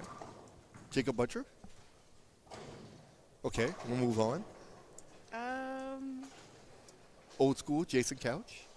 Parker Bone. Parker Bone. Is You a forgot all about classic. Parker. I don't know how. Poor Parker. I'm so sorry. Have you ever met him? I don't think so. I think I've seen him before. Like in At person? like a pro-am or something, but I don't think I've ever actually met him. Gotcha. I've met Chris Barnes a couple times. Somebody else. Jason Belmonte. He was See, cool. that's a person I've never met. Jason. He's cool. He Well, seems super chill. Everybody's cool. Everybody's This is gonna cool- sound- this is gonna everybody's sound cool around horrible. Kids. Everybody's cool during the pro-ams and stuff like that. Yeah. It's when you get to know them off the lanes, Yeah, some are a little bit different than others. that I could agree with. You know who's really cool off the lanes? Kyle Troop. Yes, he was here. He's so He was fun here to, about a month ago. So yes, we had a Okay. good old time with him. Mhm. Another guy, and he knows this because I told him at the point, is I heard he was one of the biggest jerks ever, that I wasn't going to like him. I Really? told him, I this is what I heard about you, but just getting to know you, different opinion. And that's why you should always get to know somebody, not just go with their opinions. Right. One, Anthony Simonson. He's like, yeah, so I got to get rid of this mystique. People will see me on TV and think I'm just this jerk and all this other Right. stuff. So I got to start being more calm on TV. So I got to work on these things. But yeah, he was really, really awesome. Who's your favorite bowler? My favorite bowler, male or female? Give us both. Ever? Norm Duke. Norm Duke won. Norm Duke is great. And then female? Female, Diana. Oh, yeah, that's right. Diana's cool. Oh, now you're just trying to jump on a bandwagon there. No, I'm just thinking. Bowler wise? Is there a junior? Did we watch junior bowls? I would say either Lindsay or Caitlin. She doesn't even say herself. What? No, just. No, I don't, because I'm not as good as they are. Now, for the record, because I know you didn't watch the main event because you have more better did things to not. do with your time. You told me that. Nah, I ain't watching none of that stuff. I didn't Probably say not even anything. subscribed. But anyways, back to where I was going was we get to the finals and it gets to the 10th frame. The one which is who? Caitlin? Caitlin has to get a mark to win. Okay. Throws a really good shot. 8-10. Ooh. Yikes. So- to her credit, got herself off the lanes, went to the bathroom. I'm sure she destroyed that bathroom. But she was, I mean, and it's tough. You're going to lose to your best friend. I mean, I'd rather lose to my best That's what I was friend asking her. than somebody else. So how do you take that? If you're in that position, what do? Being completely honest. Yes. No, I want you to lie. Yeah. Oh, yeah. Obviously, I say, hello, you know. how you doing? Thanks for... Obviously, the good sportsmanship, like, okay, if I know I've lost it, good luck. Like, great job, great bowling, whatever. But you bet I'm going to go to the bathroom and cry. Now, I am just a girl. the caveat is she won 2 of those before. Okay. So that would have been her third. Okay. Her best friend hasn't won any, so she's got Yeah. her first. So it's a little bit of... I think it'd be tough, obviously. Mm-hmm. So now I'll put you in the other scenario. If you're the person who just won that way, Mm-hmm. do you say anything to her? Yes. Really? I'm going to tell them that they did, like, good bowling, like, sorry, shake it off, you're great. Shake it off. I'm don't sure know. that's going to go over well. But I'm not going to just ignore No. them. Well, this one said I wouldn't talk to her until she got out the bathroom. Well, the goal would be to, like, say something, even if it's something small before, because after that or whatever, you know. Gotcha. Yeah, because you're going to have a conversation after that. It's your best friend and yada yada. It'd be Right. tough in that when you guys get back to the room. It'd be kind of tough because the jerk in me, the old me, The old you. the old me would have probably took the trophy and put it on her bed. So when she came up into the room, that's really bad. But no, it would be funny. You'd probably laugh. Yeah, I think afterwards you could laugh about it. But, like, in the moment, Yeah, you don't want to do that in the No. moment, but and then you put it in the car seat when you get in there. Now, Caitlin, on the other hand, if I was her, I'd take my 2, put them right next to you. I got 2 of these. When you get 2, then we can tie. But then no, we can duke it out. that's hilarious. I mean, like I was telling her, it's got to be hard because it is your best friend. They grew up together. Okay, So you want the best for her, right. but it's crazy how you just lost. Yep. And it's only going to make you stronger, better. All of the experience. You think. Either that or going to make you quit. I hope not. That's tough. Yeah, but you can always come back from that. There are bigger things in the bowling world. A national title, though. That'd be like bowling the queens, the actual national queens. Right? And you got a chance to win. You're bowling Lucia. Okay, great. And Look you at us go. We're in Queens. Yeah. You guys are in the finals. And all you got to do is make a spare. Yeah. And the queen's title is yours. Yeah. And you 8-10, or 7-9 for you. Yeah. 7-9. And then you still got to throw another shot. So that'd be, I'm not saying it's easy. That'd be a tough pill to swallow, but. I definitely want some time to myself after that. You know what I mean? So, again, if she says something to you when you're coming out the lanes, you wouldn't be. I wouldn't be. No, I would probably give Lucia a hug and be like, great bowling. And then I'd be like, I'm going to go to the bathroom. And Lucia would be like, okay, cool. Like, be like, I get it, girl. Plus, dinner's on her. Yeah. Well, no, you'd already won. The other one didn't have the ball. Yes, she did. Right? No, she was already done. She'd already won. Oh, she was confused. Not It's even okay. there. It's okay. This is your partner. We're the best. Yes. She just got a bowl. Yeah. Well, we're going to take a step further while we're waiting on game 3 here. Uh-huh. You guys are partners. And you can win a doubles title. Mm-hmm. You're the anchor, Okay. so you need to spare the win for your title. Yeah. And you do that 7-9, so obviously you're not going to make the spare. Don't make the spare. What do you do if your partner does that? How do you console them? Because it's going to be tough, especially when you're bowling for a group or a team like that Right. versus yourself. I'm sorry. I'm First of all, confused. we're going to put you in the position of Am I the one who misses the spare or leaves the split? we'll put you in both scenarios. You lead the split for your team to lose, Uh-huh. or your partner leads the split to lose. What do you say to your partner? I think either way, it's a team of sport event, Correct. and I'm not. But it's still got to be put that- tough on. I mean, you got to console your partner. If I'm the 'cause- one that miss it, No.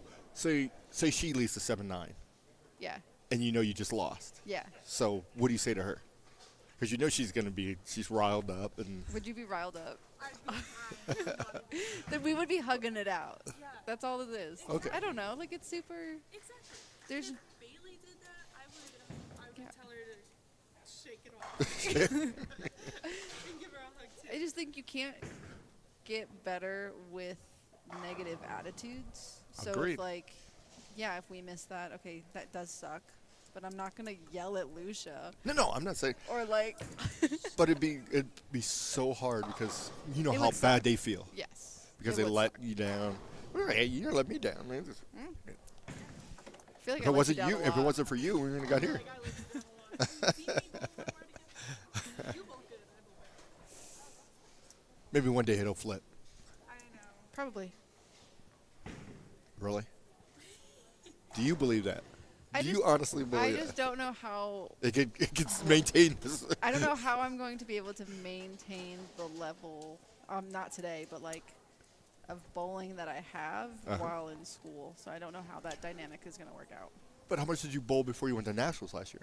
Not that much, right? Not more than like your league That's what I'm saying. So a couple times a week. it's almost I mean, you'll bowl a little bit less, but not. It wasn't like you were putting in tons of work before you went to nationals, No, and you still carried her. She did. we did great. It was a team effort. You keep. Lucia's pins counted. True. Lucia's pins were important. That's true. Every one pin that she got made us go one step higher. Every spare she picked up, that's There was only 3 10 of extra them. pins. Oh. Yeah, because they were all straights. Oh, you're so right. What is the hardest spare for you to pick up? Non-split. I struggle a lot with the 247. Okay. I've been practicing that one a lot because I always chop The the 2-4 two. off. Yeah. No, I chop The the 4-7. Yeah. And leave the 2 alive. And leave the 2. Okay. That one I've been working on a lot. Better percentage. Did you shoot any today? I did. I made all of mine today. There you go. So there's the So, positive. See, you're all throwing stuff against the wall and going ballistic. I was not kicking throwing stuff. anything Yeah. against the wall. I seen you take a or bowling ball and throw it out in the no, parking lot. No, absolutely not. I am not a violent person. I'm not a violent person. I hope not. Have you ever yelled at anybody in your life? Probably. What do you mean probably? You probably yelled at your brother. She yelled at me today. Lucia! Like right now. The slander on my name. My shot apron. I should have 300. Oh, I go first eight, first set. Jack my feet, my foot, split off the shit. that'll teach you. Hey. And then you're gonna make it to the finals. So almost at 300 there. Plus the 300? Almost at 300. Oh, I thought you said plus. He went front 7, split, sheet. So that's an extra like plus 80. Oh, that's not Plus 280. 60. Oh my goodness. I thought Math- you were good at math. Math is hard sometimes. Bowling math could be, Bowling math is the hardest math. yeah, because it doesn't make any sense. I mean, it makes sense. You just got to think about it differently. Well, Makes sense if you're smart. you're looking at her sideways. I am not. Bowling math is just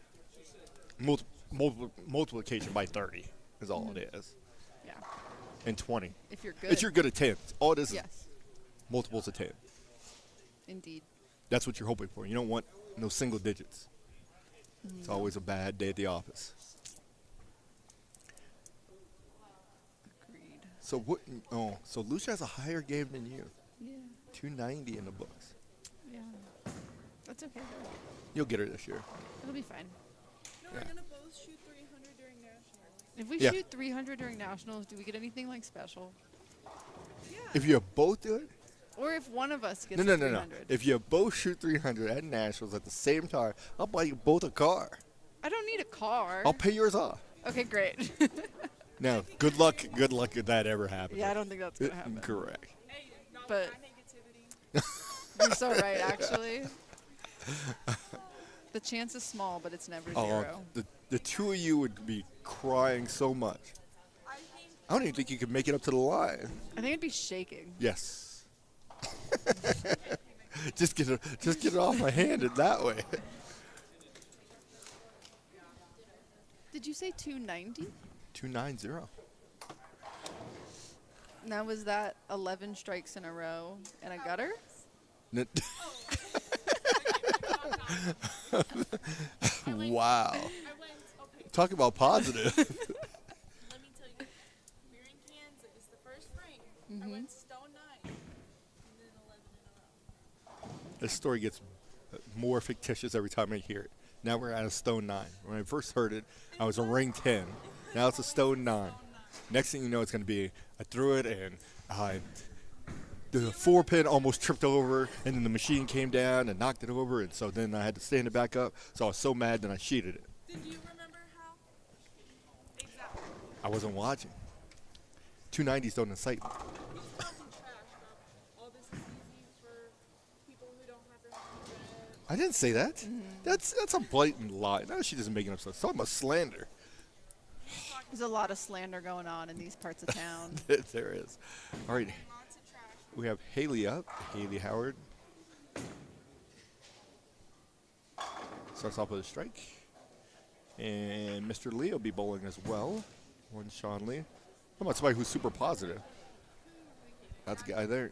Really? He's, the only thing about Sean, he'll tell you, growing up, that dude was so slow at bowling. One time we were in a Masters tournament. This is no lie. He single-handedly slowed down the whole squad Oh, no. because his pair was so far behind. Because like right now, he's moving fast. And this is pretty slow. Yeah. But the Duke can bowl. He shot 300 at Nationals. He's won the Nice. New Mexico Open. Yeah, Duke can bowl pretty good. Hall of Famer, both city and state. Nice. He just likes to take his time. Nothing wrong with that. Oh, till you slow the whole tournament down. So you're accepting of that. When you're closer to 100 than 0, you gotta take a couple extra. At that time, he wasn't close to 100. It was closer to 0 at that point in time. Okay, well maybe it's the opposite for him. Papa's down on, where is he He's at? on 17 and 18. Yes, he is. Yes. We didn't bowl on that pair for qualifying. What pair did you like? What pair did you not like? I liked 11 and 12 because I shot my highest game there. Or maybe it was 7 and 8. You just don't remember. It all blends I think together. it was 7 and 8. 7 and 8 was good. And pair you didn't like? All the rest? All of them, yeah. Granted, I don't think that is a sweetheart issue. I think that is a Bailey Miram issue. What is your middle name? Renee. BRK. Burke. You got problems. You most definitely. I have no problems. Good spare there. Did they use your first and last name when you were in trouble? It's first and middle name. Or when first you're and in middle? I trouble. mean, yes. Sorry. Yep. That's right. You knew where I was going. Often. You had to go to all three. You were really in trouble. Then you were like, you knew you were. Yep. Who got in more trouble? You or your brother? Then I'll ask your dad. Probably my brother. Okay. You're a good kid. Yeah. For the most part. I had my moments. Ooh. Oh, lucky. Results after 2. A little bit bigger font this time, too. Oh, love that for you.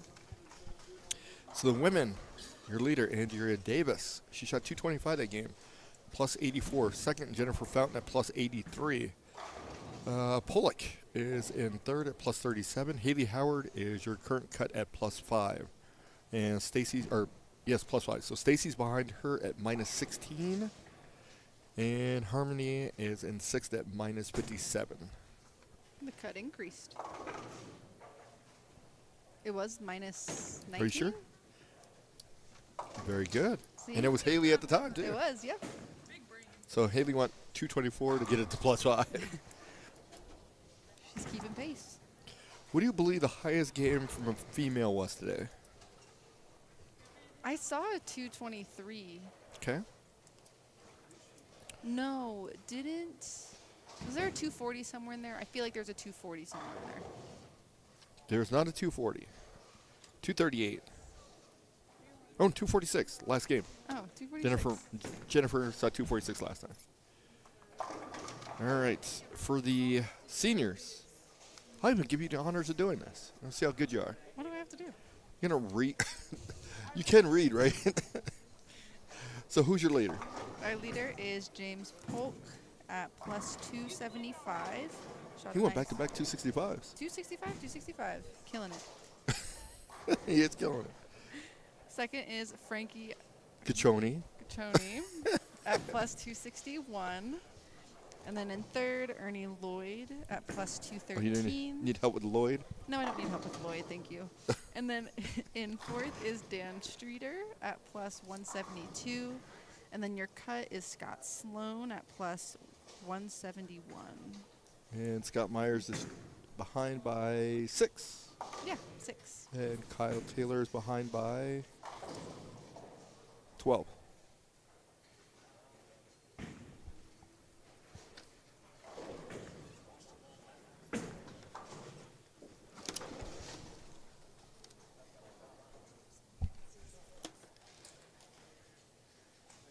It's pretty tight, though. It for the is. cut. You only have a difference of 20 pins between, what is that, 8th and 4th? So anyone can still get in. Mm-hmm. Or several people can still get in. Right. There's some no loose shot at Ephraim getting in or Felix. No, considering they aren't bowling. Exactly. And I'm using, so the power of positivity. Your friend over there has coined a phrase that every split or every spare is makeable.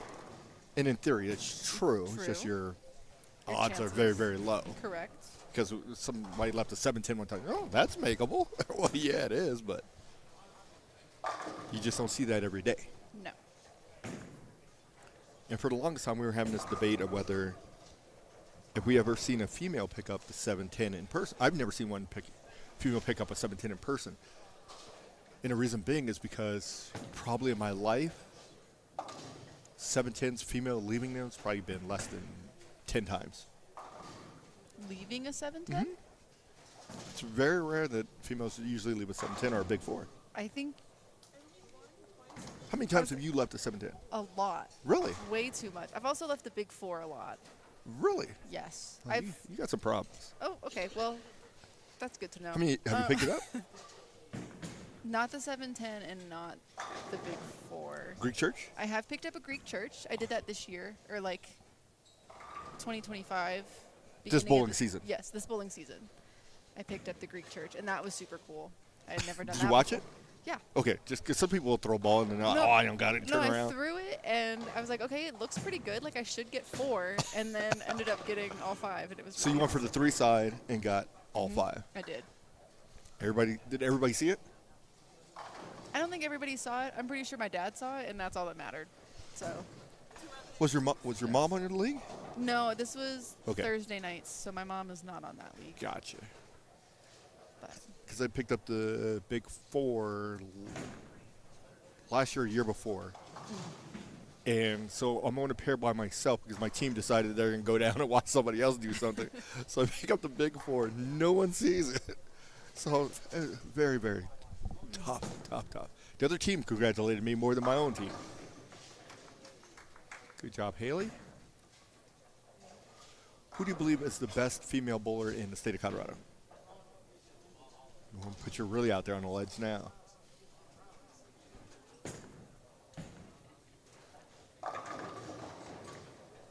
You think about that for a while. I'm going to think about it. Do you know who the best male bowler is in the state of Colorado? No. Okay. I don't think I pay attention too much. I'm going to be real honest with you. There you go. Greg Nerum. There, no doubts about that. No, know. I'm always so worried about my own game that I'm rarely looking at other people. Fair. Which can sometimes hurt because I know that you can figure out kind of what the lanes are doing from other people, which is probably one of my bigger weaknesses because I will tune everybody else out when I'm bowling. So you never go to see, like today, you wouldn't run around and see if there was somebody scoring well. Okay, what are they doing so I can figure out where I need to be? I think a lot of the times if someone's scoring well, 9 times out of 10 they're a Woo! righty. Good spare. Oh. He didn't See, even watch it. exactly. He never knew. He never seen it. He never. He's just right outside to the right. Tell him to do it again. See, nobody ever pays attention. They just throw a ball. I got a poster shot. So I was just thinking about this. I don't know what made me think about this, but so as a doctor, will it be kind of strange for you to go to the doctor? Probably. That's what I was thinking. Because I know 'Cause you're some gonna know- people, uh-huh. like, they don't disclose to their doctor that they are also a doctor to try to see, like, okay, does this person really have, like, my best interest at heart kind of thing? That's pretty smart. Would you do that, or would you just? No, I think I would keep it secret. Okay. At least while, like, establishing that relationship with them. Correct. Because then, like, if they explain things to you as if you know nothing and they really care that you understand what they're telling you about your own health, I think that shows that they just want you to understand your own health and make those right choices. Smart. But if they But know... wouldn't you have to put on your paper, doctor? I could just put, like... That'd be very interesting. Self-employed. That's true. That's a very good point. So you'd want them to explain whatever they're talking to you about as if you knew nothing. Right. Awesome. That makes sense. Because it's weird. It's one of the only professions. Because if you're a lawyer, do you have a lawyer? Is a question. Probably not. I mean, probably you should. I mean, you're legally allowed to have a lawyer. Correct. But if you were a top-notch, very, very high-level lawyer, you're going to probably think, why am I going to this person when I know Everything. Yeah, or I know how to defend myself or do this, that, or whatever. Right. It would be just weird. It's from a profession, doctor. I mean, you have to go. You can't do your own. Yeah, you can't diagnose yourself. No. You write your own prescriptions. Let me take this over there. No, you cannot. Legally, you cannot. You probably shouldn't. No. That spare was big. Here's Haley taking care of her spare. Spares are important. They are. You can't win. Because we were talking about this same thing out at main event. I was talking to some college coaches or whatever, and we were talking about kids and dealing with the youth. I said I tell every youth, you never have to. I would never force you to work on spares. If you can guarantee that you shoot an 8-bagger every game. I wouldn't even, you don't ever have to shoot a spare at that point in time.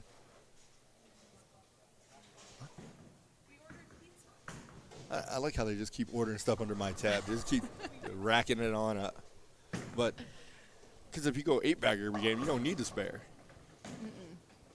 But until you get to that point and there's nobody on the planet who's guaranteeing himself 8 strikes every game, you might want to work on your spares.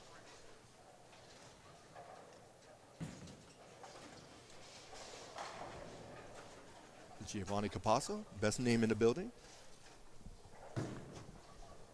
Yeah, think Okay. about it. It's a good name. Solid name.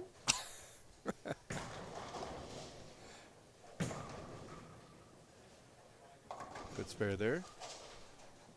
Then you have Haley. That's a double H. I wonder if her middle. Fun fact about Haley. See, I know so much about everybody. She does not like chocolate at all. Can't stand it, which is amazing. That is definitely an unpopular take. Yes, I never met anybody who hated chocolate, but she doesn't like it. That's okay. No, it's not. Well, It's not. There's something seriously wrong. I got to talk to her dad about how they raised that child. That You don't like chocolate? Yes, because he likes chocolate. The rest of the family likes chocolate. She just doesn't like chocolate. Do you like chocolate? I do.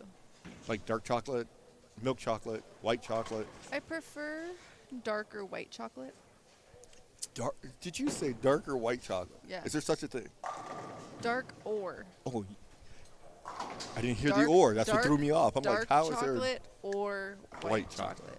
Do you like dark chocolate because it's more healthier for you? No, I. Oh, and you're tearing the building down, by the way, too. Good Lord. I'll fix it. No, I just like it because I like the taste. Gotcha. But there's distinctly two different variances of They dark are. chocolate and white chocolate. They're very different. You have problems. You keep telling me this. Because you're very distinctly different on your mindsets on things. Yeah. Your favorite food is what? We've discovered this before, but I can't remember what it is. Something's not very good, I can tell you that. Like favorite meal? Because I think I asked the same question. Yes, probably. If you could only have one meal the rest of your life, what would it be? I really enjoy, we make this at home, a lemon chicken pasta. Okay.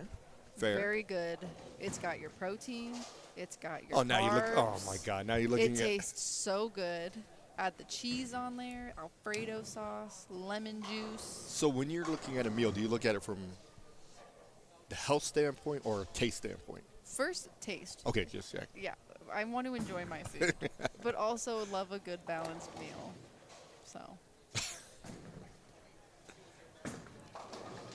But I'm not gonna eat some like low carb, brittle sandwich.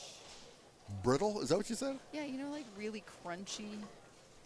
So you've never Like- eaten anything that's non-healthy before? No, I have. Okay, check it. But I'm just like, I want to enjoy my food. True. So one staple, if you could only pick one staple for the rest of your life. What do you mean by staple? See, so if I could only have one thing, meaning one staple forever, it would be rice because I can make it in so many different ways and make it work. I mean, potatoes are kind of the same way. Okay. So that's where I'm going with it, like a staple. I feel like chicken. You can do make a lot that of separate. You can do a lot of things with chicken. You just got to make sure it's cooked. The last thing you want is, Salmonella. yeah, it's not very good for you. It's a quick way to go down. So you would take chicken over red meat. Probably. Smart woman right there. Seafood over chicken. Probably still chicken. Pork, chicken. Probably still chicken. Okay. It's just that's like Fried, baked. if I could only have it for the rest of my life, baked. Because of the health aspect of fried chicken. Purely, Your life is going to be a lot shorter. I was like, that would be rough. No amount of running is going to combat that. That's right, you are a runner. You've done marathons? Done half marathons. What's the last half marathon you did? I did, the last one was probably in 2024, September. Okay. And then I did Which was where, though? in Boulder. The Boulder. And then last year I just did a bunch of like 5Ks and 10Ks with some friends. And then this year I am signed up for a marathon in Utah before I go to school. Have you been working? Yeah, I've been developing like my running base, Okay. and then real training will start. Like I ramp up training in the beginning of February, Gotcha. and I'll have essentially just over 4 months Good to shot. train for it. Shot from Sean. So once we finish this 10th friend, or he's going into the 10th now. Okay. So the question I have is this, because I've never been a runner. I mean, I can run from here to like wherever, but I'm not like running a long distance because to me, I don't understand the mindset of I'm impatient, if that makes any That's sense. fair. Because I think as a marathon runner, you have to be really, really patient. It's a lot of mind games, and like playing like tricking your mind into doing it. Because once you run half of it, you can run all of it. It's just getting your mind on board with the rest of your body. Because you'll mentally fatigue before your body will. Yes. If you've done your training correctly. Now, could you... All right, Sean gets the first one in 10th. If your body started to fatigue, could you mentally will yourself to the finish line? To a certain point, you can. Okay. There is, I don't know if you've heard of it, but there is such thing as hitting a wall. And that is a real thing. And people who run marathons and run them fast or run ultra marathons, your body simply just gives out, and no amount of mind games is going to get your body to cross the finish line. And Gotcha. When the first half marathon you did was which one? Colorado Springs in 2022 or 2023, one of those years. Was it super difficult? Was it No. harder than you thought or easier than you thought? It was easier than I thought. Okay. I took it really easy because my only goal was to finish. So, And you did finish. Good did. strike there. So Got Sean doubles in the 4 10th. they're both going in with a double. They are. So Sean can max out at? I gotta do math. 142, 172, 202, 232. Is that how you do it? Yeah. by So I go 30s. a little bit different. I would add, like if I didn't see the score at the end, because you can see the I was gonna say, 222. I wasn't looking at that. So if you take that out of the equation, I go 30, 60, 90, add that to the 40, so it'd be 232. See, I have to do it by step because otherwise I'll mess up somewhere. Okay, that's fair. Mm-hmm. I'll give you the benefit of the doubt. So then, Haley, what could she finish at? 75. 05. Okay, so 235. Yes, very good. So Right. Sean does so 232. That's amazing. Both are great Have games. to you have to carry the one and everything. Oh, Wow. He's ready to go to Buc-ee's. with that check. Oh yeah, that's true. Still gets a You spend check. it all money and you spend it all there. I didn't There's- bring my wallet. So Haley leaves a 10 pin. So now we should finish one. I'm really Now I gonna have make to you do work. different math. Yes, you do. Okay, 174 if she. Spares, Okay, so if she spares 184, 194 in the 9th, and then 20 in the 10th, 214. 224. I'm so sorry. Remind me never take any kids to you. They have computers for that. True. It's just math. True. Plus you have a nurse. Exactly. You always and send a an nurse in assistant. to tell you all your stuff anyways. Mm-hmm. The doctor just comes in just to do a couple things, collect a big check, and then walk away. What would be the one thing about becoming a doctor that no one really understands? Like, to me, people don't get how much insurance you have to carry. I'm confused. Apparently, because they just think doctors make all this money and there's this crazy amounts of money, yada yada. Well, their insurance premiums are really high because the last thing you need is malpractice. Right. So you got to carry all that insurance, things of that nature, as well as well, the doctor comes in, deals with me for 10 minutes, walks away, and I got paid like $300 for this thing. Well, you're paying for the knowledge, is what you're paying for. A lot of it- and it's And I think educated this guessing. is I was like, a lot of it is the knowledge, and then the system that America's healthcare is on. You gotta pay it back. You gotta figure it out somehow. And what I would say to people too is you have to understand that when you go to it's at its base, the doctor's just giving you an educated guess of what to do Yes. because they can't guarantee 100% whatever they say is going to work. No, and a lot of it, it's a very educated guess. Correct. Yes. So That but helps. It's never 100%. Science is always changing. But Ooh, Streeter running them out down there. Have you ever ran a shot out? what? Have you ever ran a shot out? No. I've never been in a position Okay. where I've Had to run it. had. Yeah, no. You just stay posted and make the shot. Usually I make the best shots when I'm posted. That is So, true. That as is much as I hate to deny it, that's or hate to admit it, there's no doubts about it. Will you bowl the Denver Queens in 2 weeks? The 25th. I could. I don't think I signed up for it. Oh, I neither probably did Lucy should. yet. I probably should. Okay. I need to look at tournaments and get on it. Because you got Denver Queens, Colorado Springs Queens coming up as well. Yep. You usually bowl the Colorado Springs Queens. That one, yes. That one's usually fun. Highest finish? I don't remember. Have you made the cut? Maybe once. No. I think 1 year I did, Awesome. but Well, you'll make it again this year. that's the goal. That's. I like the color of the Stanley. Yeah, it's awesome. Favorite color? Green Really? or red, but not together. Direct opposites. Yeah, I know. What is, Well, you got some issues. originally it was red for the longest time, and then now it's kind of shifted to green, but I still love red. Purple or neon colors. Neon, I believe. Like that green of that lane machine. Awesome. That's the best color green ever. I don't think so. It is. No. Neon green is better than any other green there is. Pea That green, is horrible. that is a hot take if I've ever heard one. You'll learn. You'll figure it out in life. Okay. Dealing with little kids, you'll like, oh, look, kid needs bright colors. That, yes.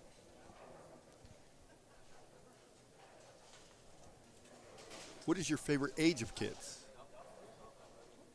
I really like the ones between the ages of like 4 and 8, where everything is just, you know how kids, they'll sit there and they go, why? Why? You really like that. Why? And they're just like so in their own little world. So you want them to keep asking you why all day long. I think it's fun to come up with answers, yes. Okay. Teenagers are hard. Yes. I think the perfect age of kids is like 7, 8, 9-ish, even 10. could see that. Because they've got their mind is good, or not saying it's not good earlier, but they've developed and they've got their little style and they know what they want to do. You can reason with them. Can you grab mine? You can reason with them. And so it all makes sense because it's like I'm not into the whys all the time. Why? That doesn't work so well for me. And then when you get to the teenager level, you get the same whys.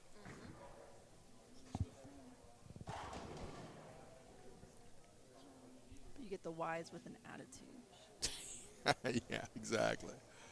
All right, they're finishing up. We will have our top 4 for our ladies and top 5 for our seniors.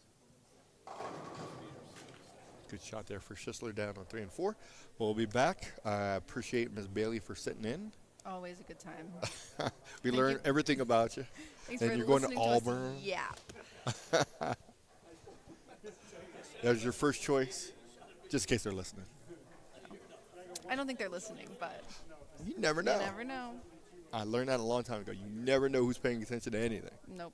So, what you're saying, I don't have a good enough reach that I can't reach Auburn? No, that is no, not that's what what I'm you saying. just said. That is not what I'm saying. That was a low-key slap in the face. That was not a slap in the face. That was. I don't think the University of Auburn is listening to our polling. They are. What you call it? The athletic director.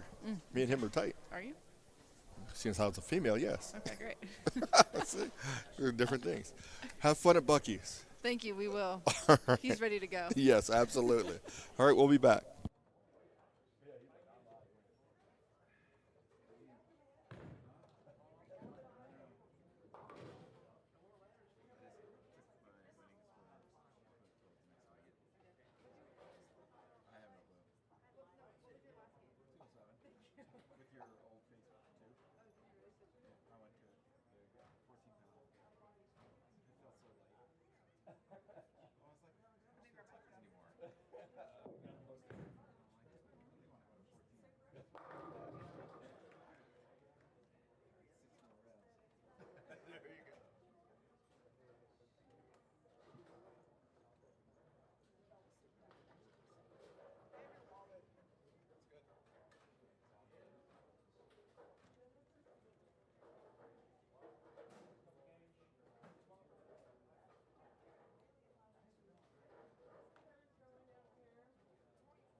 You're in the way.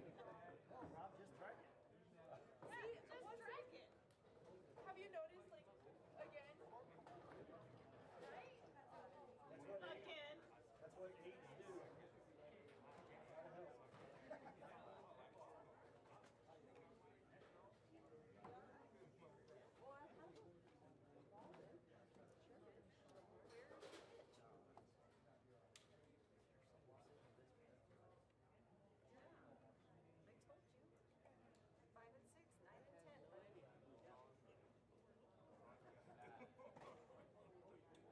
5 and 6, 9 and 10. There he is. Nope. Do you want it? He must be back in the bathroom. Oh, you need that? Only if you want to get paid.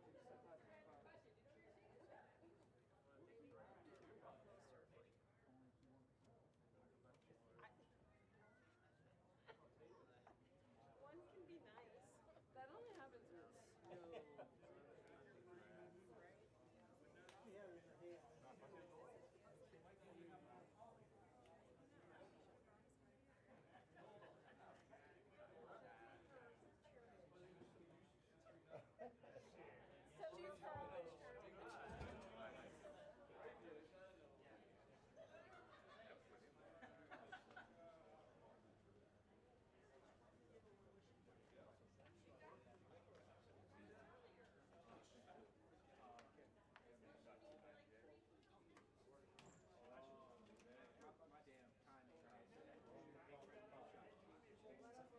I go 65, 65.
Caroline, playing 5 in 2016. There's paper there.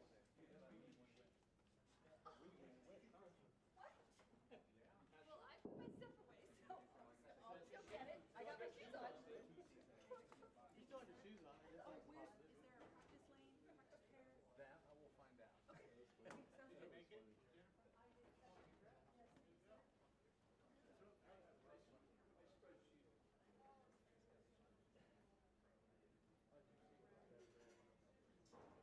I just see how much my accounts are. I've been doing peanuts, water,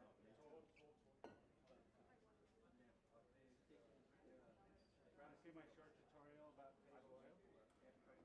Use Kegel oil after 4 games. This is Kegel oil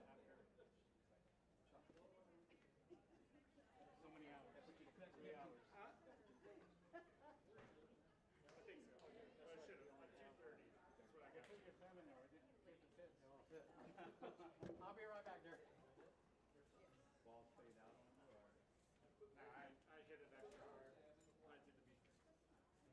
Well, maybe. I don't know if I. I'll go grab it. Watch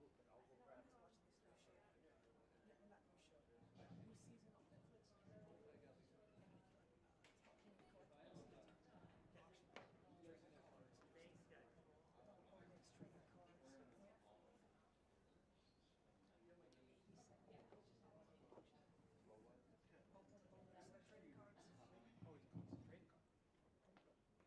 Danny, you were the cut. Yay! I like being the cut. Yay! Alrighty, bowlers. For the ladies, we are now cutting to the top 4. Your leader after semis was Andrea Davis at plus 103. And then Jennifer Fountain at plus 76. Carolee Pollock at plus 27. And Haley Howard at plus 18. So Carolee and Haley will be bowling on lanes 5 and 6. 1 and 2 will get turned on as a warm-up pair. And for the seniors, we're now cutting to the top 5. Your leader after semis, James Polk at plus 314. Frankie Cuccioni at plus 251. Kevin Maloney, 233. Ernie Lloyd at 211. And your cut going into the stair step, Dan Streeter at 178. I will have checks available for those of you that did not make the stair step. The seniors, you will be bowling on lanes 9 and 10. So Ernie and Dan. We also have an Infinity Quest up here at the counter. If anybody's missing an Infinity Quest, please come and claim it.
All right, we have our top 4 and top 5. Top 5 for our seniors. 5th seed, Dan Streeter. 4th seed is Ernie Lloyd. 3rd seed is going to be Kevin Maloney. Frank Cuccioni is the number 2 seed, and James Polk is your top seed. He shot 239 in the last game to get himself to plus 314. Kevin Maloney shot 298 game 9 to get himself to plus 233 in the 3rd seed. For the ladies, we take the top 4. Haley Howard is your 4th seed. Should be bowling Carolee Pollock. 2 seed is Jennifer Fountain, and your leader, Andrea Davis. So they're getting a couple warm-ups, and we'll be getting started here momentarily.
All right.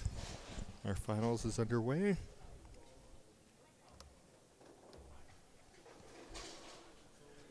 This is the 4-3 seed of the women and the 5-4 of the seniors.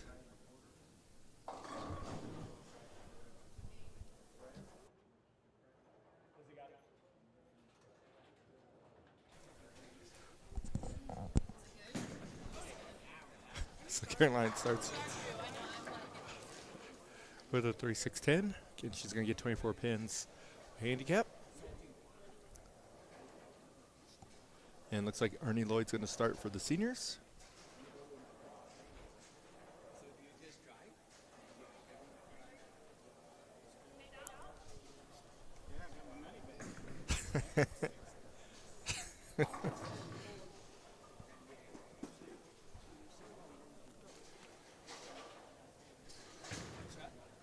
Caroline does take care of her spare. Ernie Lloyd starts with a strike.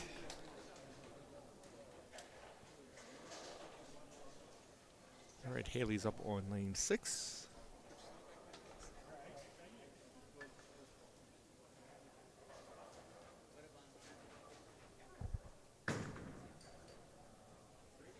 Comes in a little high. Baby split for her. So 310. Get Streeter up on lane 10.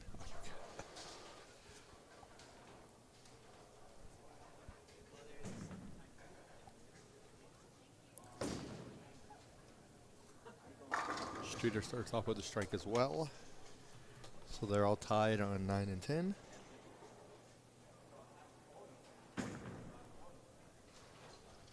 Haley takes care of the spare.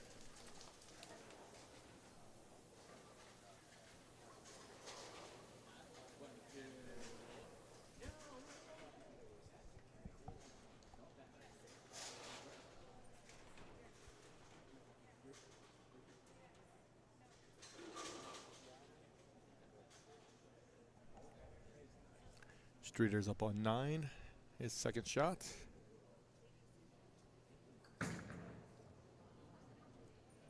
He's going to have to hurry. He 2 8s. Haley leaves the 1-2.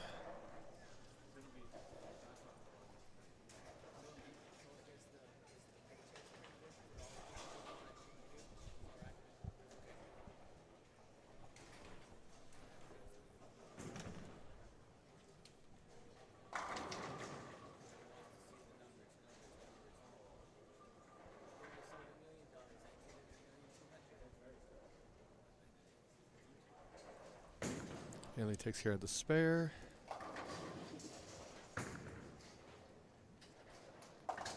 And Dan Streeter does the same. So Haley starts off with 2 spares. Dan Streeter starts off with a strike in the spare. Ernie Lloyd is going to be on 10. He started with a strike. And Pollock started with a spare. So here's her second ball. Gets a strike there.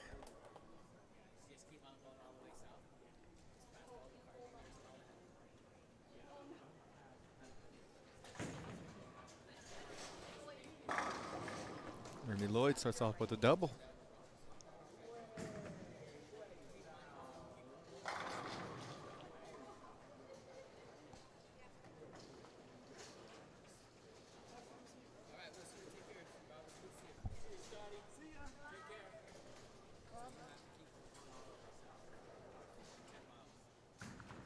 Third ball for Pollock. Gives herself a double. So she starts off with a spare.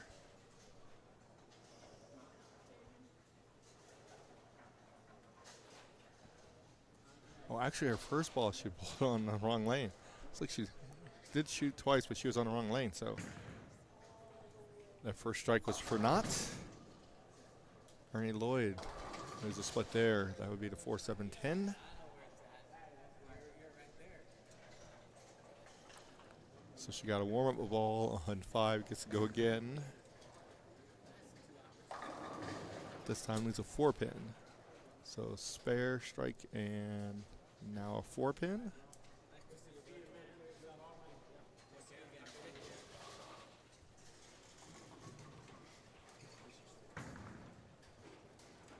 Ernie gets 2.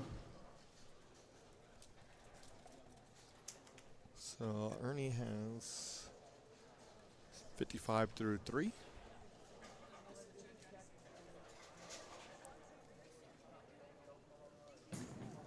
Pollock looking to take care of her spare. Does do that.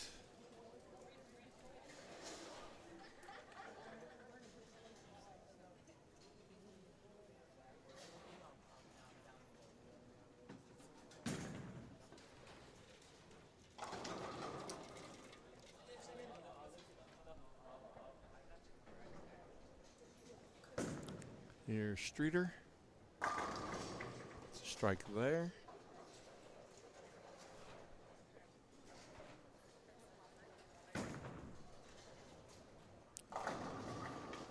Haley leaves a 4-pin.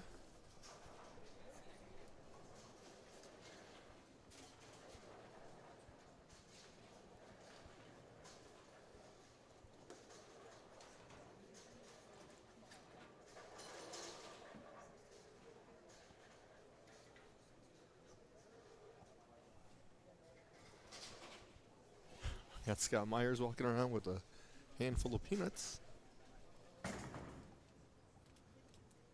Haley takes care of her spare. So that gives her 3 spares to start the game.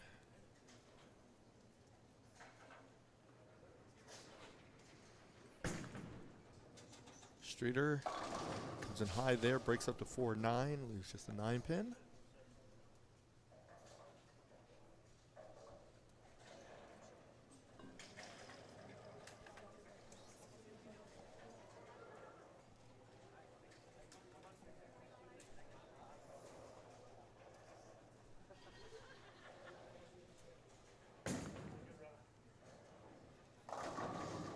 Haley trying to get it. Leaves just a 7-pin.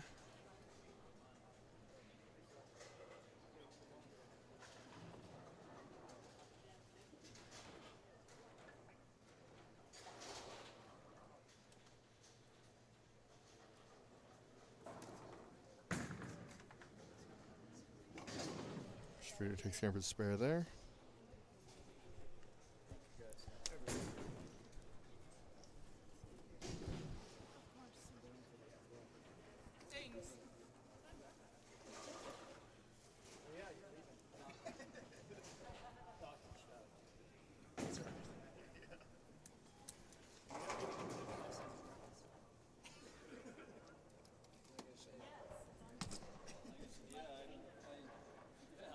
Haley unfortunately misses a spare there.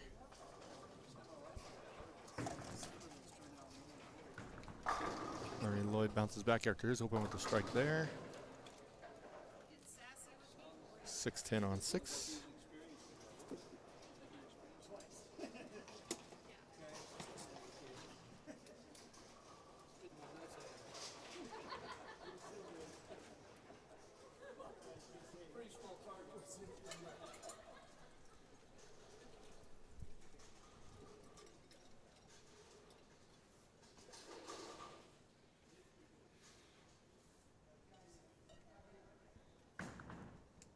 Going to take care of the spare. Does do that. So she's clean through 4. Here's Ernie. So after that open, bounces back with a double.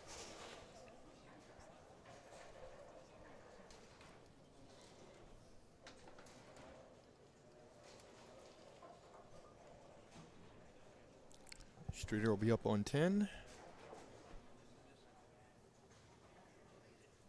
And Pollock's up on 5. What's the handicap difference for 5 and 6? She leaves a 6-pin, 24 pins for Pollock. Got it.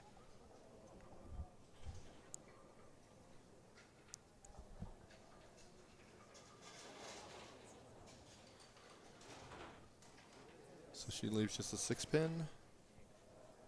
Here's Streeter up on 10. This has been his good lane. He's struck both times he's been on this lane. Looking for this one. Going for a Dutch. Does get that one. Pollock does take care of her spare. It's just clean through 5. She's got 111 through 4 with a spare in the 5th. Haley unfortunately opened in the 4th. You know what I just noticed? I have never seen Kevin bowl with a hat on. All right, today you have. Exactly. Haley comes up short, leaves a bucket plus the 7. So 2, 4, 5, 7, 8.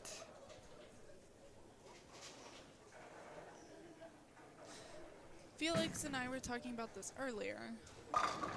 There's a double for Streeter. Do you know if it's possible to leave the whole back row as somebody who's not throwing a 6-pound ball? No. Because I've Unfortunately, she seen opens there. either the 7, 8, 10 or the 7, 9, 10 before, but I've never seen all 4 together. Yeah, it would be possible. The ball has to go somewhere. Yeah, but it's just like if you're going in between like the 3, 10.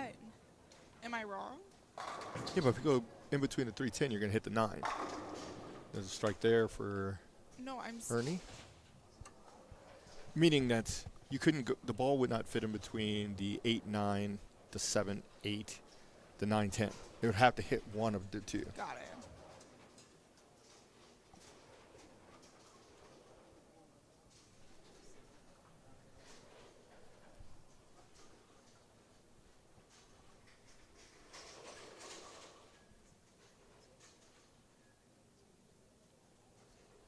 And you also have to worry about the rest of the pins falling into something. Fair. There's a strike for Haley. And Ernie.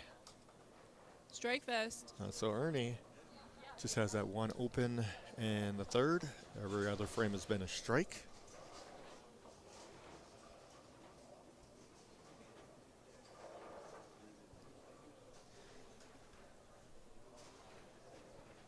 Streeter, spare or strike, spare, double.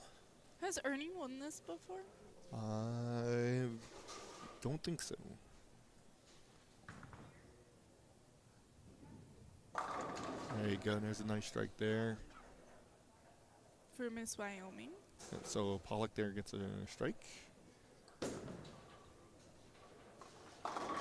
Streeter, it's a 4-9 there.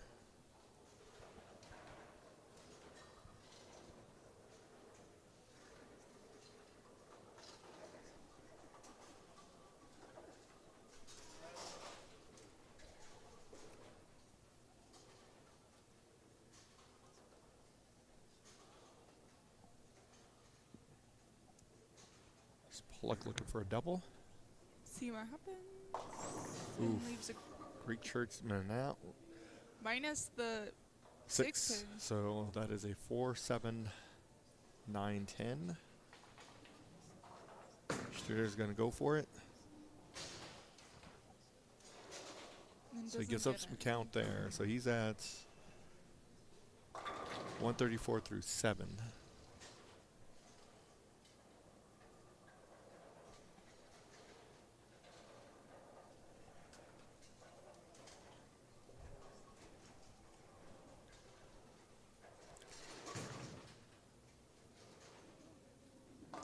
All right, she gets 2. Good way to get count. So 2 is 4 because she's on a strike. So she's at 147 with handicap through 7.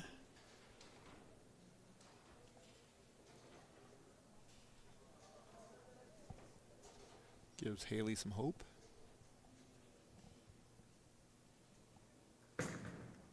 Streeter looking.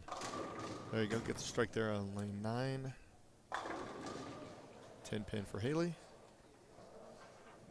I saw a lot of corner pins.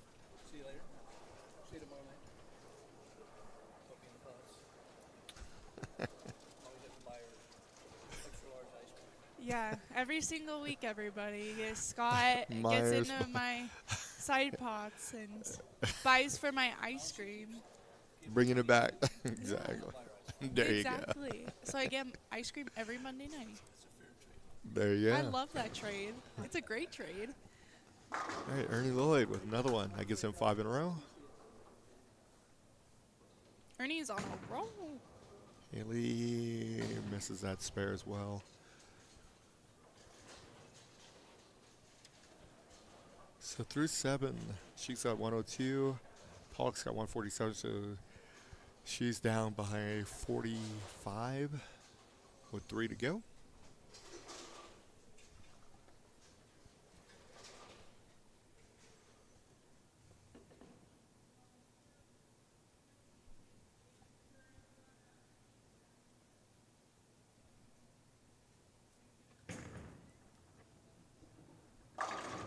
Ernie leaves a 10 pin in the 9th.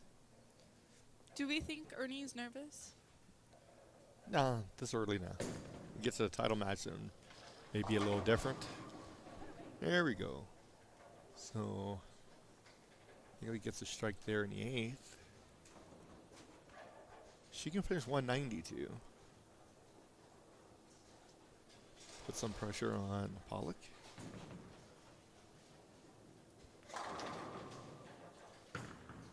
Ernie takes care of the spare.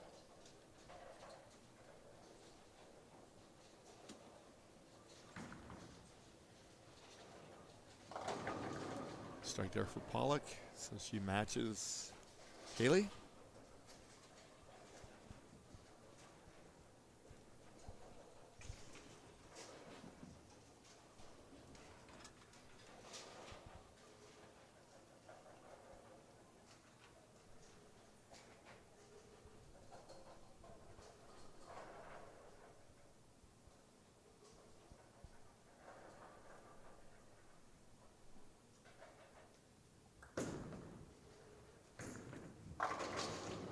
Streeter with a strike there in 10.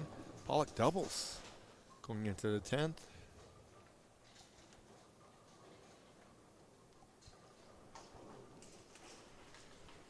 So she's pretty much cemented her win. She'll be moving on to face Jennifer Fountain, who's your number 2 seed. Both Wyoming people. They are.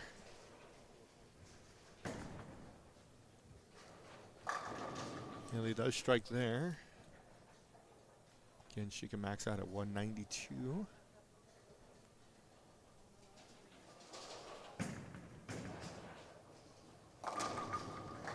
Strike there for Streeter.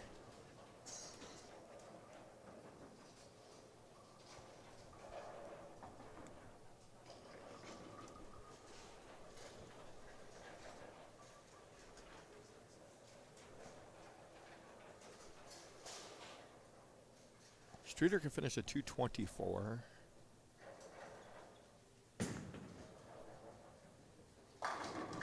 Haley with a strike there.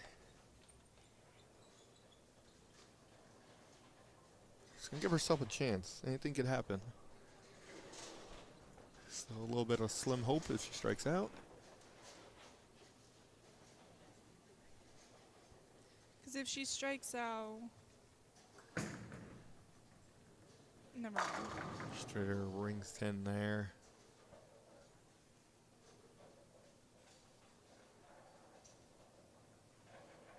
This with a spare here finishes at 213. Haley gets a 10 pin for her second ball in the 10th. Now the best she can do is 181. I have to say, that's like one of the most frustrating things is when you feel like you have a good shot going and stuff like that, and you leave a corner pin. Streeter doesn't take care of the spare. It's academic at this point. Finishes at 212.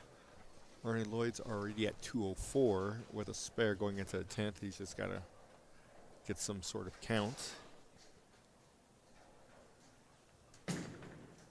And Haley finishes 181. Pollock's got 177 with a double going into the 10th. All she has to do is hit something, keep the ball in the lane, and she's going to advance. Ernie Lloyd leads a 10 pin, but that's plenty. It's enough. He's already at 222. We haven't seen very many Dan Streeter sightings this year. Yeah, I think it's the first one he's bowled this year, and he made the cut, made the stair step, so good. It's a good way to start off your season. Pollock gets the first one in a 10th. That cements her win. Ernie Lloyd takes care of a spare.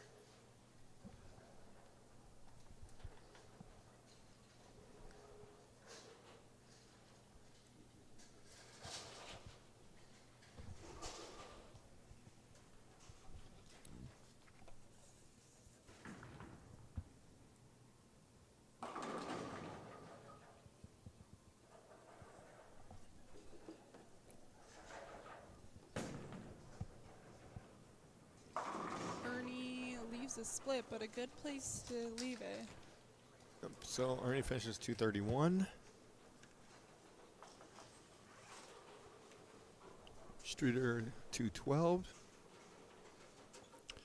So Ernie Lloyd will be facing Kevin Maloney. And then Pollock will be facing Jennifer Fountain.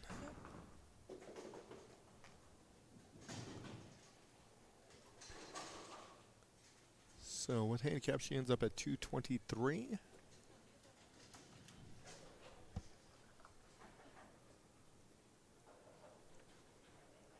so it'd be 199 without. Correct. All right. We'll get our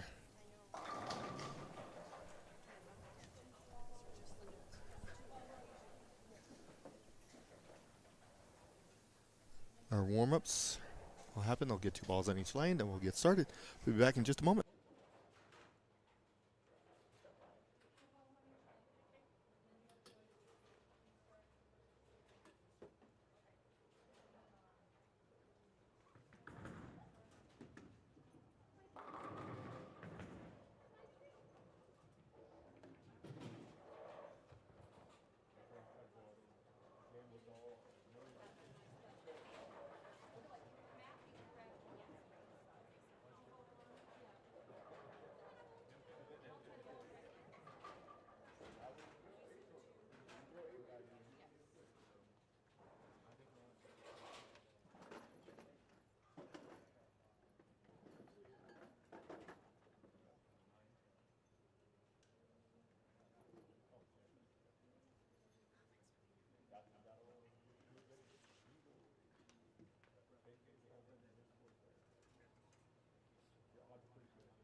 All right. Second matches are underway. For the seniors, Arnie Lloyd versus Kevin Maloney. Kevin chose to start. If you start, you end last, Yep. correct? Start first and last. I thought so, just wanted to. And they both start off with a strike. There we go. So Jennifer's going to start for the ladies. See, I personally just can't do that. It puts too much pressure on me. To start first? Yeah. Well, to end Last. last. Gotcha. Because then I overthink it. Okay. Fair. You always want to know what your weaknesses are. Yeah, so I will always start first. So Or start second. there you go. Here's Ernie looking for a double. Not me giving away my secrets. 3-pin. Jennifer. Her first shot. She's about to go. She is a bowler. She has the A bowler. And he's a 10-pin. A is for awesome. Your leader in the women's division is Andrea Davis. Yes. She's a good bowler. She is. Well, so's everybody else here today, but Yeah. You made it this far. You're really bowling pretty good. yeah. Like, teach me the ways.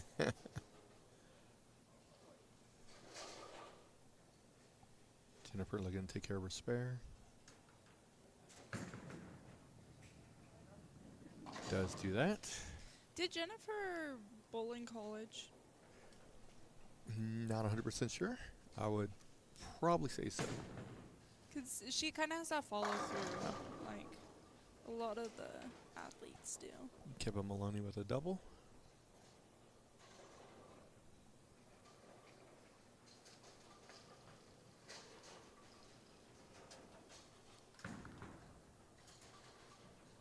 A little light there. 2-5. So again, Pollock's going to get 24 pins of handicap. Here's Maloney looking for a turkey. It's on lane 9. Needs a 10 pin.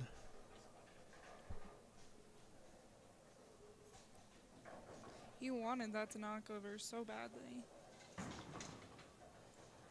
Which, I don't blame him. Good spare there. So both ladies are off to a spare in the first frame.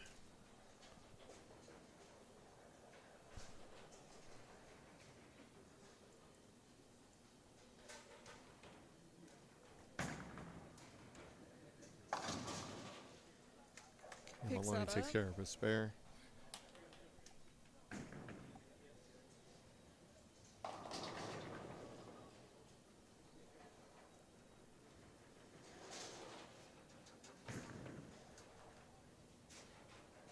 So I know you're not Comes in a bowling. little light there.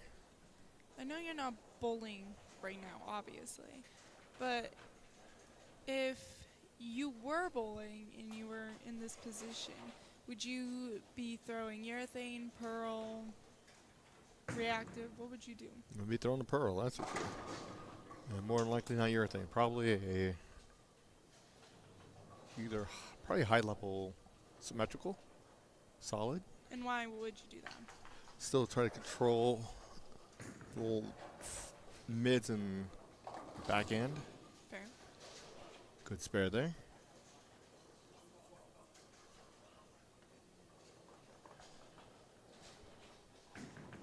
Very fair. Even though there's more friction than when they started. Oh yeah, a ton. How do you know when it's appropriate to go to a pearl versus a solid? Because I feel like a lot of people, including myself, get mixed up on when to. Good shot there on 9 from Ernie. If you were to ask me, I'm not a super big proponent of pearls without taking hitting the cover with at least 4,000. So taking some of the shine off. Yeah. So you got to, in my opinion, you got to try to tame some of that back end motion down a little bit so you can control where the ball's going. Got it. But traditionally, you're going to use a pearl when you needed to clear the mids and still have some punch in the backside. Good shot there for Maloney. That makes sense. So Kevin starts off with a double spare strike. 279 pace. Potential. Yes, potential. And Ernie starts off with a strike spare double. So he can max out at 280. Just where that spare is Yep. can really determine. How your score works. Yeah. Jennifer leads a 710. This is not the time to be leaving a 710.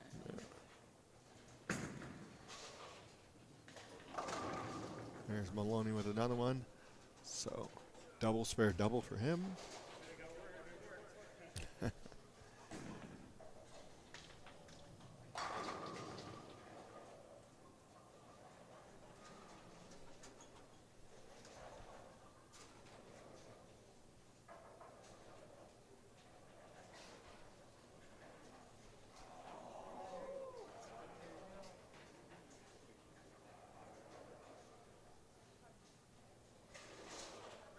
Jennifer's going to regroup. Here's Ernie.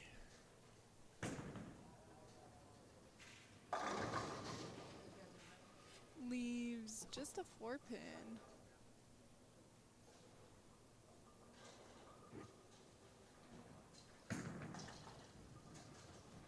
Okay, Jennifer got the 10 to jump up, just doesn't roll over to the 7 side. So she opens there. So she's got 48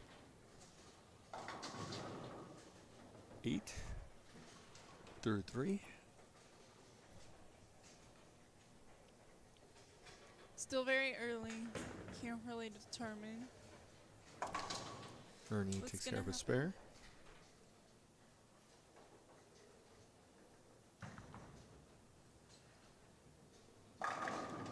Nice strike there. Beautiful.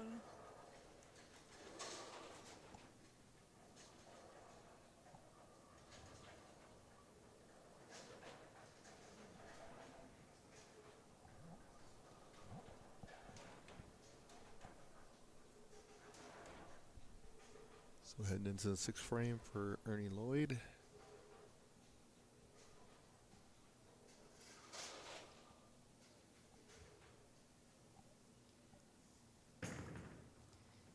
And There you go. he's able Gets to that crumble him. strike there. 6-4-7. So an 8 count 4-7 for Pollock.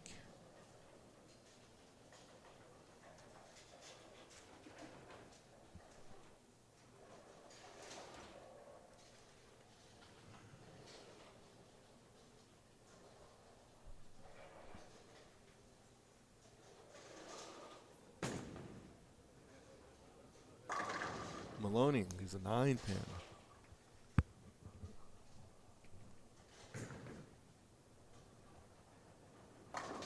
Pollock takes care of her spare. So interesting because I don't really see nervousness in any of their eyes. Like they just seem calm, like they're ready to bowl. Especially the women.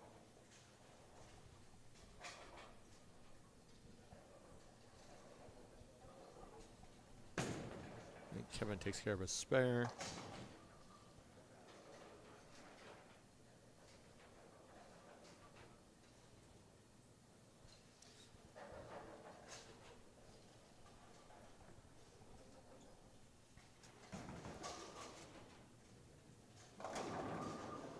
Jennifer leaves a 7-pin.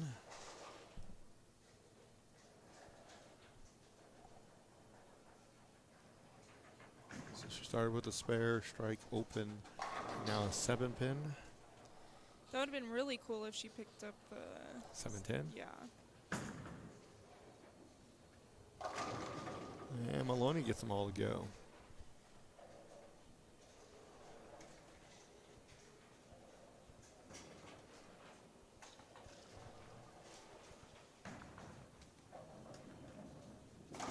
Jennifer takes care of her spare.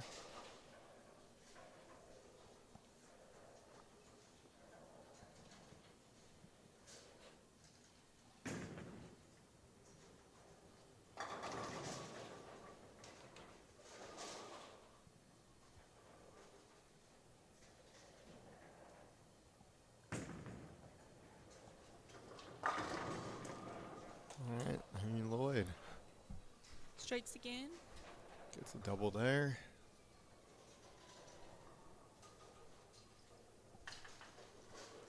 Doubles help get you out of trouble. There's Jennifer. All right, gets that one there.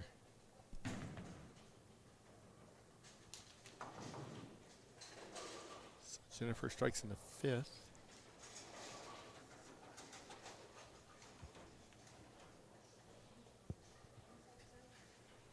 And the winner of this match will be taking on Andrea.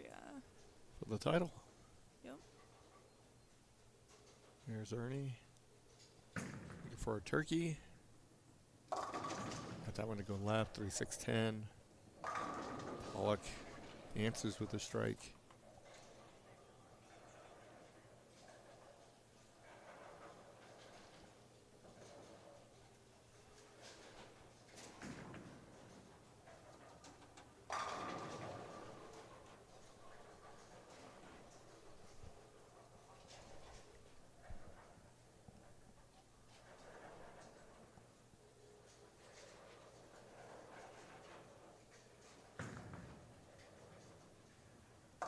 Oh. There's Ends a up getting chop. one. Yeah, chop that one. Pollock leaves a 7-pin. So Ernie Lloyd has 162 through 8.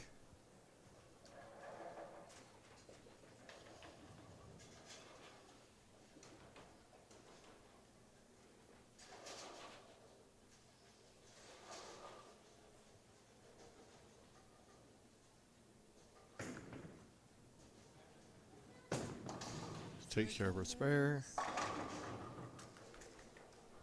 Comes in perfectly. So It's on a Maloney double. doubles.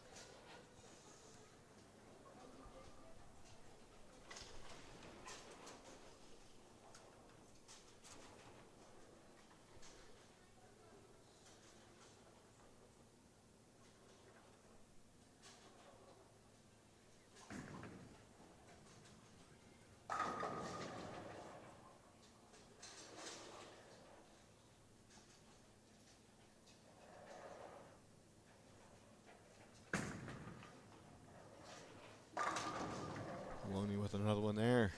So that gives him 3 in a row going into the 10th.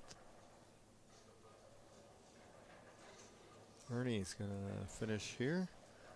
Best Ernie could do would be 222. Which is still very small. Jennifer doubles.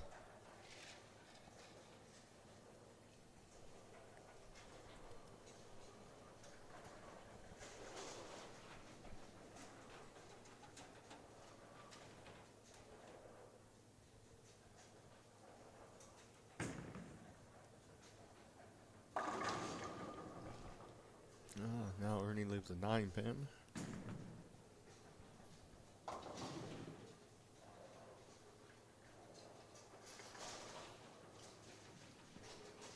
Unfortunately, his chances are fading. Yeah. I think it's looking like it may be Kevin moving to the next round. He'll be facing Frank Guccione, the number 2 seed.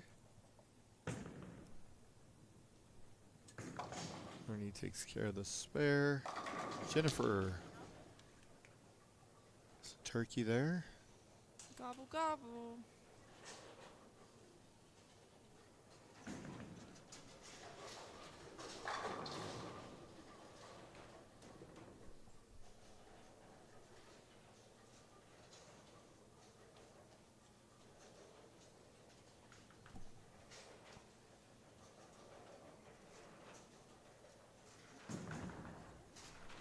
Pollock.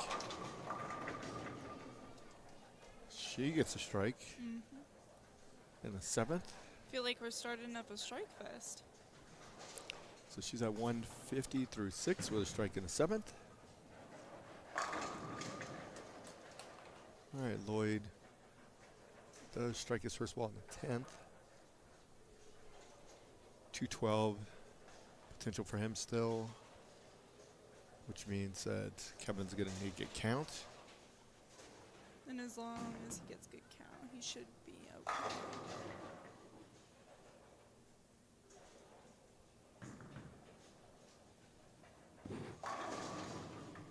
There's a 10 pin there. Usually it's the women that move fast, but the seniors are flying. I think they got started a hair earlier. Got it. 4 pin. So 202 now is the best. So Kevin just needs to get the ball in the lane.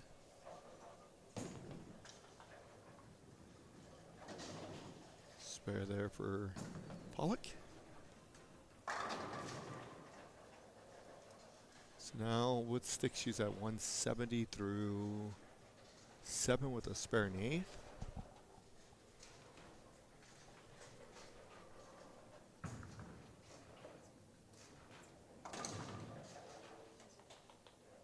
All right, Ernie finishes 202. He's going to finish in 4th place. Yes. Sounds right.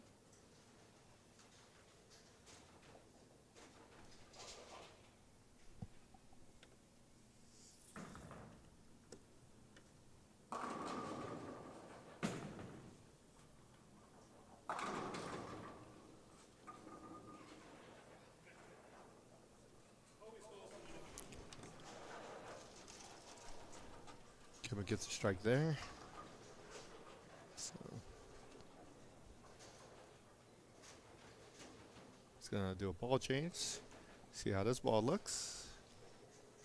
Congratulations, Ernie Lloyd, coming in 4th. 4th place. Dan Streeter came in 5th.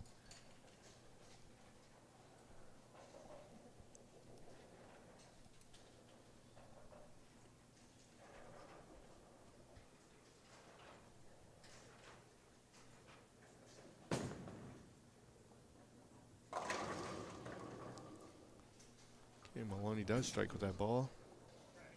Wonder if he'll keep it going. Oh, there you go. So late fall on the 9 pin, but she gets it. So she's got a 5-bagger going into the 10th.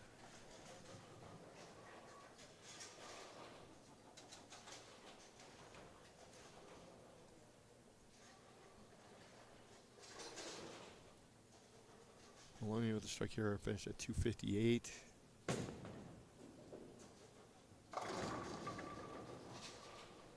Nine counts, 257. 10 pin for Pollock.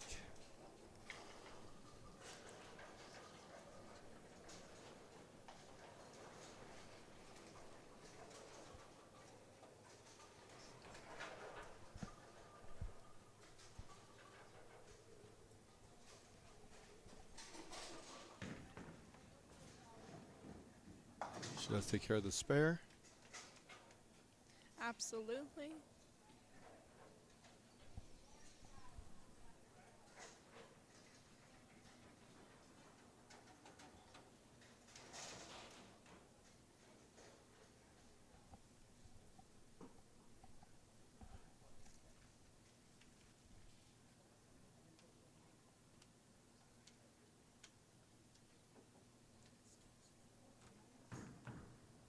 Here's Pollock. Nice strike there. First ball in the 10th. I think Jennifer will just need count, correct? No. So Pollock can finish with pins at 229. Jennifer's only at 188, so she's going to need a mark Oh, gotcha. for sure.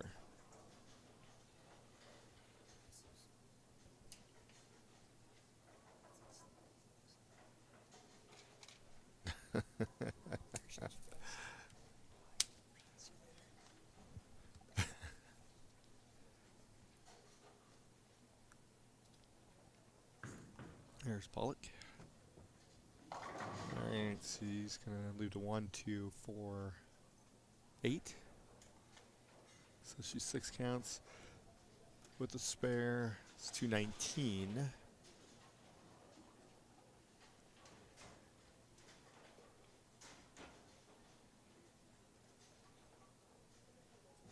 So yeah, Jennifer's going to need a mark. Yes.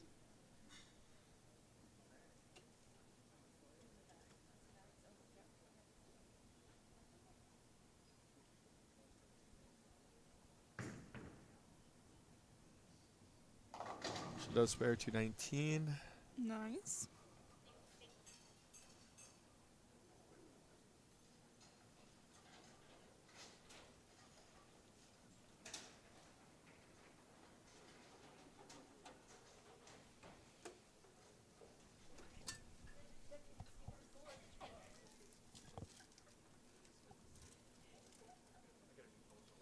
What did Kevin end up shooting? 257. That was pretty solid.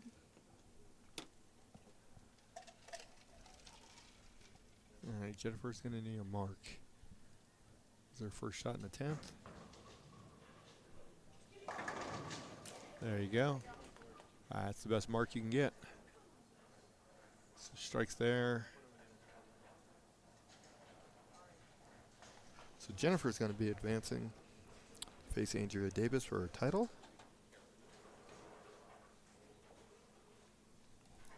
And Frankie Choney will be facing Kevin Maloney. The winner of that match will face James Polk Jr. for the senior title.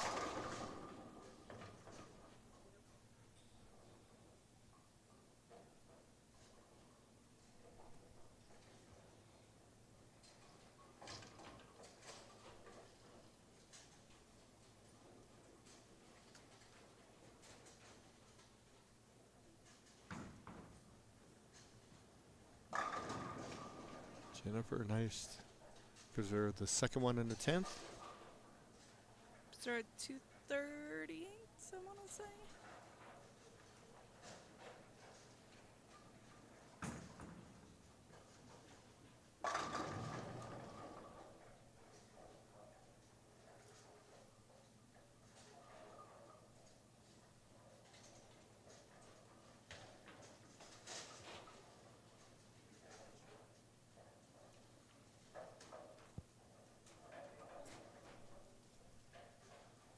So she can finish at 248.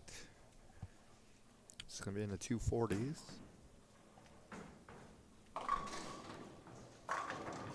Does strike there, 248 for Jennifer.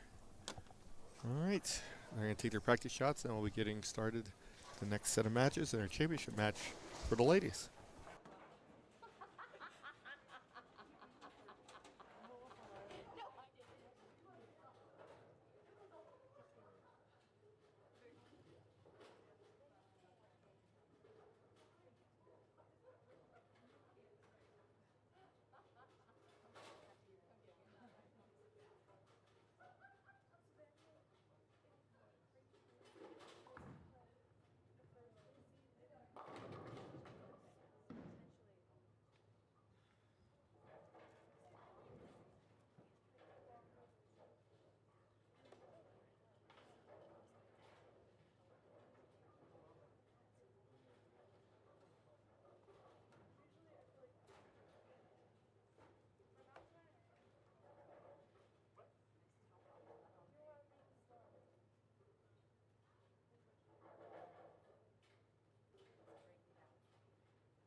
Okay, our senior match is underway.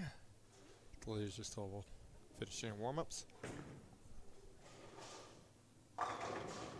So Frank had Kevin start.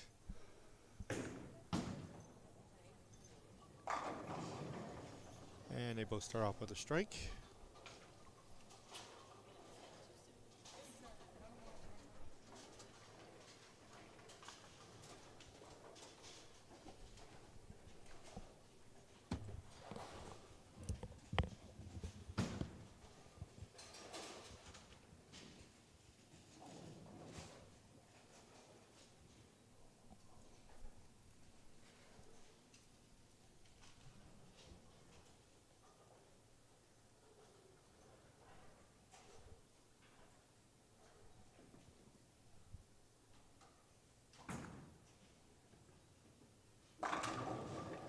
Frank starts off with a double. Trips the 7 late there. He also went 800 for his last 3 games of qualifying. They did.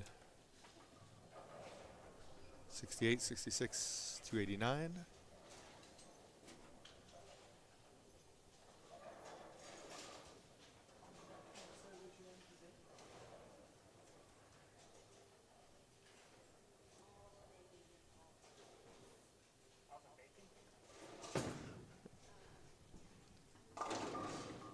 Maloney trips his Strikes 7 there. out.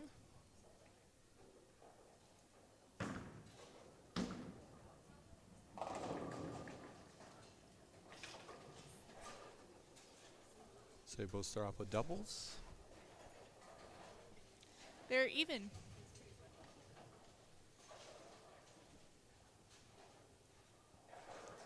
They are even.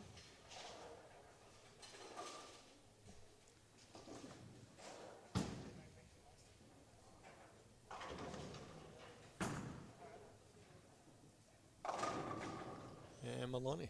Strikes again. Yep. So perfect through 3.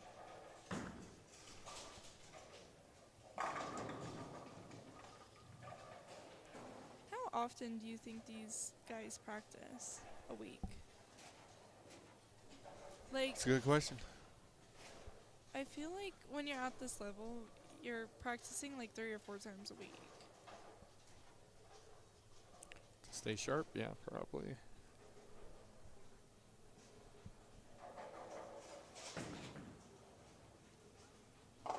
It's gonna be light. Leaves a 10 pin.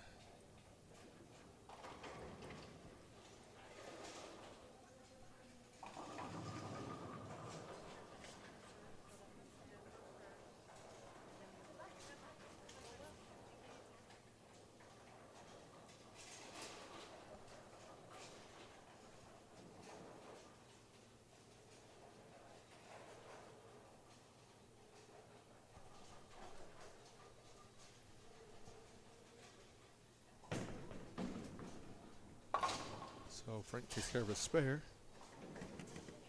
They're both clean. They are.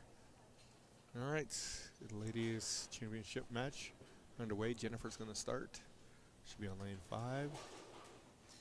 Jennifer led most of qualifying. She did do that.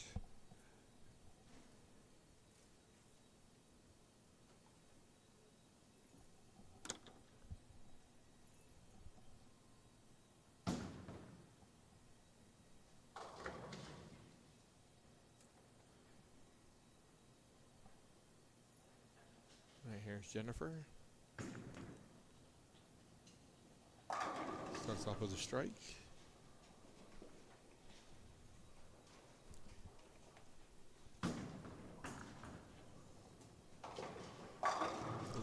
Leaves a 10 pin there.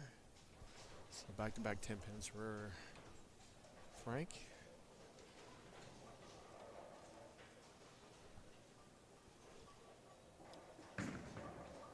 That's where the frustration comes in because you think you're throwing a good shot, but then you leave a corner pin. Davis starts off with a strike as well.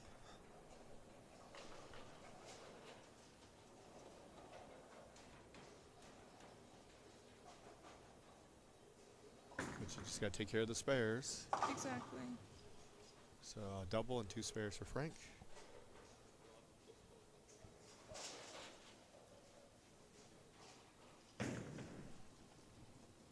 No matter how frustrated you may be, spares still are very important.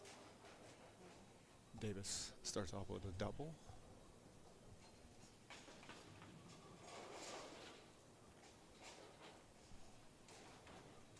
Here's Maloney.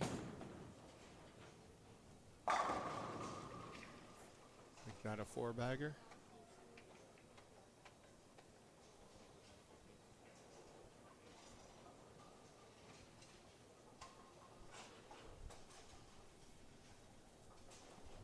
Jennifer up for her second ball, lane 6. Or her second frame, sorry.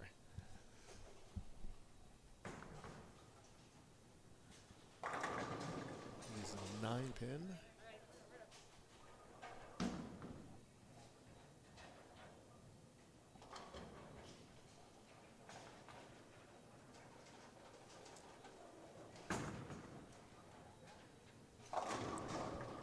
Maloney mixes them, leaves a 7-pin.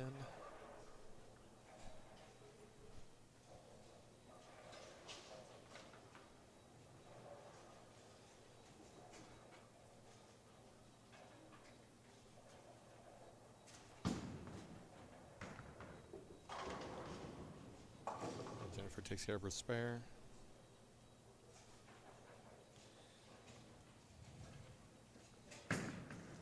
Maloney picks up the 7.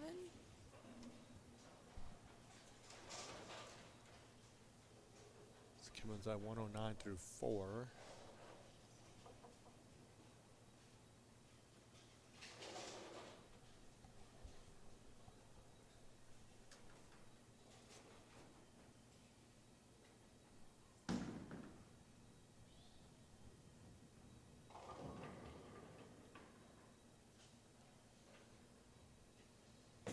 Here's Jennifer.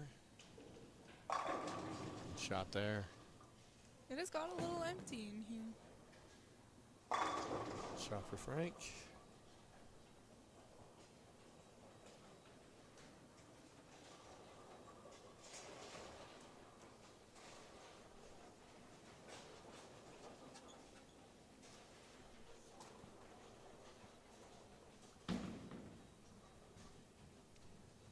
Here's Davis. Trips to 2. Strikes there.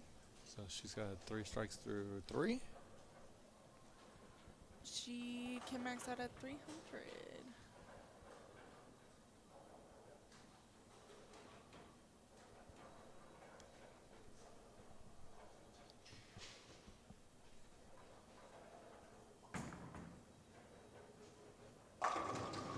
Pin there.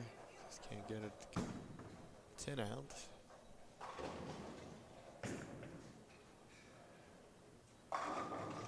Davis. 4-bagger.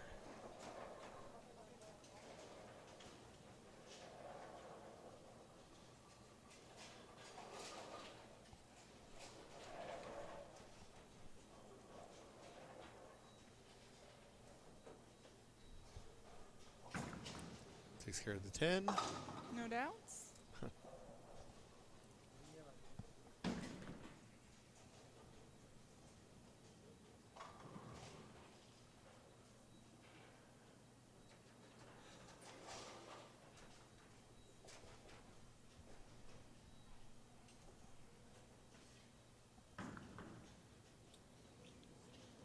Jennifer comes up a little short there. Baby split. 2-7. Kevin strikes.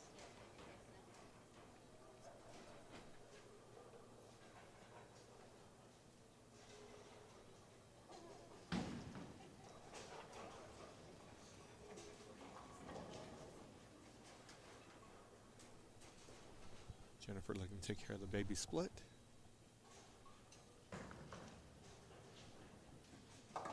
Does do that. No doubts.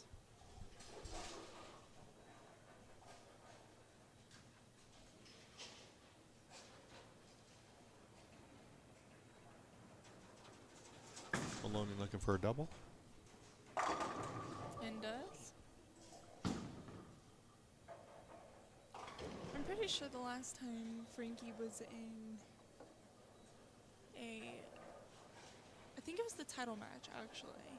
He had somebody shoot 279 against him. I think it was Sloan. Possible. So he's got So- pretty unlucky lately. Here's Jennifer on lane 5. Trip 4.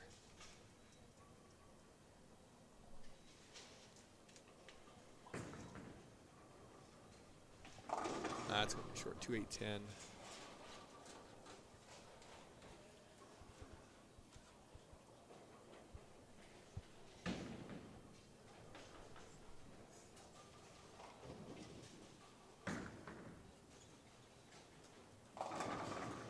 Andrea leaves a partial bucket, 2-4-5. Frank gets 1. So an open there in the 7th. So he's got 133 through 7. Jennifer takes care of her spare. Andrea. Or, sorry, Andrea. Good call. Getting people mixed up over here. I am.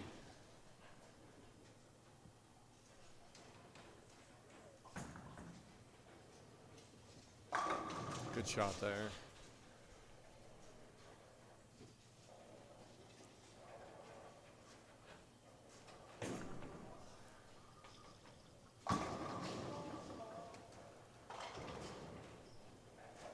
So 10 pin there for Davis.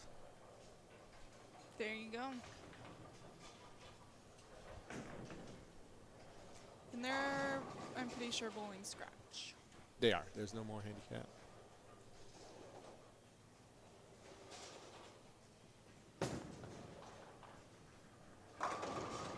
Strike there for Kevin.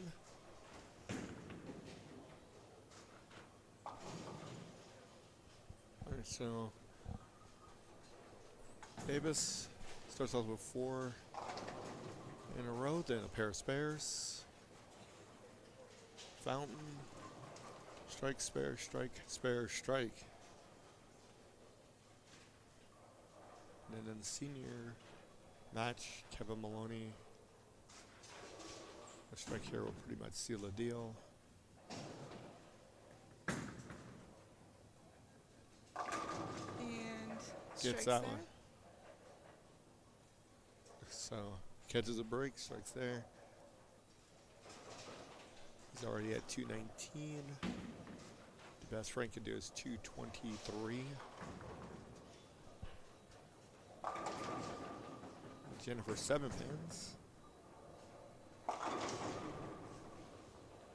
Frankie strikes there.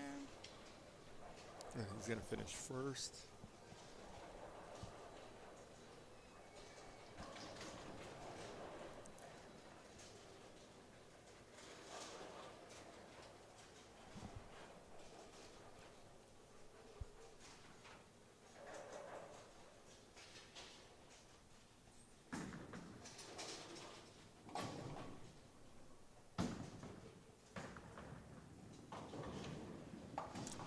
Jennifer takes care of her spare. So she has not struck with 6 this game. Strikes there. Frank strikes there, so had the wrong ball. And that'll do it. So he's going to finish in 3rd.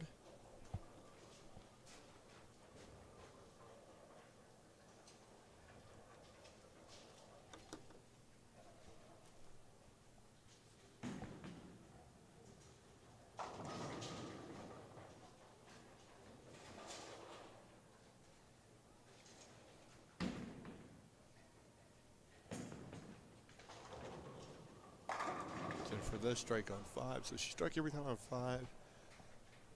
Spared every time on 6.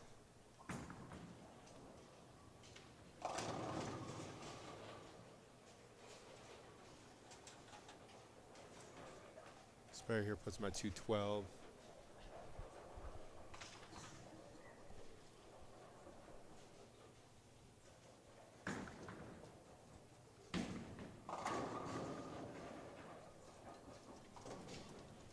Davis strikes in the 7th.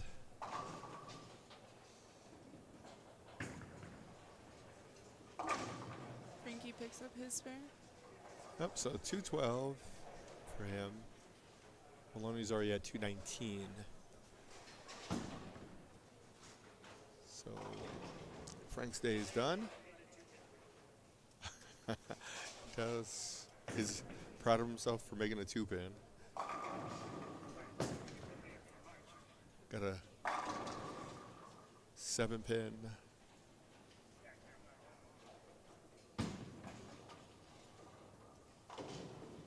For Davis on 5.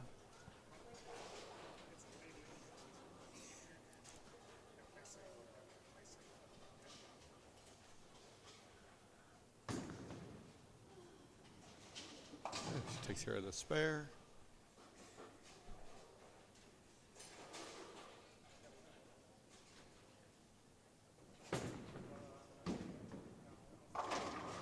And Maloney needs a 5-pin.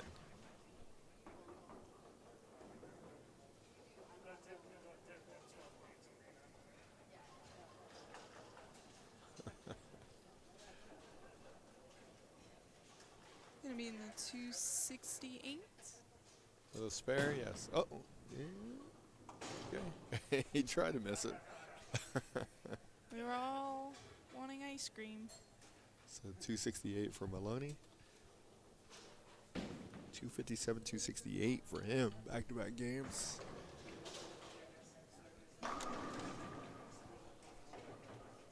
Jennifer continues to not strike on lane 6. Leaves a 10-pin there. Not like in lane 6. They're going to get their warm-ups on for the seniors. It's gonna be Kevin against James. And here we go, finishing up our title match with the ladies.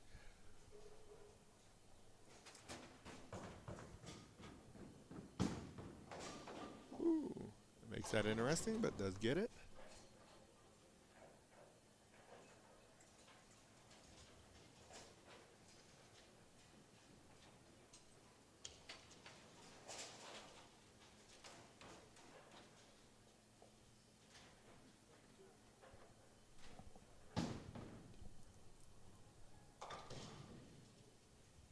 So, 9th frame, Jennifer.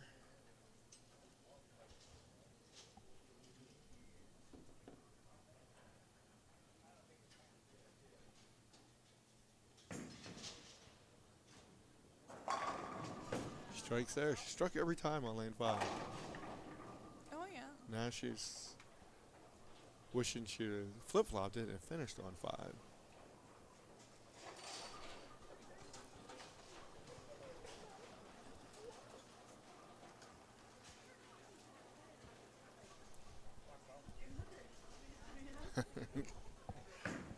Here is, so we got the 258 for Davis.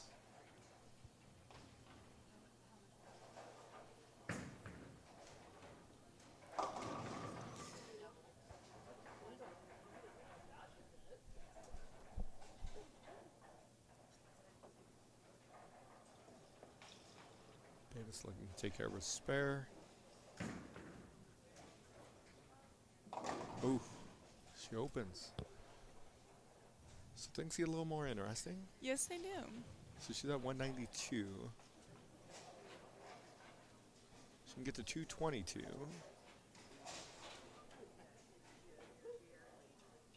The best Jennifer can finish is 220. So she gets 3 here, or 2 and 9, and she shuts Jennifer out. There's the first one in the 10th. She needs a bucket.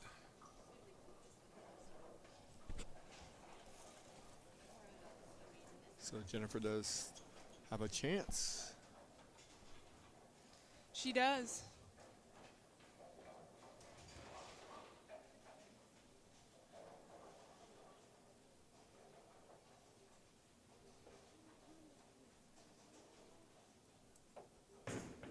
So want to pick this up. Does do that. Strike here, put her at 212.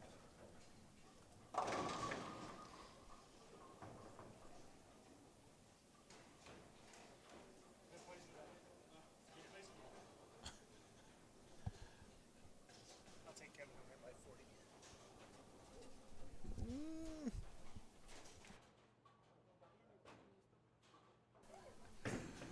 All right. 7 counts, so 209 for Davis. And So she's gonna need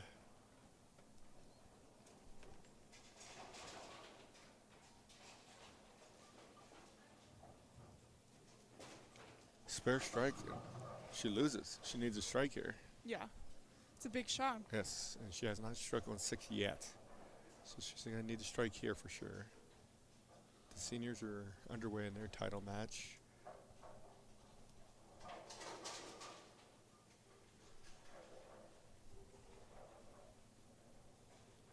Here's Polk.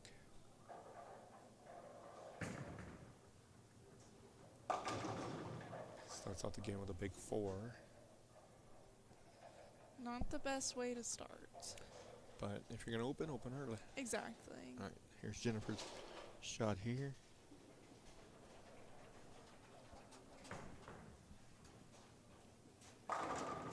Gets it.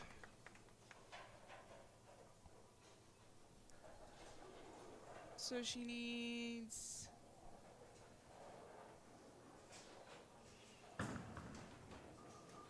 I think she needs a spare and good count and to spare it, right? She gets 9, 89, 99. Oh, she needs She got a strike. She needs a mark. I'm pretty sure she needs another strike. No, she goes 9 spare. We'll Puts put her at 89. That'll tie her. Yeah. Okay. Maloney trips the 4. Right, big shot here.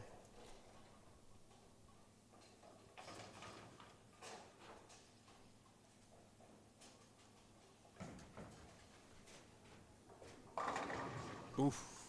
Leaves a 9 pin. Spare for a tie. There's Kevin.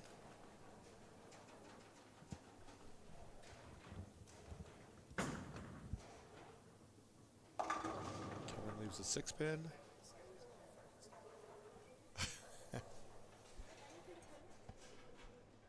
So Jennifer needs to pick the spare up.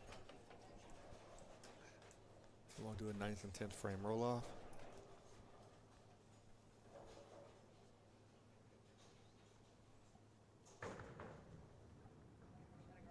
Does take care of it, so we have a tie. There's Maloney taking care of the spare.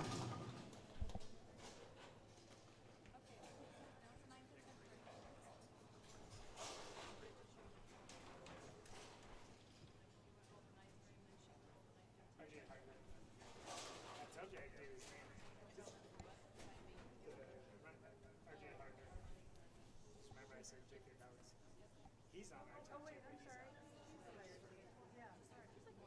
Yes. He's one, but he's the one that keeps track of that. Here's Polk. Nice shot there.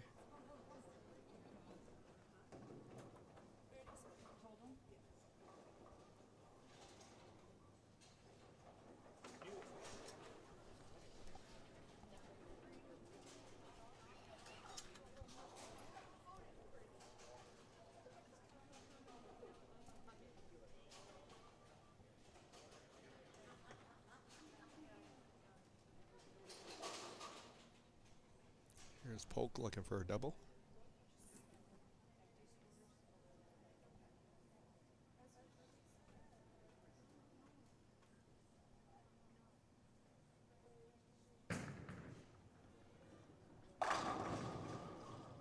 Alright, so Polk doubles.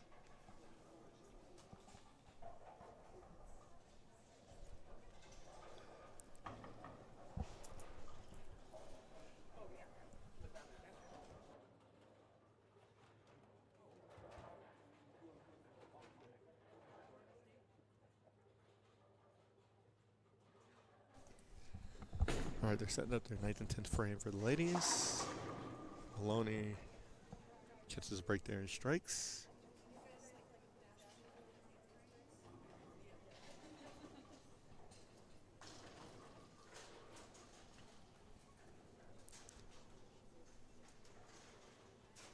So Maloney starts off with a strike, spare strike. Polk with an open and a double. So if they were strike the rest of the way out, Polk would get to 278 and Maloney would be at 280. Got that one in. And 3 pins.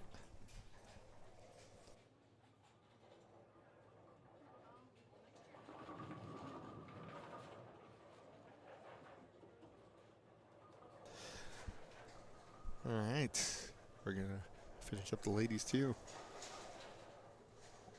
They tie here, then we'll just do a 1-ball roll off. And Maloney looking to take care of his spare. Does do that.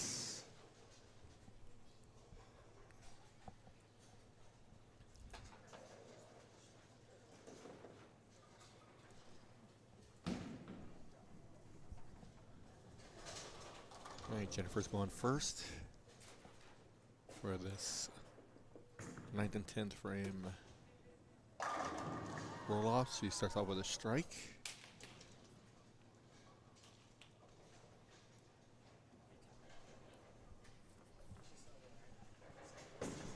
Here's Polk. Comes in light. 248 for him. Big shot here for Davis. She matches with the strike.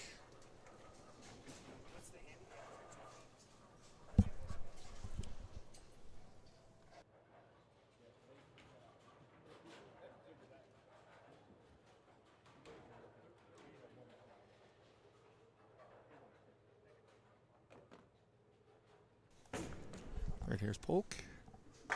Takes care of the spare. Here's Davis. It's going to determine what Jennifer has to do.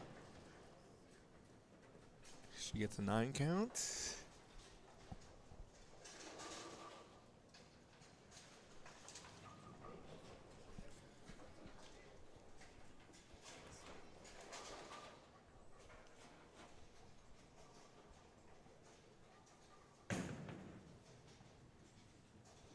She does take care of her spare.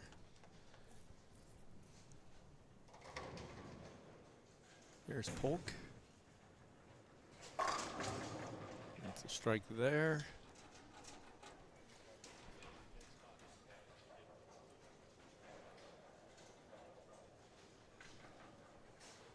Big ball here for Davis. All right, so she strikes there. So Jennifer.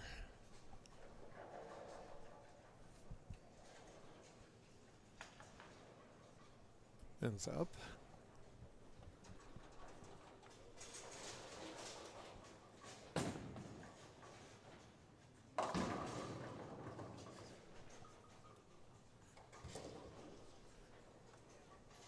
Maloney 3-6. Jennifer needs strikes here. It's over.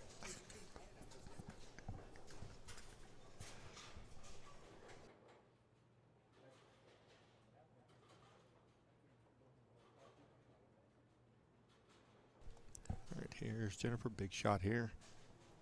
Strikes here, and it's over. Oh, leaves a 10 pin.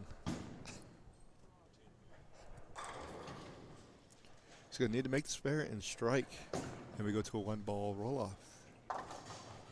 Maloney takes care of his spare.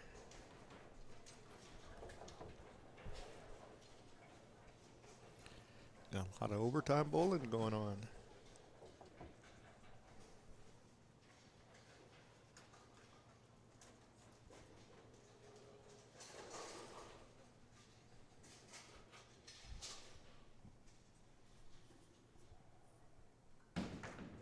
I'm going to take care of the spare. Does do that. Okay, strike gets us another tie. Here's Maloney. 2, 4, 5, 7.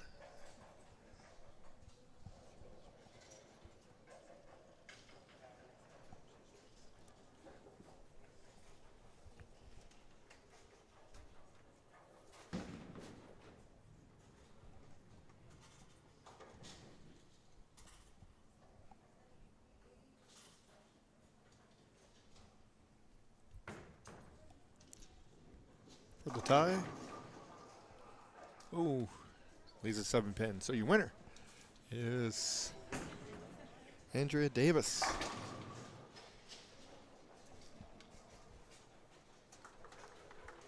She is your champion for the women's division.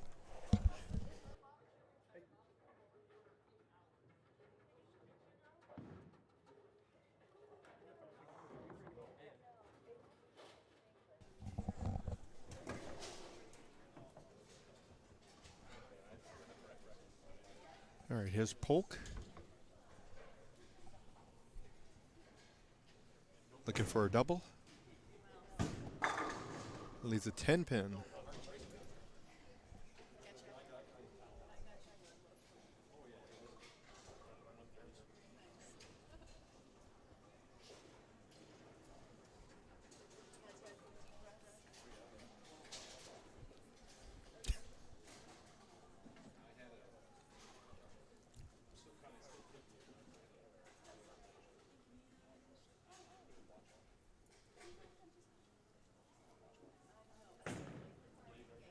Okay, Polk takes care of the spare.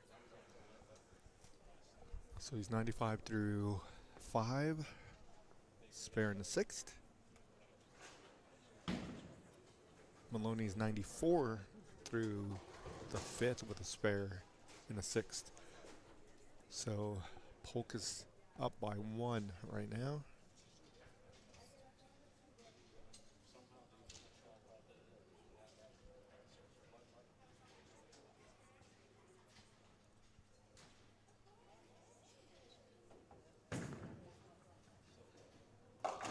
Comes in high. 4-7.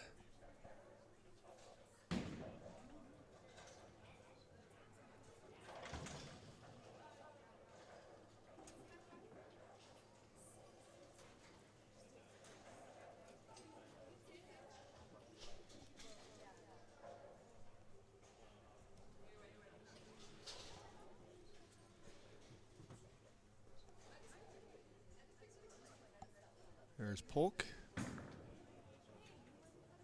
Takes care of the spare.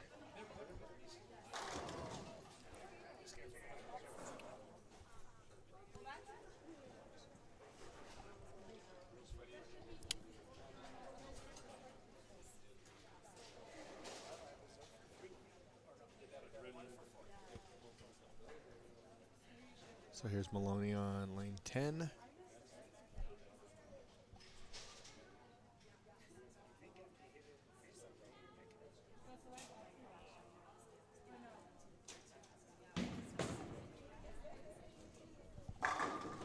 Shot there.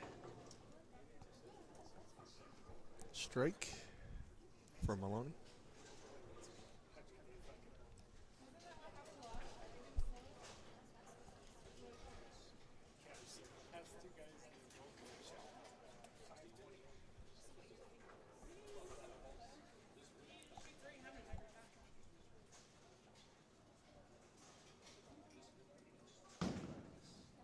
Here's Maloney looking for a double.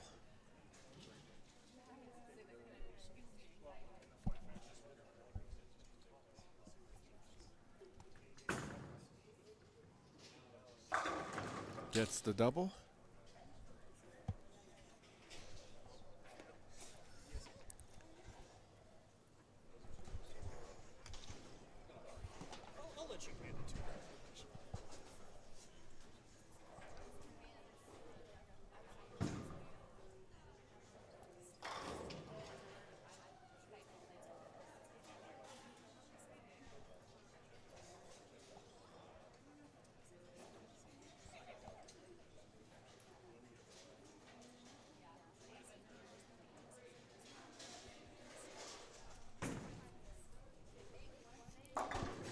Polk comes in high, big 4.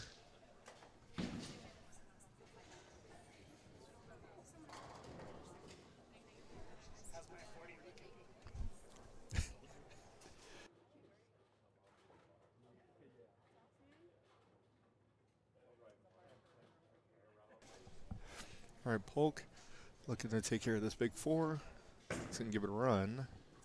All right, gets 2. So 137 there.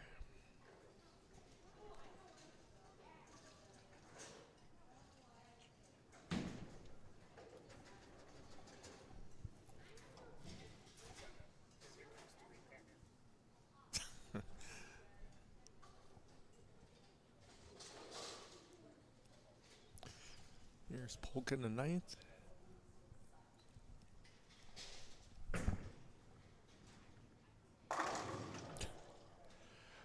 One, 3, 1, 2, 4.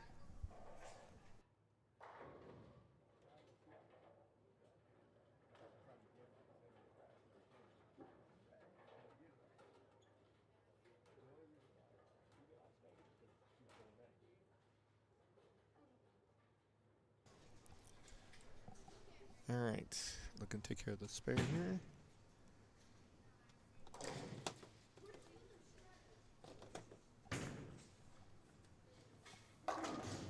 Let's do that. So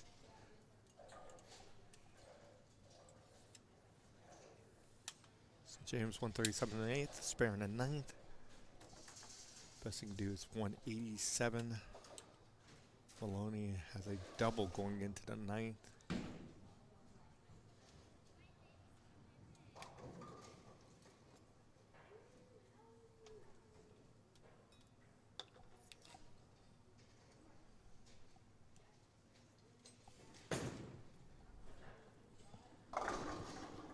Comes in lights.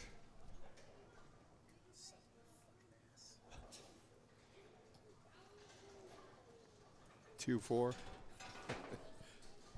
I had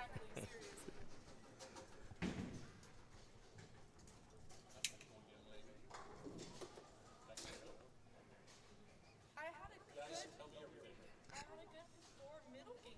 The first and last game were awful, but that's okay. There's Maloney. Takes care of the spare. If I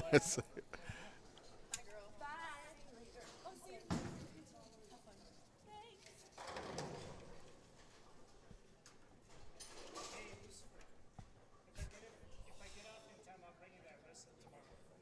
Okay. All right, Maloney. Just needs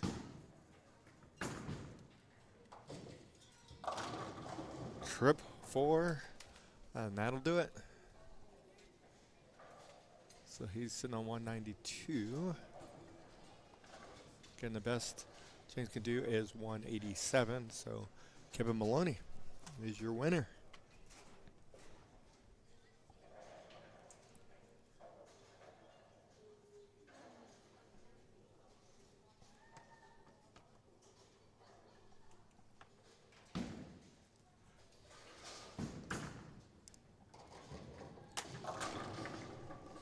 He gets them all to go there. Gets them a double in the 10th.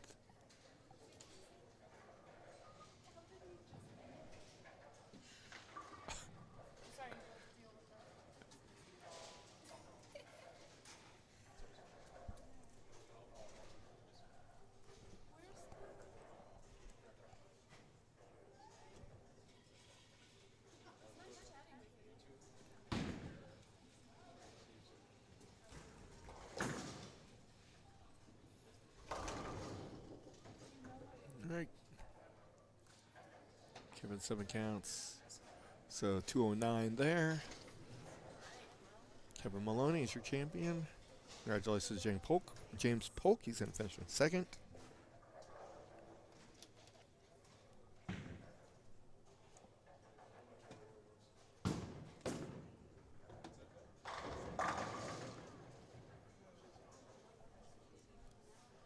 Thanks everybody for watching.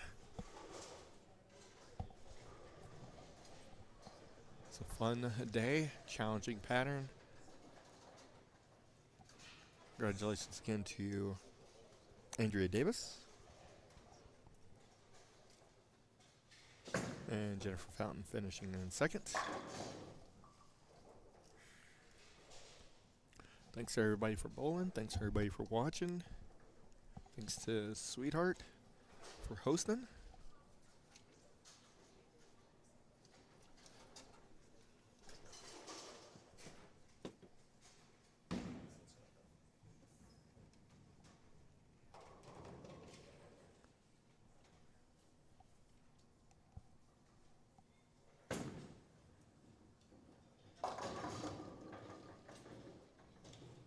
And end the day with a 7-10.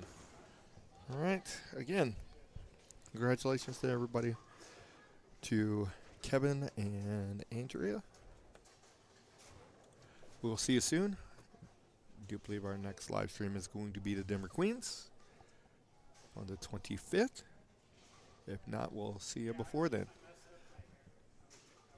Everybody have a great week and a great start to 2026.